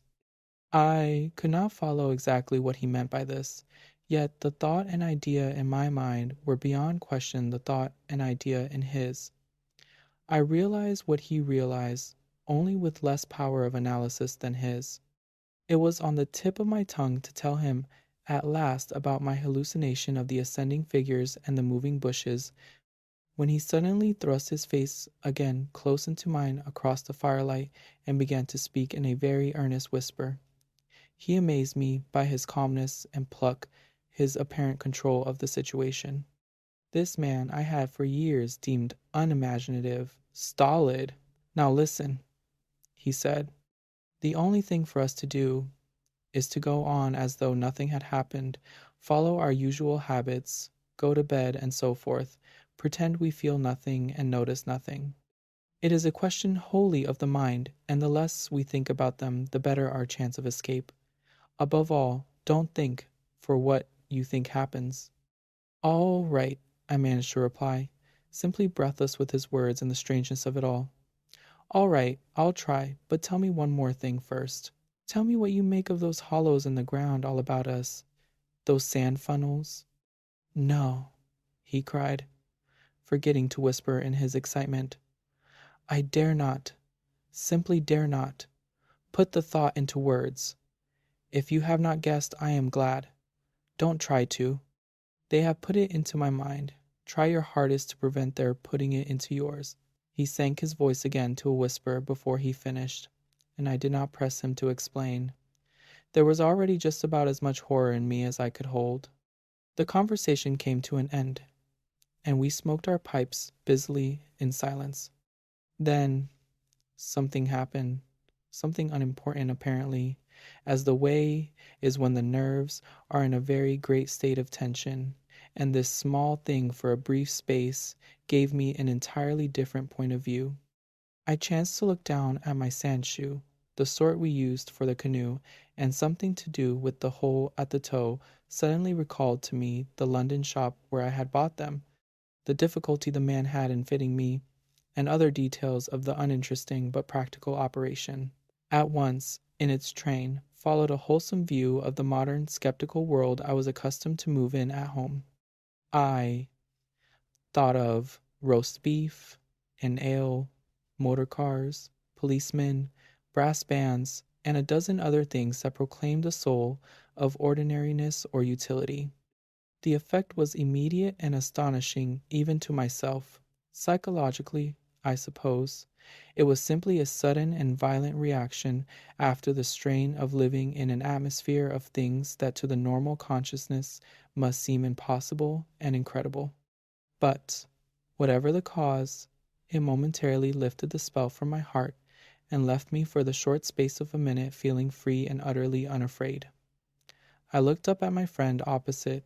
"You damned old pagan," I cried, laughing aloud in his face. "You imaginative idiot. You superstitious idolater. You—" I stopped in the middle, seized anew by the old horror. I tried to smother the sound of my voice as something sacrilegious. The Swede, of course, heard it too, the strange cry overhead in the darkness, and that sudden drop in the air as though something had come nearer. He had turned ashen white under the tan. He stood bolt upright in front of the fire, stiff as a rod, staring at me. "After that," he said in a sort of helpless, frantic way, "we must go! We can't stay now. We must strike camp this very instant and go on down the river." He was talking, I saw, quite wildly, his words dictated by abject terror, the terror he had resisted so long, but which had caught him at last. "In the dark?" I exclaimed, shaking with fear after my hysterical outburst, but still realizing our position better than he did. "Sheer madness. The river's in flood, and we've only got a single paddle. Besides, we only go deeper into their country. There's nothing ahead for 50 miles, but Willows, Willows, Willows!" He sat down again in a state of semi-collapse. The positions, by one of those kaleidoscopic changes nature loves, were suddenly reversed, and the control of our forces passed over into my hands. His mind at last had reached the point where it was beginning to weaken. "What on earth possessed you to do such a thing?" he whispered with the awe of genuine terror in his voice and face. I crossed round to his side of the fire. I took both his hands in mine, kneeling down beside him and looking straight into his frightened eyes. "We'll make one more blaze," I said firmly, "and then turn in for the night. At sunrise we'll be off full speed for Comorn. Now, pull yourself together a bit, and remember your own advice about not thinking fear." He said no more, and I saw that he would agree and obey. In some measure, too, it was a sort of relief to get up and make an excursion into the darkness for more wood. We kept close together, almost touching, groping among the bushes and along the bank. The humming overhead never ceased, but seemed to me to grow louder as we increased our distance from the fire. It was shivery work. We were grubbing away in the middle of a thickish clump of willows, where some driftwood from a former flood had caught high among the branches, when my body was seized in a grip that made me half drop upon the sand. It was the Swede. He had fallen against me and was clutching me for support. I heard his breath coming and going in short gasps. "Look, by my soul," he whispered, and for the first time in my experience, I knew what it was to hear tears of terror in a human voice. He was pointing to the fire some 50 feet away. I followed the direction of his finger, and I swear my heart missed a beat. There, in front of the dim glow, something was moving. I saw it through a veil that hung before my eyes like the gauze drop curtain used at the back of a theater hazily a little. It was neither a human figure nor an animal. To me, it gave the strange impression of being as large as several animals grouped together, like horses, 2 or 3, moving slowly. The Swede, too, got a similar result, though expressing it differently, for he thought it was shaped and sized like a clump of willow bushes, rounded at the top, and moving all over upon its surface, coiling upon itself like smoke, he said afterwards. I watched it settle downwards through the bushes. He sobbed at me. "Look! By God! It's coming this way! Oh, oh!" He gave a kind of whistling cry. "They've found us." I gave one terrified glance, which just enabled me to see that the shadowy form was swinging towards us through the bushes, and then I collapsed backwards with a crash into the branches. These failed, of course, to support my weight, so that with the Swede on top of me we fell in a struggling heap upon the sand. I really hardly knew what was happening. I was conscious only of a sort of enveloping sensation of icy fear that plucked the nerves out of their fleshly covering, twisted them this way and that, and replaced them quivering. My eyes were tightly shut. Something in my throat choked me. A feeling that my consciousness was expanding, extending out into space, swiftly gave way to another feeling that I was losing it altogether and about to die. An acute spasm of pain passed through me, and I was aware that the Swede had hold of me in such a way that he hurt me abominably. It was the way he caught at me in falling, but it was the pain, he declared afterwards, that saved me. It caused me to forget them and think of something else at the very instant when they were about to find me. It concealed my mind from them at the moment of discovery, yet just in time to evade their terrible seizing of me. He himself, he says, actually swooned at the same moment, and that was what saved him. I only know that at a later date, how long or short is impossible to say, I found myself scrambling up out of the slippery network of willow branches, and saw my companion standing in front of me holding out a hand to assist me. I stared at him in a dazed way, rubbing the arm he had twisted for me. Nothing came to me to say.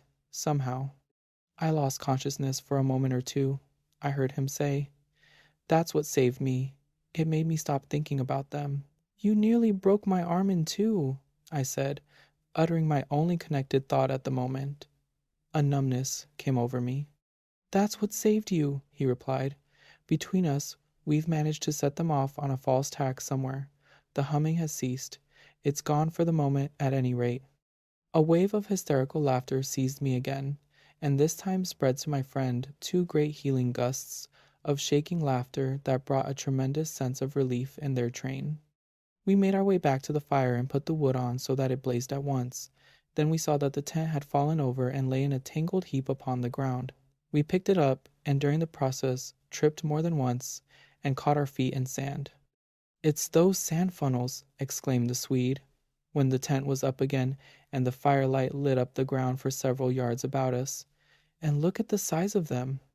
All round the tent and about the fireplace, where we had seen the moving shadows, there were deep funnel-shaped hollows in the sand, exactly similar to the ones we had already found over the island, only far bigger and deeper, beautifully formed, and wide enough in some instances to admit the whole of my foot and leg. Neither of us said a word. We both knew that sleep was the safest thing we could do, and to bed we went accordingly without further delay, having first thrown sand on the fire and taken the provision sack and the paddle inside the tent with us. The canoe, too, we propped in such a way at the end of the tent that our feet touched it, and the least motion would disturb and wake us. In case of emergency, too, we again went to bed in our clothes, ready for a sudden start. It was my firm intention to lie awake all night and watch, but the exhaustion of nerves and body decreed otherwise, and sleep after a while came over me with a welcome blanket of oblivion. The fact that my companion also slept quickened its approach. At first, he fidgeted and constantly sat up, asking me if I heard this or heard that.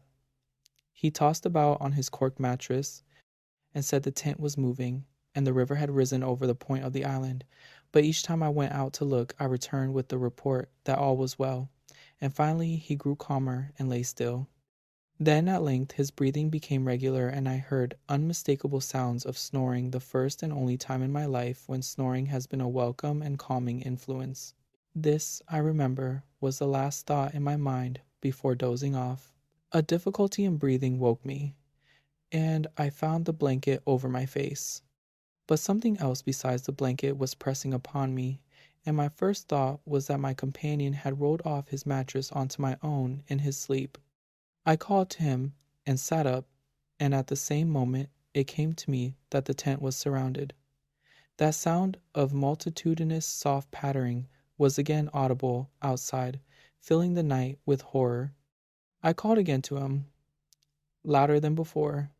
He did not answer, but I missed the sound of his snoring, and also noticed that the flap of the tent was down.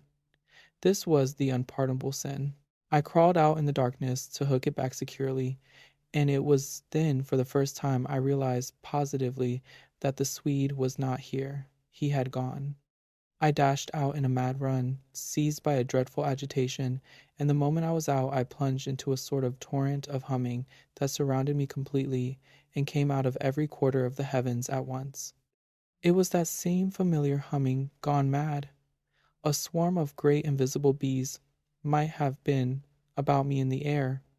The sound seemed to thicken the very atmosphere, and I felt that my lungs worked with difficulty. But my friend was in danger, and I could not hesitate. The dawn was just about to break, and a faint whitish light spread upwards over the clouds from a thin strip of clear horizon. No wind stirred. I could just make out the bushes and river beyond, and the pale sandy patches. In my excitement, I ran frantically to and fro about the island, calling him by name, shouting at the top of my voice the first words that came into my head. But the willows smothered my voice, and the humming muffled it, so that the sound only traveled a few feet round me. I plunged among the bushes, tripping headlong, tumbling over roots, and scraping my face as I tore this way and that among the preventing branches. Then, quite unexpectedly, I came out upon the island's point and saw a dark figure outlined between the water and the sky. It was the Swede, and already he had one foot in the river. A moment more and he would have taken the plunge. I threw myself upon him, flinging my arms about his waist and dragging him shorewards with all my strength. Of course he struggled furiously, making a noise all the time, just like that cursed humming, and using the most outlandish phrases in his anger about going inside to them and taking the way of the water and the wind, and God only knows what more besides, that I tried in vain to recall afterwards, but which turned me sick with horror and amazement as I listened. But in the end I managed to get him into the comparative safety of the tent, and flung him breathless and cursing upon the mattress, where I held him until the fit had passed. I think the suddenness with which it all went and he grew calm, coinciding as it did with the equally abrupt cessation of the humming and pattering outside, I think this was almost the strangest part of the whole business, perhaps. For he had just opened his eyes and turned his tired face up to me, so that the dawn threw a pale light upon it through the doorway, and said, for all the world just like a frightened child, "My life, old man. It's my life I owe you. But it's all over now anyhow. They've found a victim in our place." Then he dropped back upon his blankets and went to sleep, literally under my eyes. He simply collapsed and began to snore again as healthily as though nothing had happened and he had never tried to offer his own life as a sacrifice by drowning. And when the sunlight woke him 3 hours later, hours of ceaseless vigil for me, it became so clear to me that he remembered absolutely nothing of what he had attempted to do, that I deemed it wise to hold my peace and ask no dangerous questions. He woke naturally and easily, as I have said, when the sun was already high in a windless hot sky, and he at once got up and set about the preparation of the fire for breakfast. I followed him anxiously at bathing, but he did not attempt to plunge in, merely dipping his head and making some remark about the extra coldness of the water. "River's falling at last," he said, "and I'm glad of it." "The humming has stopped too," I said. He looked up at me quietly with his normal expression. Evidently he remembered everything except his own attempt at suicide. "Everything has stopped," he said, "because—" He hesitated, but I knew some reference to that remark he had made just before he fainted was in his mind, and I was determined to know it. "Because they found another victim?" I said, forcing a little laugh. "Exactly," he answered. "Exactly. I feel as positive of it as though I feel quite safe again. I mean," he finished. He began to look curiously about him. The sunlight lay in hot patches on the sand. There was no wind. The willows were motionless. He slowly rose to his feet. "Come," he said. "I think if we look, we shall find it." He started off on a run, and I followed him. He kept to the banks, poking with a stick among the sandy bays and caves and little backwaters, myself always close on his heels. "Ah!" he exclaimed presently. "Ah!" The tone of his voice somehow brought back to me a vivid sense of the horror of the last 24 hours, and I hurried up to join him. He was pointing with his stick at a large black object that lay half in the water and half on the sand. It appeared to be caught by some twisted willow roots so that the river could not sweep it away. A few hours before, the spot must have been under water. "See," he said quietly, "the victim that made our escape possible." And when I peered across his shoulder, I saw that his stick rested on the body of a man. He turned it over. It was the corpse of a peasant, and the face was hidden in the sand. Clearly the man had been drowned but a few hours before, and his body must have been swept down upon our island somewhere about the hour of the dawn at the very time the fit had passed. "We must give it a decent burial, you know." "I suppose so," I replied. I shuddered a little, in spite of myself, for there was something about the appearance of that poor drowned man that turned me cold. The Swede glanced up sharply at me, an undecipherable expression on his face, and began clambering down the bank. I followed him more leisurely. The current, I noticed, had torn away much of the clothing from the body, so that the neck and part of the chest lay bare. Halfway down the bank, my companion suddenly stopped and held up his hand in warning, but either my foot slipped or I had gained too much momentum to bring myself quickly to a halt, for I bumped into him and sent him forward with a sort of leap to save himself. We tumbled together onto the hard sand so that our feet splashed into the water, and, before anything could be done, we had collided a little heavily against the corpse. The Swede uttered a sharp cry, and I sprang back as if I had been shot.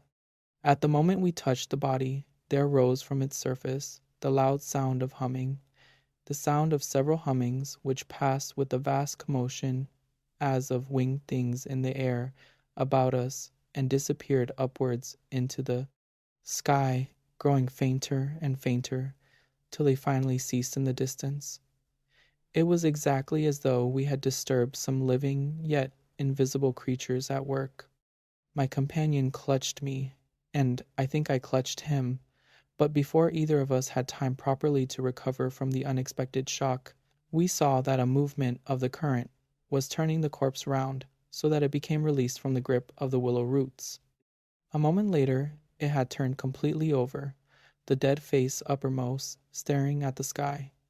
It lay on the edge of the main stream. In another moment, it would be swept away.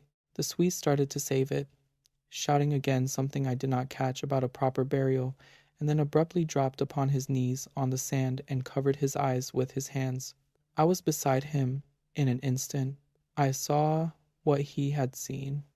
For just as the body swung round to the current, the face and the exposed chest turned full towards us and showed plainly how the skin and flesh were indented with small hollows, beautifully formed, and exactly similar in shape and kind to the sand funnels that we had found all over the island.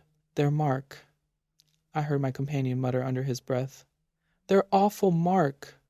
And when I turned my eyes again from his ghastly face to the river, the current had done its work, and the body had been swept away into midstream and was already beyond our reach and almost out of sight, turning over and over on the waves like an otter. With that, Season 2 comes to an end. Through haunted rooms, lonely landscapes, inexplicable encounters, and things that should have remained unseen, we have spent another season exploring some of horror's darkest corners. If you made it all the way through tonight's collection, thank you for staying with me in the dark. But Midnight Murmurs is far from finished. There are still stories waiting to be told, still voices whispering from forgotten pages, and still countless places we have yet to visit. Until we meet again, keep the lights low, keep listening, and remember, sometimes the quietest nights carry the darkest stories. Good night.